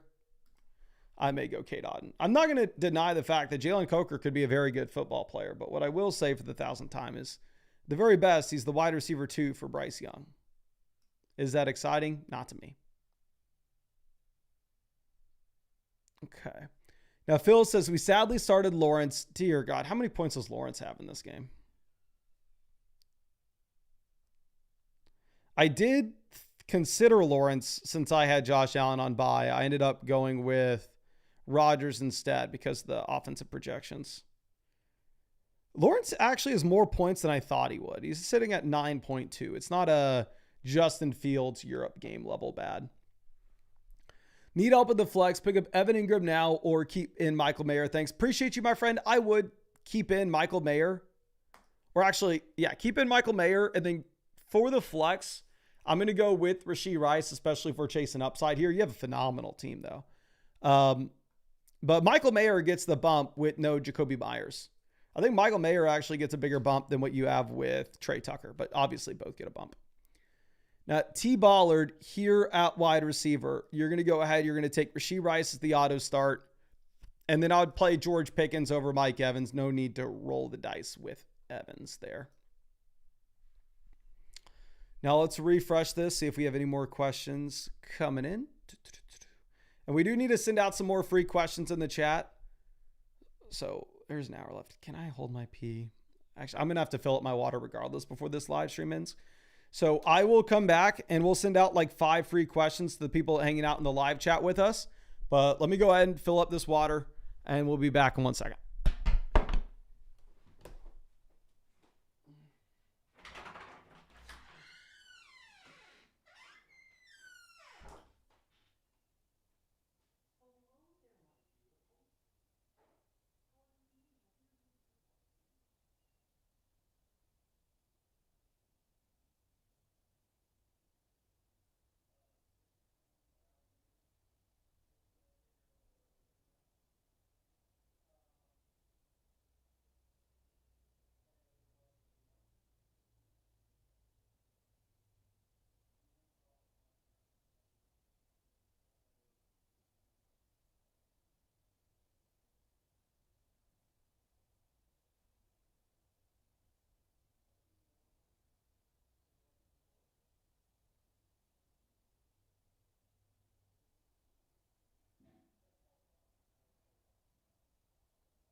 All right, we are back, ladies and gentlemen. Let's go ahead and let's send out some free questions in the chat. Again, to get those free questions, all you got to do is drop a like on the stream and drop your flockfantasy.com username in the chat to qualify. And again, you already know that you can get free questions whenever you want, guaranteed, by taking advantage of the offer over there on Underdog Fantasy, where if you go to Underdog Fantasy and use promo code FLOCK, you will get $100 added to your account after you play your first 5. 2, you will get a free Michael Penix selection, higher, lower, half total yard for today's game. And Underdog Fantasy is available in almost every single state. They're the best sports app you can find. They have the best promos you can find, which is why they are the #1 app in the App Store. They've been the only sponsor of this channel for 5 years. Code FLOCK will give you all those. Plus, at the same time, it's actually going to get you free questions for these streams as well. But let me go ahead and pick some winners to send out free questions to right now. Let's get this to Versace Drapes. This is I'm Gucci, you Polo. Long time member of the flock here, if y'all don't know. Versace Drapes. Just found you and just sent you over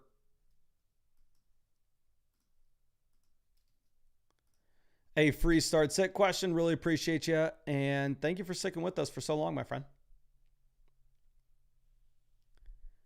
Okay, let's send this other one to Nick's Picks 1.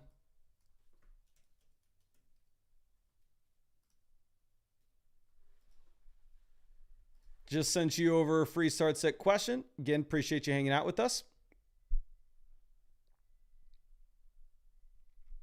Okay.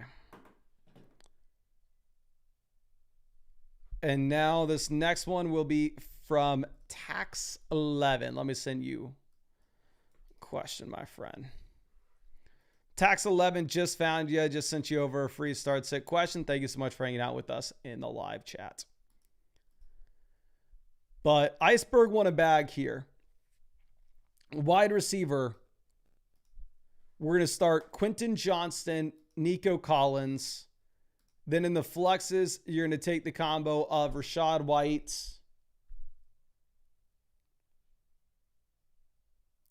And if you wanted to play it safe, you go Dowdle. If you wanted to play for the upside, you go with Mike Evans.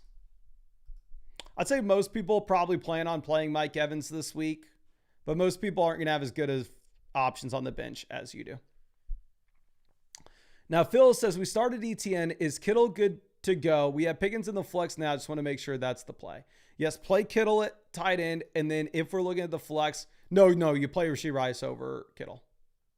I'm sorry, you play Rashee Rice over Pickens for sure. This team is incredible, though.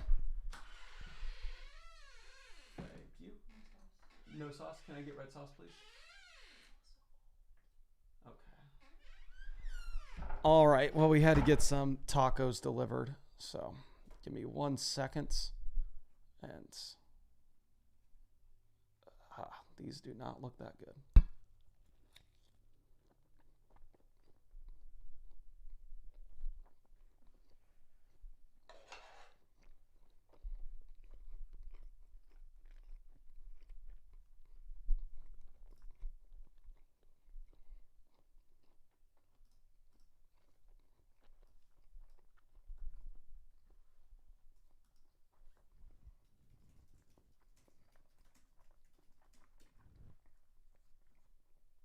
Yeah, those need sauce.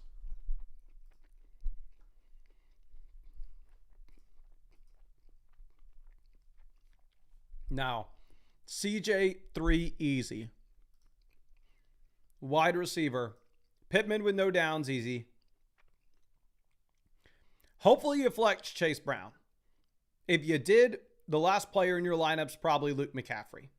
If you didn't, you probably also start Woody Marks, but I'm assuming you played Chase Brown on a team like that.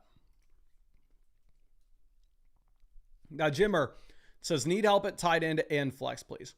I'm assuming that what you're asking for is to start 2 wide receivers and 1 flex. I'm going to send you over a free question just in case maybe I answer this wrong. You can resubmit.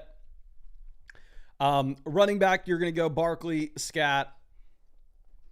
Wide receiver, I don't know if you already played Brian Thomas. If you did, you go Brian Thomas and Teteroa McMillan. And then in your flex, you're going to play Michael Pittman. And then at tight end, you go Kittle over Fannin. If you didn't play Brian Thomas,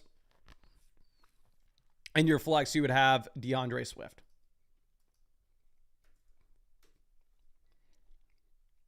I'm going to send you over that free question if you have another team you want me to take a look at, or if you want me to relook at that one a different way. Now, give me my flowers. It says, Ferg or Fannin, got the stack with Dak and Ferg, Dowdle or Kamara at the flex. I'm going to go Ferg, not because you have the stack, but because I think he's the better play. Wide receiver, between DJ Moore and Mike Evans, you just play Mike Evans. And then for the flex, I would play Dowdle over Kamara.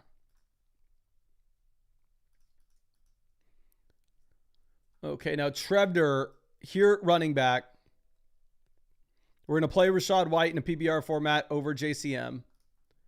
And then in the flex, you play Ja'Cory Cross-Kamara. There's no reason to roll the dice with Mike Evans there. Again, a lot of teams, you can plan on playing Mike Evans because your options probably aren't that great. But here. These teams do have great. Trevor, I would play Brees Hall over Charbonnet easily, or Igbuka. Like, same thing with Igbuka. Like, they're saying he has a real shot to play on Monday, but if you have an option like Brees Hall, why risk it?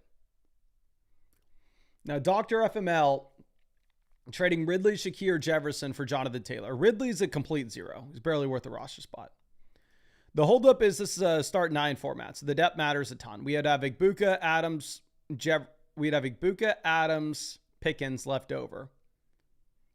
You kind of need another running back. So value-wise, it's Jonathan Taylor. The only holdup is this league does look like it's a league in which depth matters a ton. Now, Phil says 5-1 flex help, keep riding, or may one last move. I keep riding or make one last move. I'd play Ja'Cory Crosby Merritt, and I'd probably keep riding this team. You can afford to trade for an elite tight end if somebody's desperate for a running back. Will Wire says, I have no idea who to start this week. At tight end in my flex spots, we have Vidal, Marv, Bourne, Fannin, and Kraft.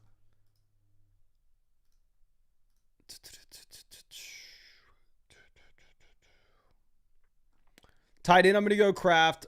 And then I think you go Marv and Kamani Vidal here in the second flex.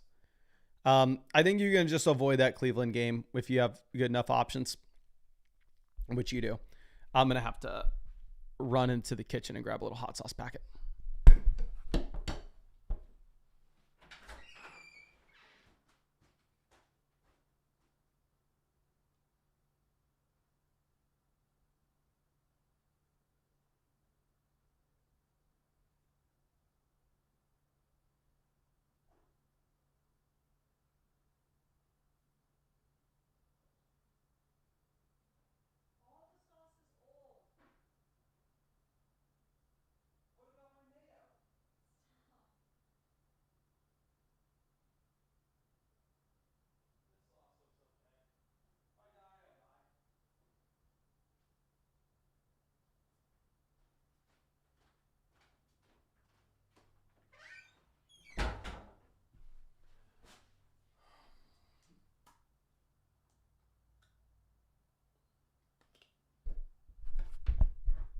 We're back. You're going to have to let me eat a taco, though.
No way the Rams going for it at 4th and 5 when you're up 21-0 and the Jags can't do anything.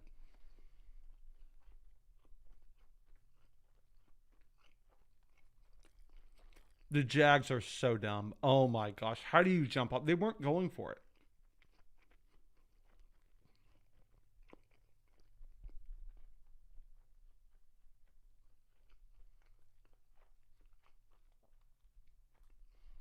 God, the Jags are dumb.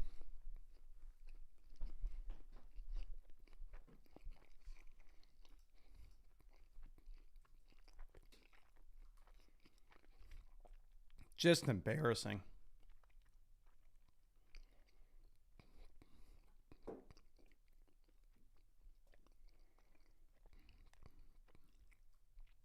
This may be worse than what we saw with Justin Fields last week.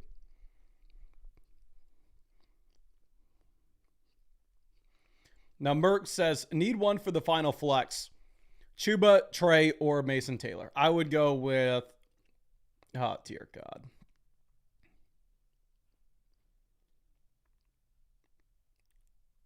The Jags are just getting beat to hell.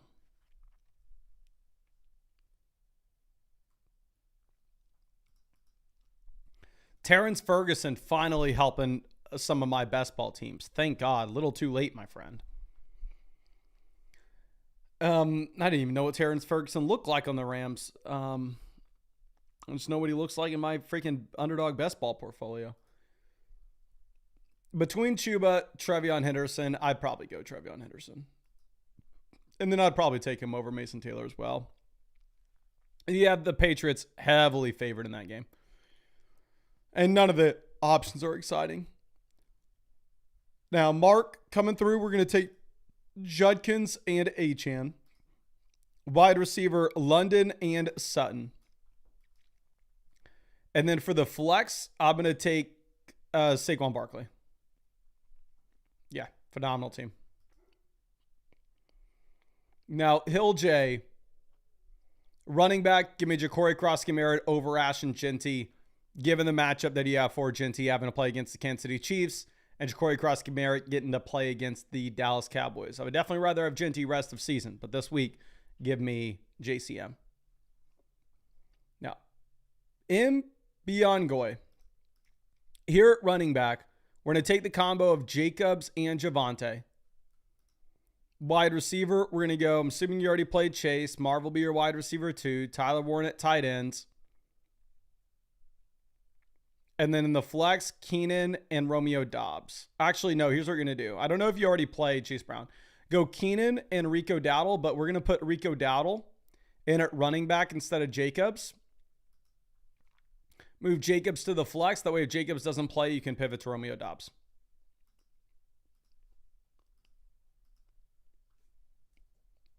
Now, BTA Guillotine. Wide receiver between Aomanor, Egbuka, and Puka. I would go with Egbuka because worst case scenario, if he doesn't play, you could pivot over to Sterling Shepard, which isn't much worse than Alec Aomanor. Tedza. Here for wide receiver, you play Pittman with no downs. And then in the flexes, you're going to go with the combo of Shaheed. And you've probably played Jerry Jeudy over Kayshon Boutte, who has one game with more than 5 targets. But obviously, Jerry Jeudy himself is not exciting at all. Now, Bones says Rico or Devonta Smith, and also who are we going with at quarterback? Anybody but Carson Wentz, I'll tell you that much. I'd rather play Dart over Wentz. I know the Vikings project to score more points, but Dart will give you rushing upside the way that Wentz doesn't. And then Rico versus Devonta Smith, I would go with Rico Dowdle. Now, Jagny says, not sure who to start at tight end or the flex. I feel so sick from those tacos. I have no idea how long those were left out on the counter yesterday before they got put in the fridge. Maybe it's the sauce was really bad. The fiance said not to eat the sauce, and that was super old. But, oh my gosh, I do not feel good. Oh, y'all may see me yak on the stream. Tight end, we're going to take Zach Ertz with none of the receivers viable in Washington. And then for the flex, we will go Ja'Cory Cross-Merritt in the great matchup. So I mean, right now the Commanders still project score a ton of points. I regret eating those tacos so much. That was a horrible call. Horrible, horrible, horrible, horrible, reckless call.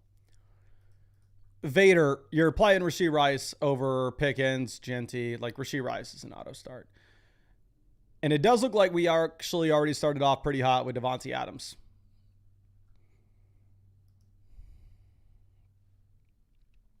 Now let's move this back. Jacob Marr trading Scat and Kittle for Derrick Henry. Let's check out the team here. We have Tyler Warren at tight end alongside George Kittle.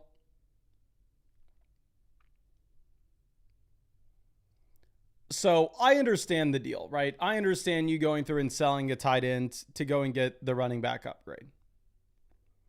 But for me, this isn't nearly enough of an upgrade.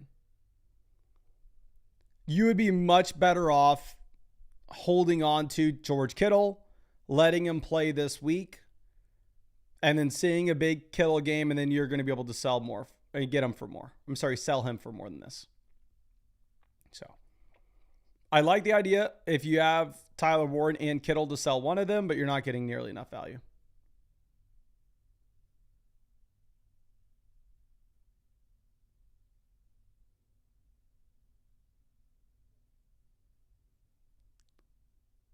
Travis Hunter, big catch. Will this be Travis Hunter's first game with 10 fantasy points? Possibly.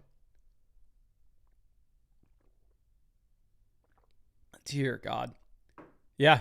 Travis Hunter over 10 fantasy points. It's finally happened.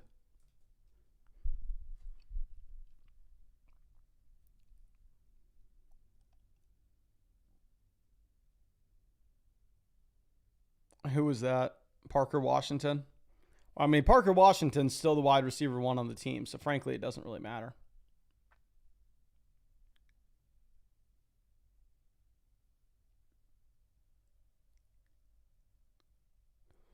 Byshell Tootin's still in the freaking game instead of Travis Etienne. Like, what the hell are we doing here?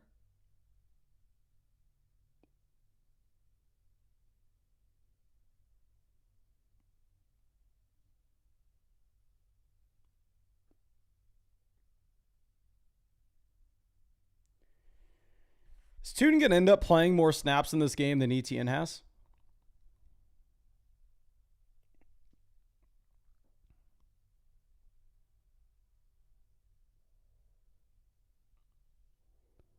Travis Hunter touchdown. There's a flag. It's in the secondary, so it'll probably stand. And now I got to listen to freaking Danny. God dang. Yeah, it's pass interference on the defense. So Travis Hunter touchdown. If you put Travis Hunter in your starting lineup, you got bailed out. I'm going to tell you that right now. But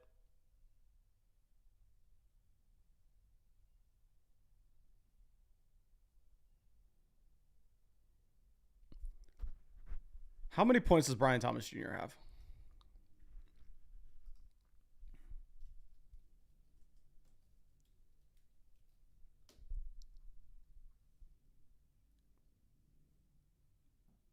Okay.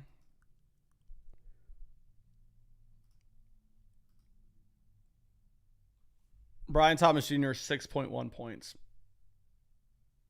Travis Hunter gets you up to 20. And God dang, Travis Etienne, freaking turd. Okay. Let's submit this. Let's see if we have any more questions on the sites.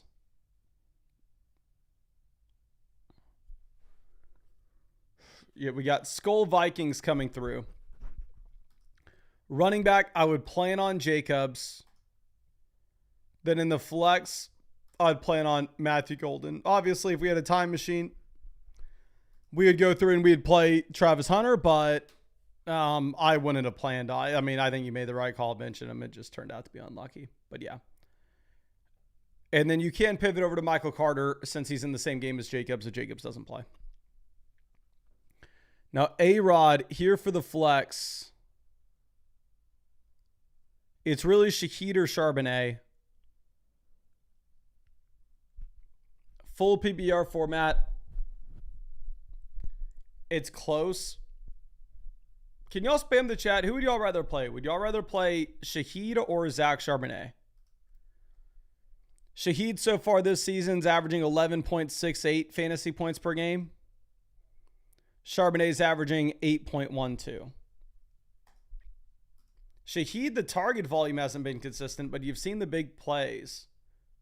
You've had one game with more than 6 targets for Shaheed. Yeah, Danny Ladd's working right now. I know. I already know. I don't even want to open up Discord and see the clips. Looks like the chat's kind of split on Sharp versus Shaheed. I do think it's going to be up to you here, my friend. I mean, Shaheed's been the better flex so far this year. And you do have decent projections with the Saints offense. Like the Saints, I think, have an implied team total of like 21.5 points. Which is significantly more than what you have with, say, like the New York Giants, the Miami Dolphins. Now, Tristan says, Mason, I'm dying in the RB room. I originally had Trey Henderson and Garrett Wilson, traded them for Mason and Tet. Help save the season. You're second in this league in value, my guy. It's a league in which you only start 2 receivers in a flex. We're 3-3. We're right in the middle of the league in points scored. Looking at the league analyzer, we have the most valuable wide receiver room in this league. We have the combo of Jefferson, JSN, Tedero, McMillan, Deebo Samuel, and Travis Hunter. We have Lamar at quarterback. We have Tyler Warren at tight end. So we have an elite tight end and an elite QB. It's a 2 wide receiver, 1 flex league, so the positional depth's not going to matter much. So we like having those elite onesies. We have Derrick Henry, Jordan Mason, so we have playable running backs. We have Sharp, Harvey, Woody Marks. I mean, if you were to have a Kenneth Walker injury, Zach Charbonnet turns into a league winner. And then looking at like wide receivers in the flex, you have great plays every week. So the league analyzer has us near the very top here, and I'd kind of agree with that as well. I would say in general, like you don't need to be trading for an RB. Like maybe once Deebo Samuel comes back, then at that point, one of the wide receivers becomes expendable. I wouldn't want to do anything before the games today. Because realistically, you have Jordan Mason as a viable piece right now. Once Aaron Jones comes back, then that will no longer be the case. I mean, I guess actually, since you have Derrick Henry on bye, if you wanted to go through and try to send Deebo Samuel and RJ Harvey in a package deal to try to go get a better RB1, then sure, you can try to do so. But it's just going to be much easier said than done.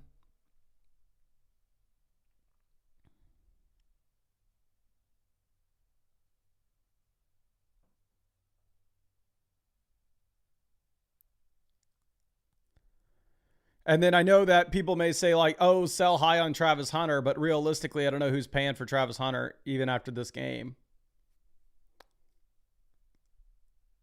Obviously, once we get Lamar back from the bye, which should happen next week, we can go through and we can try to send Caleb Williams in a 2-for-1 deal to get an upgrade, but it's a 10-team format. I don't know who's trading for Caleb.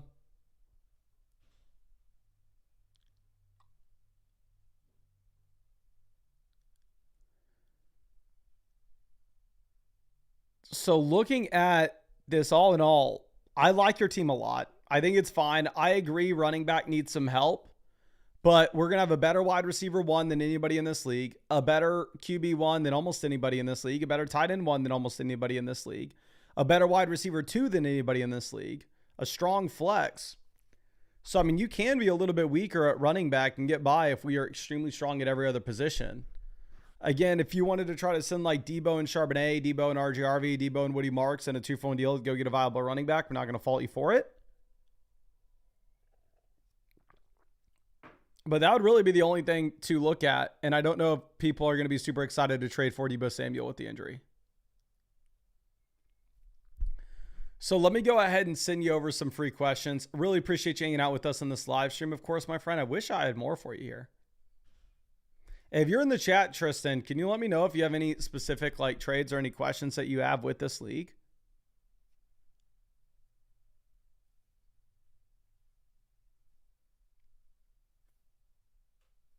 I mean, technically, we have some of the waiver wire options ranked ahead of Zach Ertz in our rest of season ranks, but frankly, it doesn't really matter.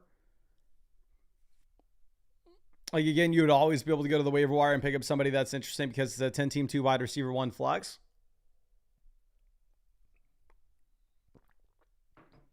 But I don't think I have anything else here for you, my friend. I sent you over those free questions. So, again, if there's anything that you want to follow up with. Yeah, Tristan, let me know in the chat. Is there anything that you have that you want me to look at with this? I like the team a lot.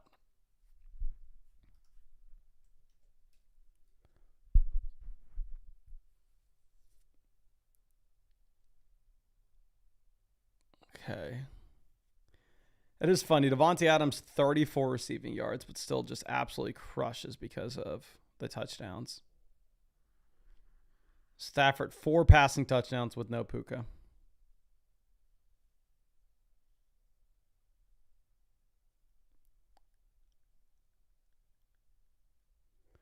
It's anything but Devontae Adams. If Adams has a 3rd touchdown against me, I'm going to lose my mind.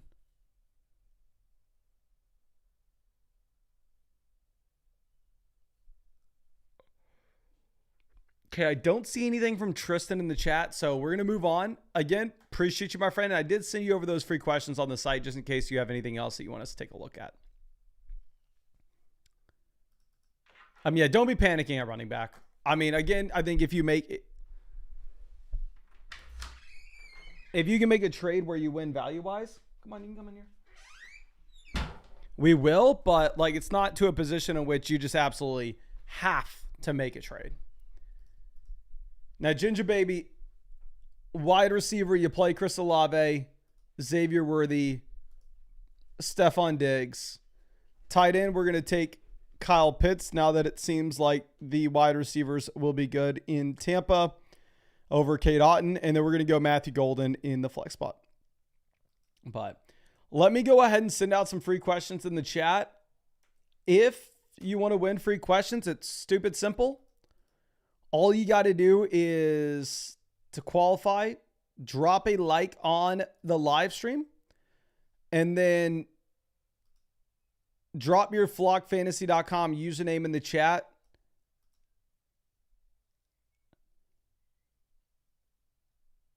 That way, if you win, I can find you. Now, of course, you can always just get guaranteed free questions by taking advantage of the offer over on Underdog Fantasy. If you go over to Underdog Fantasy and use promo code FLOCK, you will get the best promo that they've had in the 5 years I've been working with them, which is $100 added to your account after you play your first 5.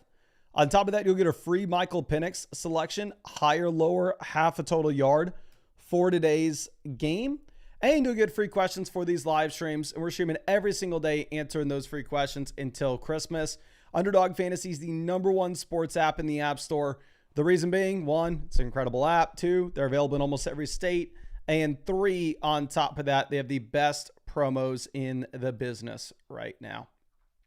But let's go ahead and let's send out some free questions in the chat. Let's send this one to Quagga. See if I can find you, my friend.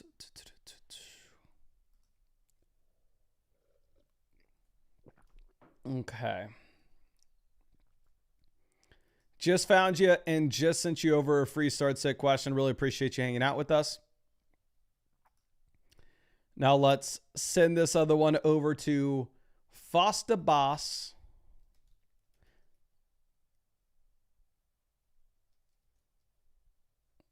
Okay. Just found you and just sent you over a free start set question. Really appreciate you hanging out with us in this live stream. Okay, so this is from Red 9 Sox says, you think Henry and Terry will come through rest of season? I think Derrick Henry will. I think you're downgrading from Rome to Derrick Henry, and you're downgrading from Hampton to Terry, though. So, for me, I'd rather have Rome Odunze and Amari and Hampton. I don't mind at all buying low on Derrick Henry, though, because I do think that this Ravens offense is going to be much, much better going into the future. Iceberg, I literally could not care less who's warming up with the starters.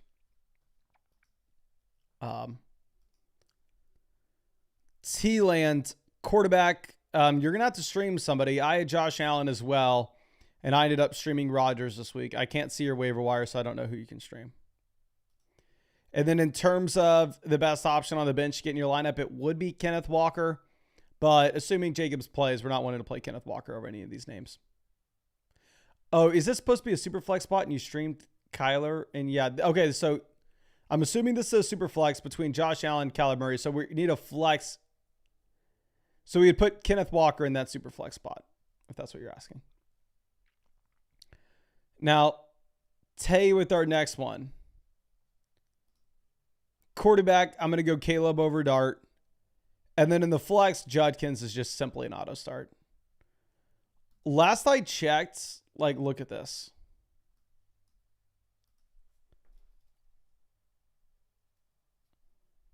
Almost another Jake Ferguson touchdown.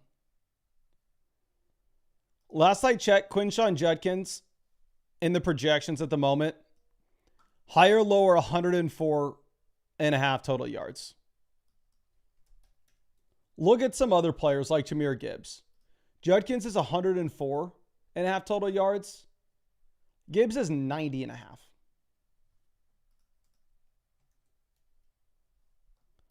Here are some other elite running backs. Saquon Barkley. Saquon Barkley is 98.5. So if you have Judkins, you have to play him. Doesn't matter what the weather's like. Now, Cool Kid says projected to lose by 20. I don't know with Swift because of Mason and Saquon. I would play Devonta Smith here. Is that a touchdown? Oh my. You have to be kidding me. This has to be some kind of joke.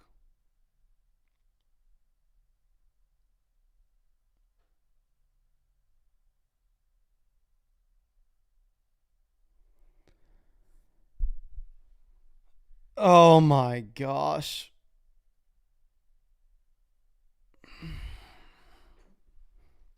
I have to record a clip for the Flock League.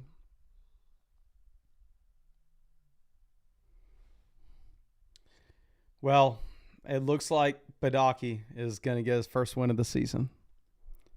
Against yours truly, Devontae Adams just dropped the third touchdown. I want to cry. I'm going to smile through it. But realistically,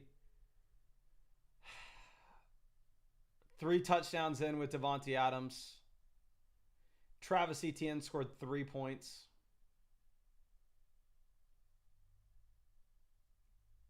It can't get worse than this. Oh my gosh.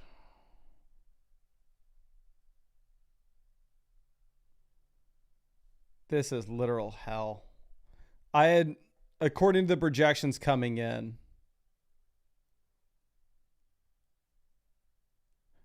like an 80% chance of winning my matchup, which you never see you never see a team favored by that much.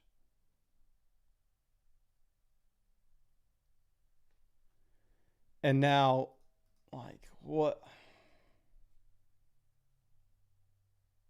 How many points is the dude up to?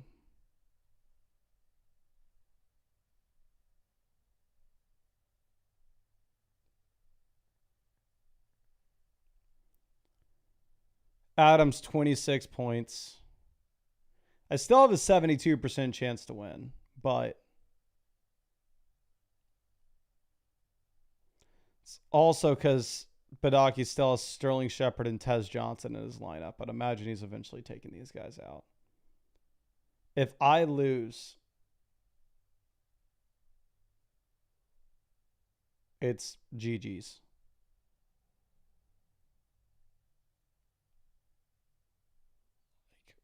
Dear God.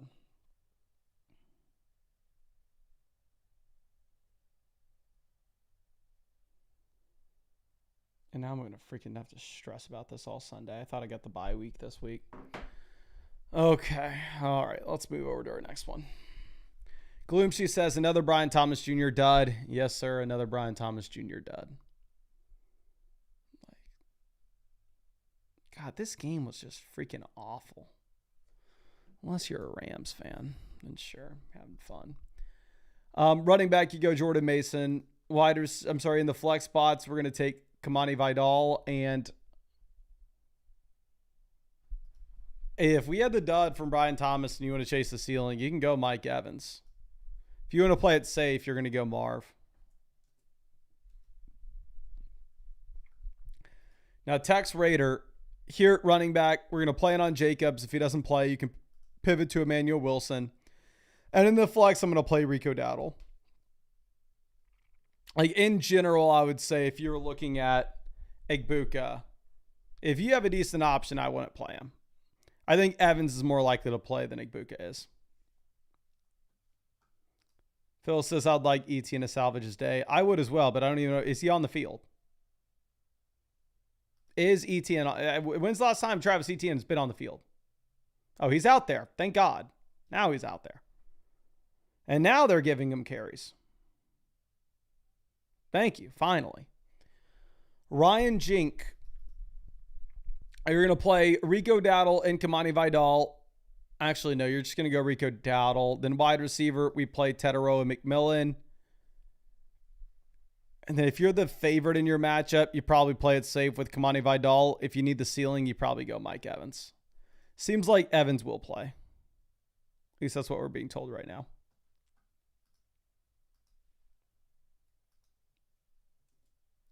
But yeah, Brian Thomas Jr. stays down.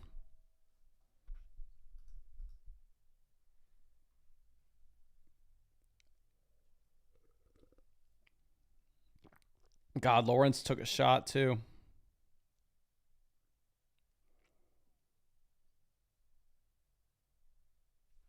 Yeah. Yeah, Brian Thomas Jr. looks like he's in pain.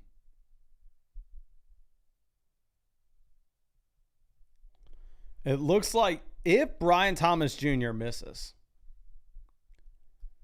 Travis Hunter is about to go insane. Travis Hunter may be in the top 24 wide receiver rankings video next week if Brian Thomas isn't going to play.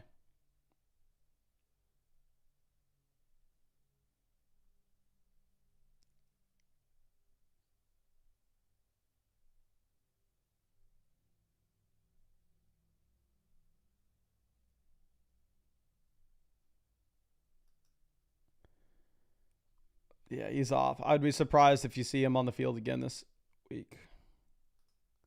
Yeah, no, Parker Washington will go insane. Yeah, Parker Washington about to be an S-tier wide receiver. Daryl says, are only content creators eligible for the last place punishment in the Flock League? Yes. In the Flock League, everybody is eligible to win first place and get $10,000 like an editor. An editor or the dev team, they can win. They can get the $10,000 first place prize. But in terms of the last place punishment, only creators.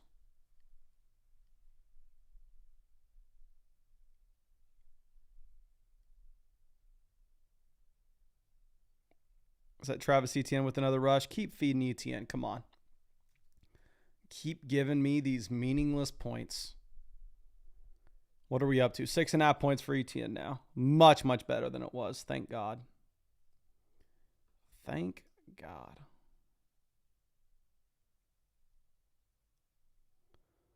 Lawrence slings it to Parker Washington. And defender draped on him. Now, Chris, quarterback, give me May over Baker. Running back, we're going to go Gibbs. A wide receiver, give me Evans. And if Evans doesn't play, hopefully Igbuka does. And if Igbuka doesn't play, then we can pivot to Cup. They all play on Monday. And then for the flexes, I'm going to go with Josh Jacobs and Rashad White. If Jacobs doesn't play, you got Mason, you got Kamara, you got Dow. You should have somebody that you can pivot to.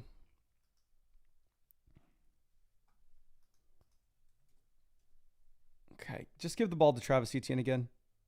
Oh, dear God. Travis Etienne on the screen would have been perfect. Travis Etienne could have taken that 30 yards guaranteed. Steady. Freaking give it to 150-pound Travis Hunter. Now, Mike, quarterback, we're going to go Stroud, Lamar on bye. I hate the Stroud matchup, though. Wide receiver, it's if you already benched T. Higgins, then you got to play Devonta Smith and then Mike Evans in the flex. Obviously, if we had a time machine, I'd want to go ahead and I'd want to get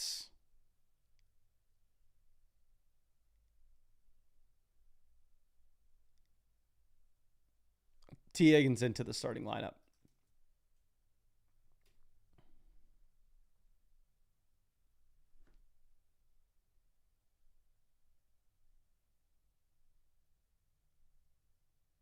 Lawrence scrambling.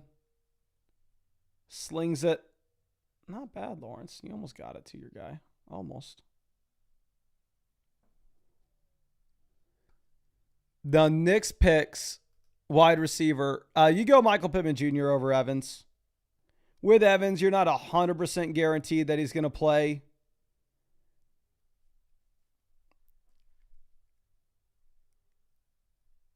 And at the same time, Pittman, you have no Josh Downs, so the target share should be expanded.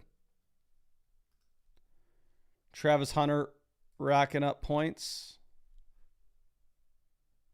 Travis Hunter over 100 receiving yards.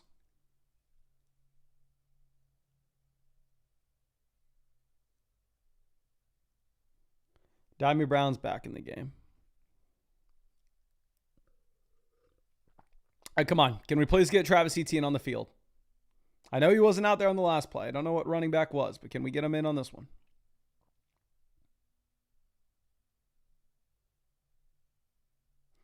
There's no way. No number started Travis Hunter.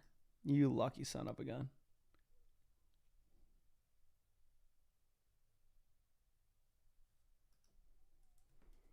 God dang. Take out Tuden. Put in freaking... Where's that LaQuint Allen? Who the hell is that? That's LaQuint Allen, isn't it? It's not by Shell Tuden. Yeah, it's freaking LaQuint Allen. Get his ass out of the game and put Travis Etienne in.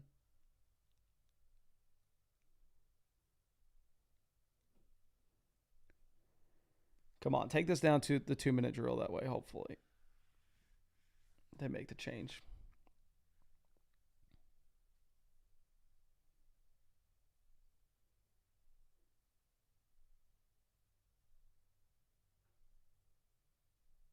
Lawrence sacked. The Jags aren't gonna. They're simply not gonna score a point in this game. Actually, no, never mind. They already scored with Travis Hunter. Ignore me. But smooth this over. K Strike says Rams keep playing Blake Corum over Kyron Williams. The Rams are up by 30. I don't think they want to risk Kyron. I mean, Kyron was out there a bunch this game, but this game wasn't competitive, right? The Rams are a team with Super Bowl aspirations. And they clearly love them some Kyron Williams. So I wouldn't stress about the Kyron usage in this game in particular.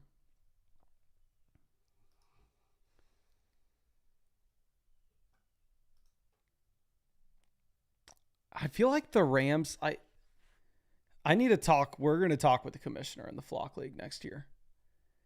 Because I feel like, let me know how it is in y'all's league.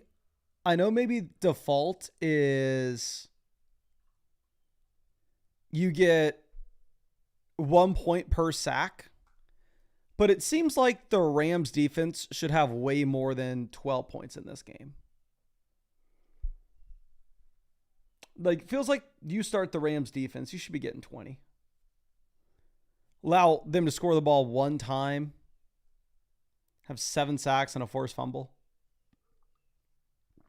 How many points are sacks worth in y'all's league?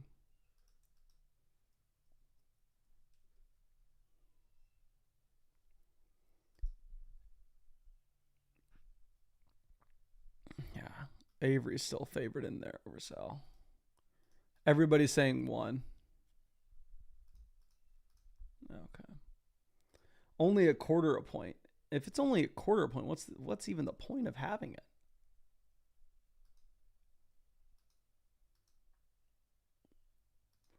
Looks like there are a decent amount of people that get 2 points a sack, but most are 1.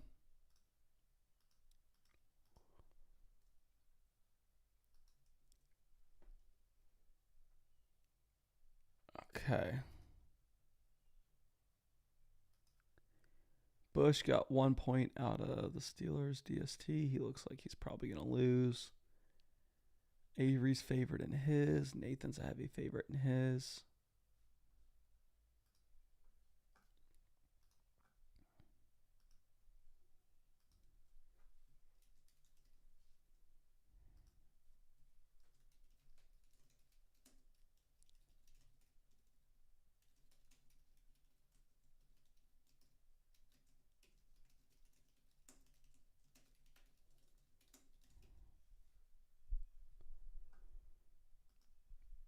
Okay. Out there at the 2-minute drill, Etienne's not in the game. Get another Travis Hunter touchdown. It was Travis Hunter target. Throw wasn't on point. Okay. Let's see what else is happening. Thomas, Zach, now they haven't had anybody play, so it's a 50-50 coin flip. Okay, so right now what's looking like in the Flock League, Avery has a 61% chance to win. The Fan Wagon, 65% chance. Nathan, 72%. Danny, 60%.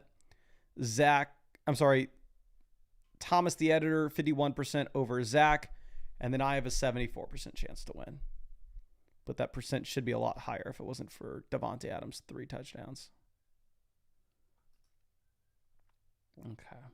Let me see if we have any additional injury news coming out since last we checked.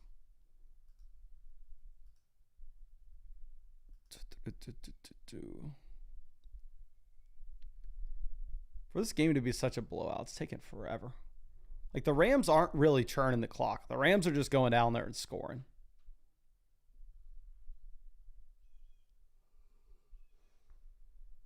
Okay.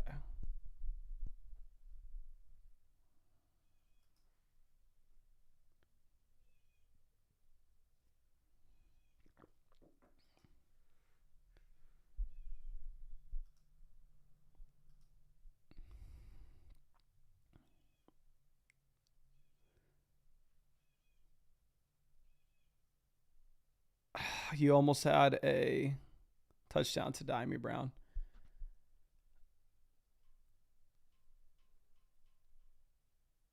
Okay, we have no additional injured news. You have Landon Dickerson playing for the Eagles this week, so hopefully Barkley can finally start to do something.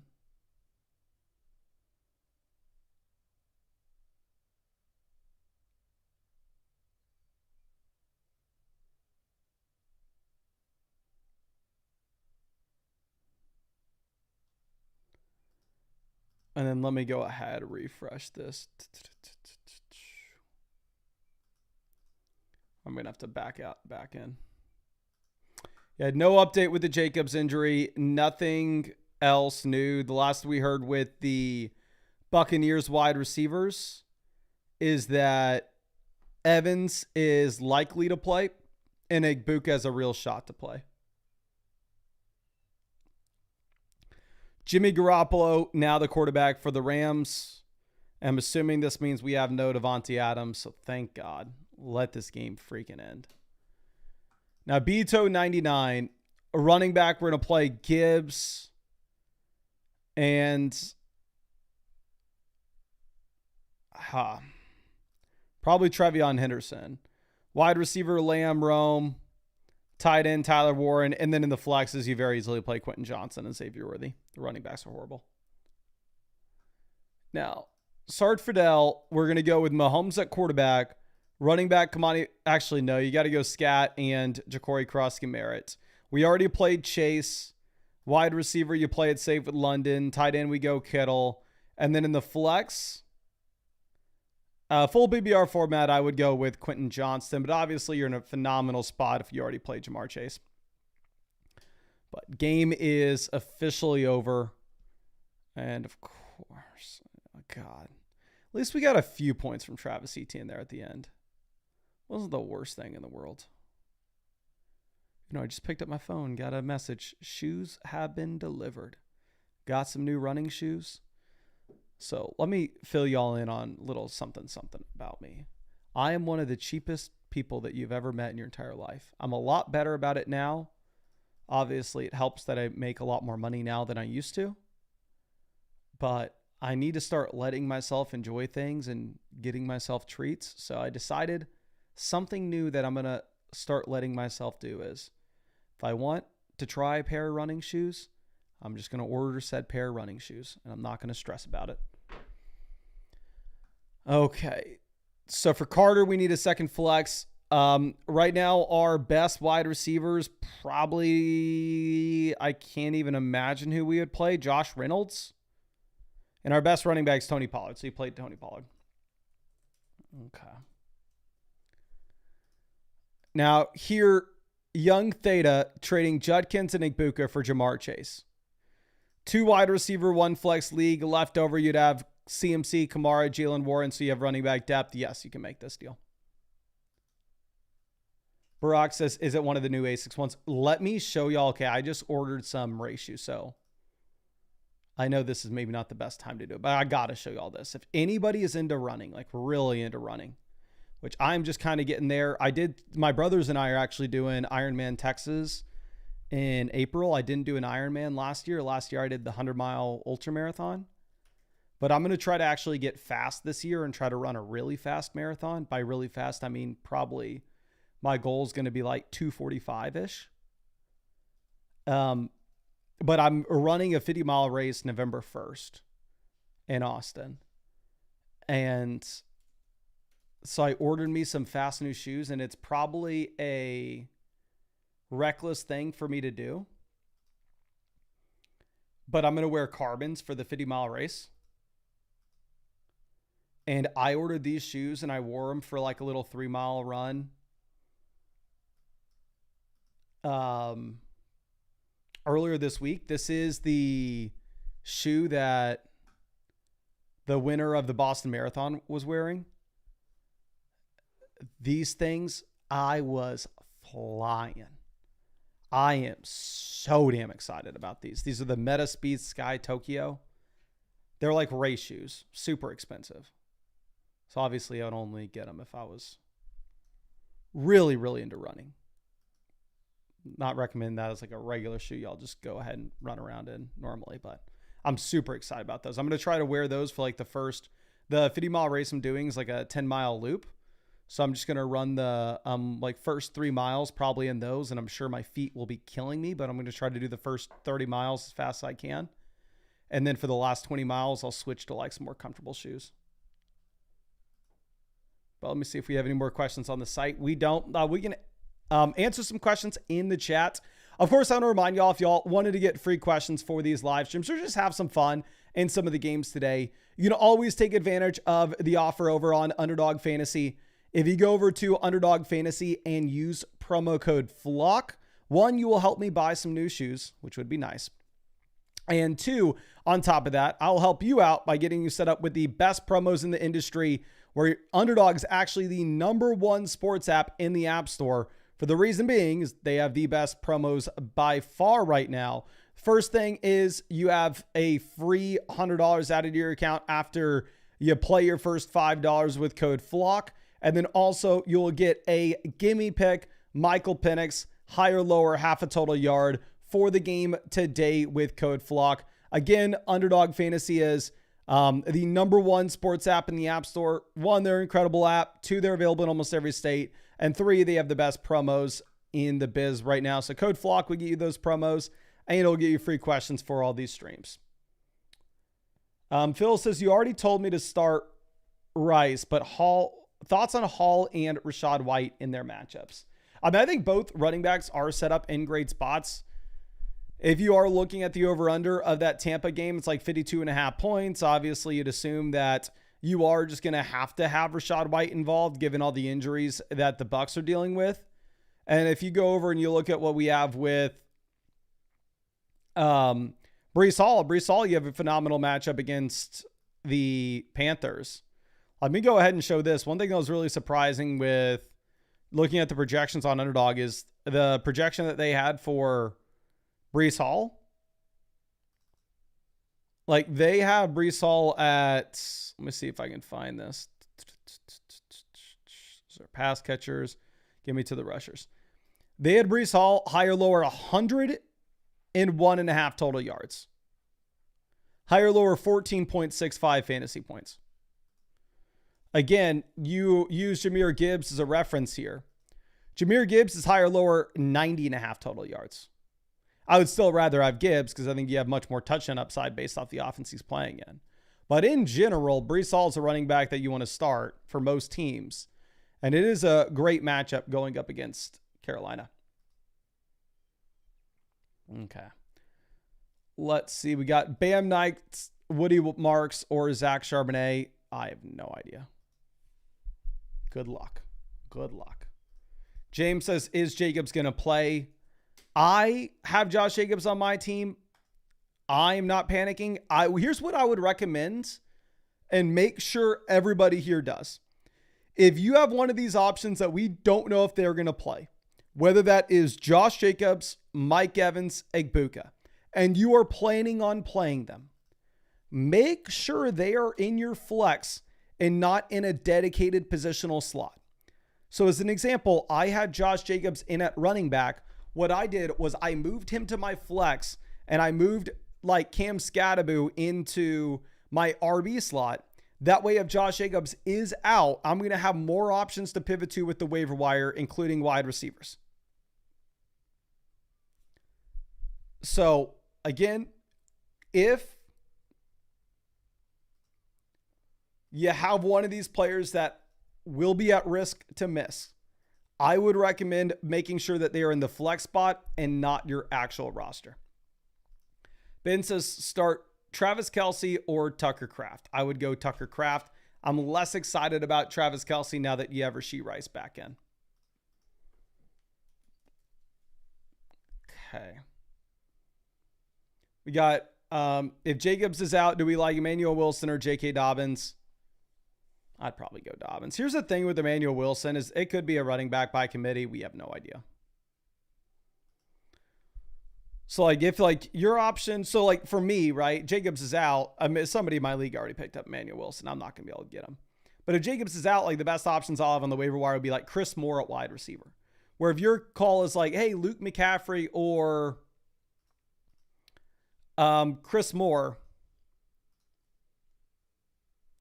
then you probably go ahead and Luke McCaffrey, Chris Moore, or Emmanuel Wilson. You go Emmanuel Wilson. But if you had a legitimate starting running back that we know what the workload's going to be and a good matchup, like what you have with J.K. Dobbins, you run with it. Okay. Mr. says, should I start Waddle or Luke McCaffrey since the weather's bad for Miami and Tua probably won't get the ball to Waddle? Here's the thing. I know a lot of people are going to be interested in Luke McCaffrey. It's a good matchup. I completely understand it. Let me show you what the real projections are right here on this so we can hopefully get some of y'all that have Luke McCaffrey in your starting lineup to reconsider. Then you just play somebody safe like Waddle. Waddle right now is higher, lower, 55.5 receiving yards on Underdog. They know about the weather. If you think, oh, they have no idea about the weather, go take the lower then. Good luck. And then if you look at Luke McCaffrey's higher, lower, 41.5 receiving yards. It's much higher than where he was at this morning. But realistically, if you look at the volume from Waddle, we've seen the volume with Waddle be very compelling since Tyreek went down. And yes, Travis Hunter's stock is for sure going to be going up with the injury to Brian Thomas and the fact that Travis Hunter really wasn't playing anything on the defense. Okay. Chris, I can't do anything with your start set, my friend. You can send an email to support@flockfantasy.com.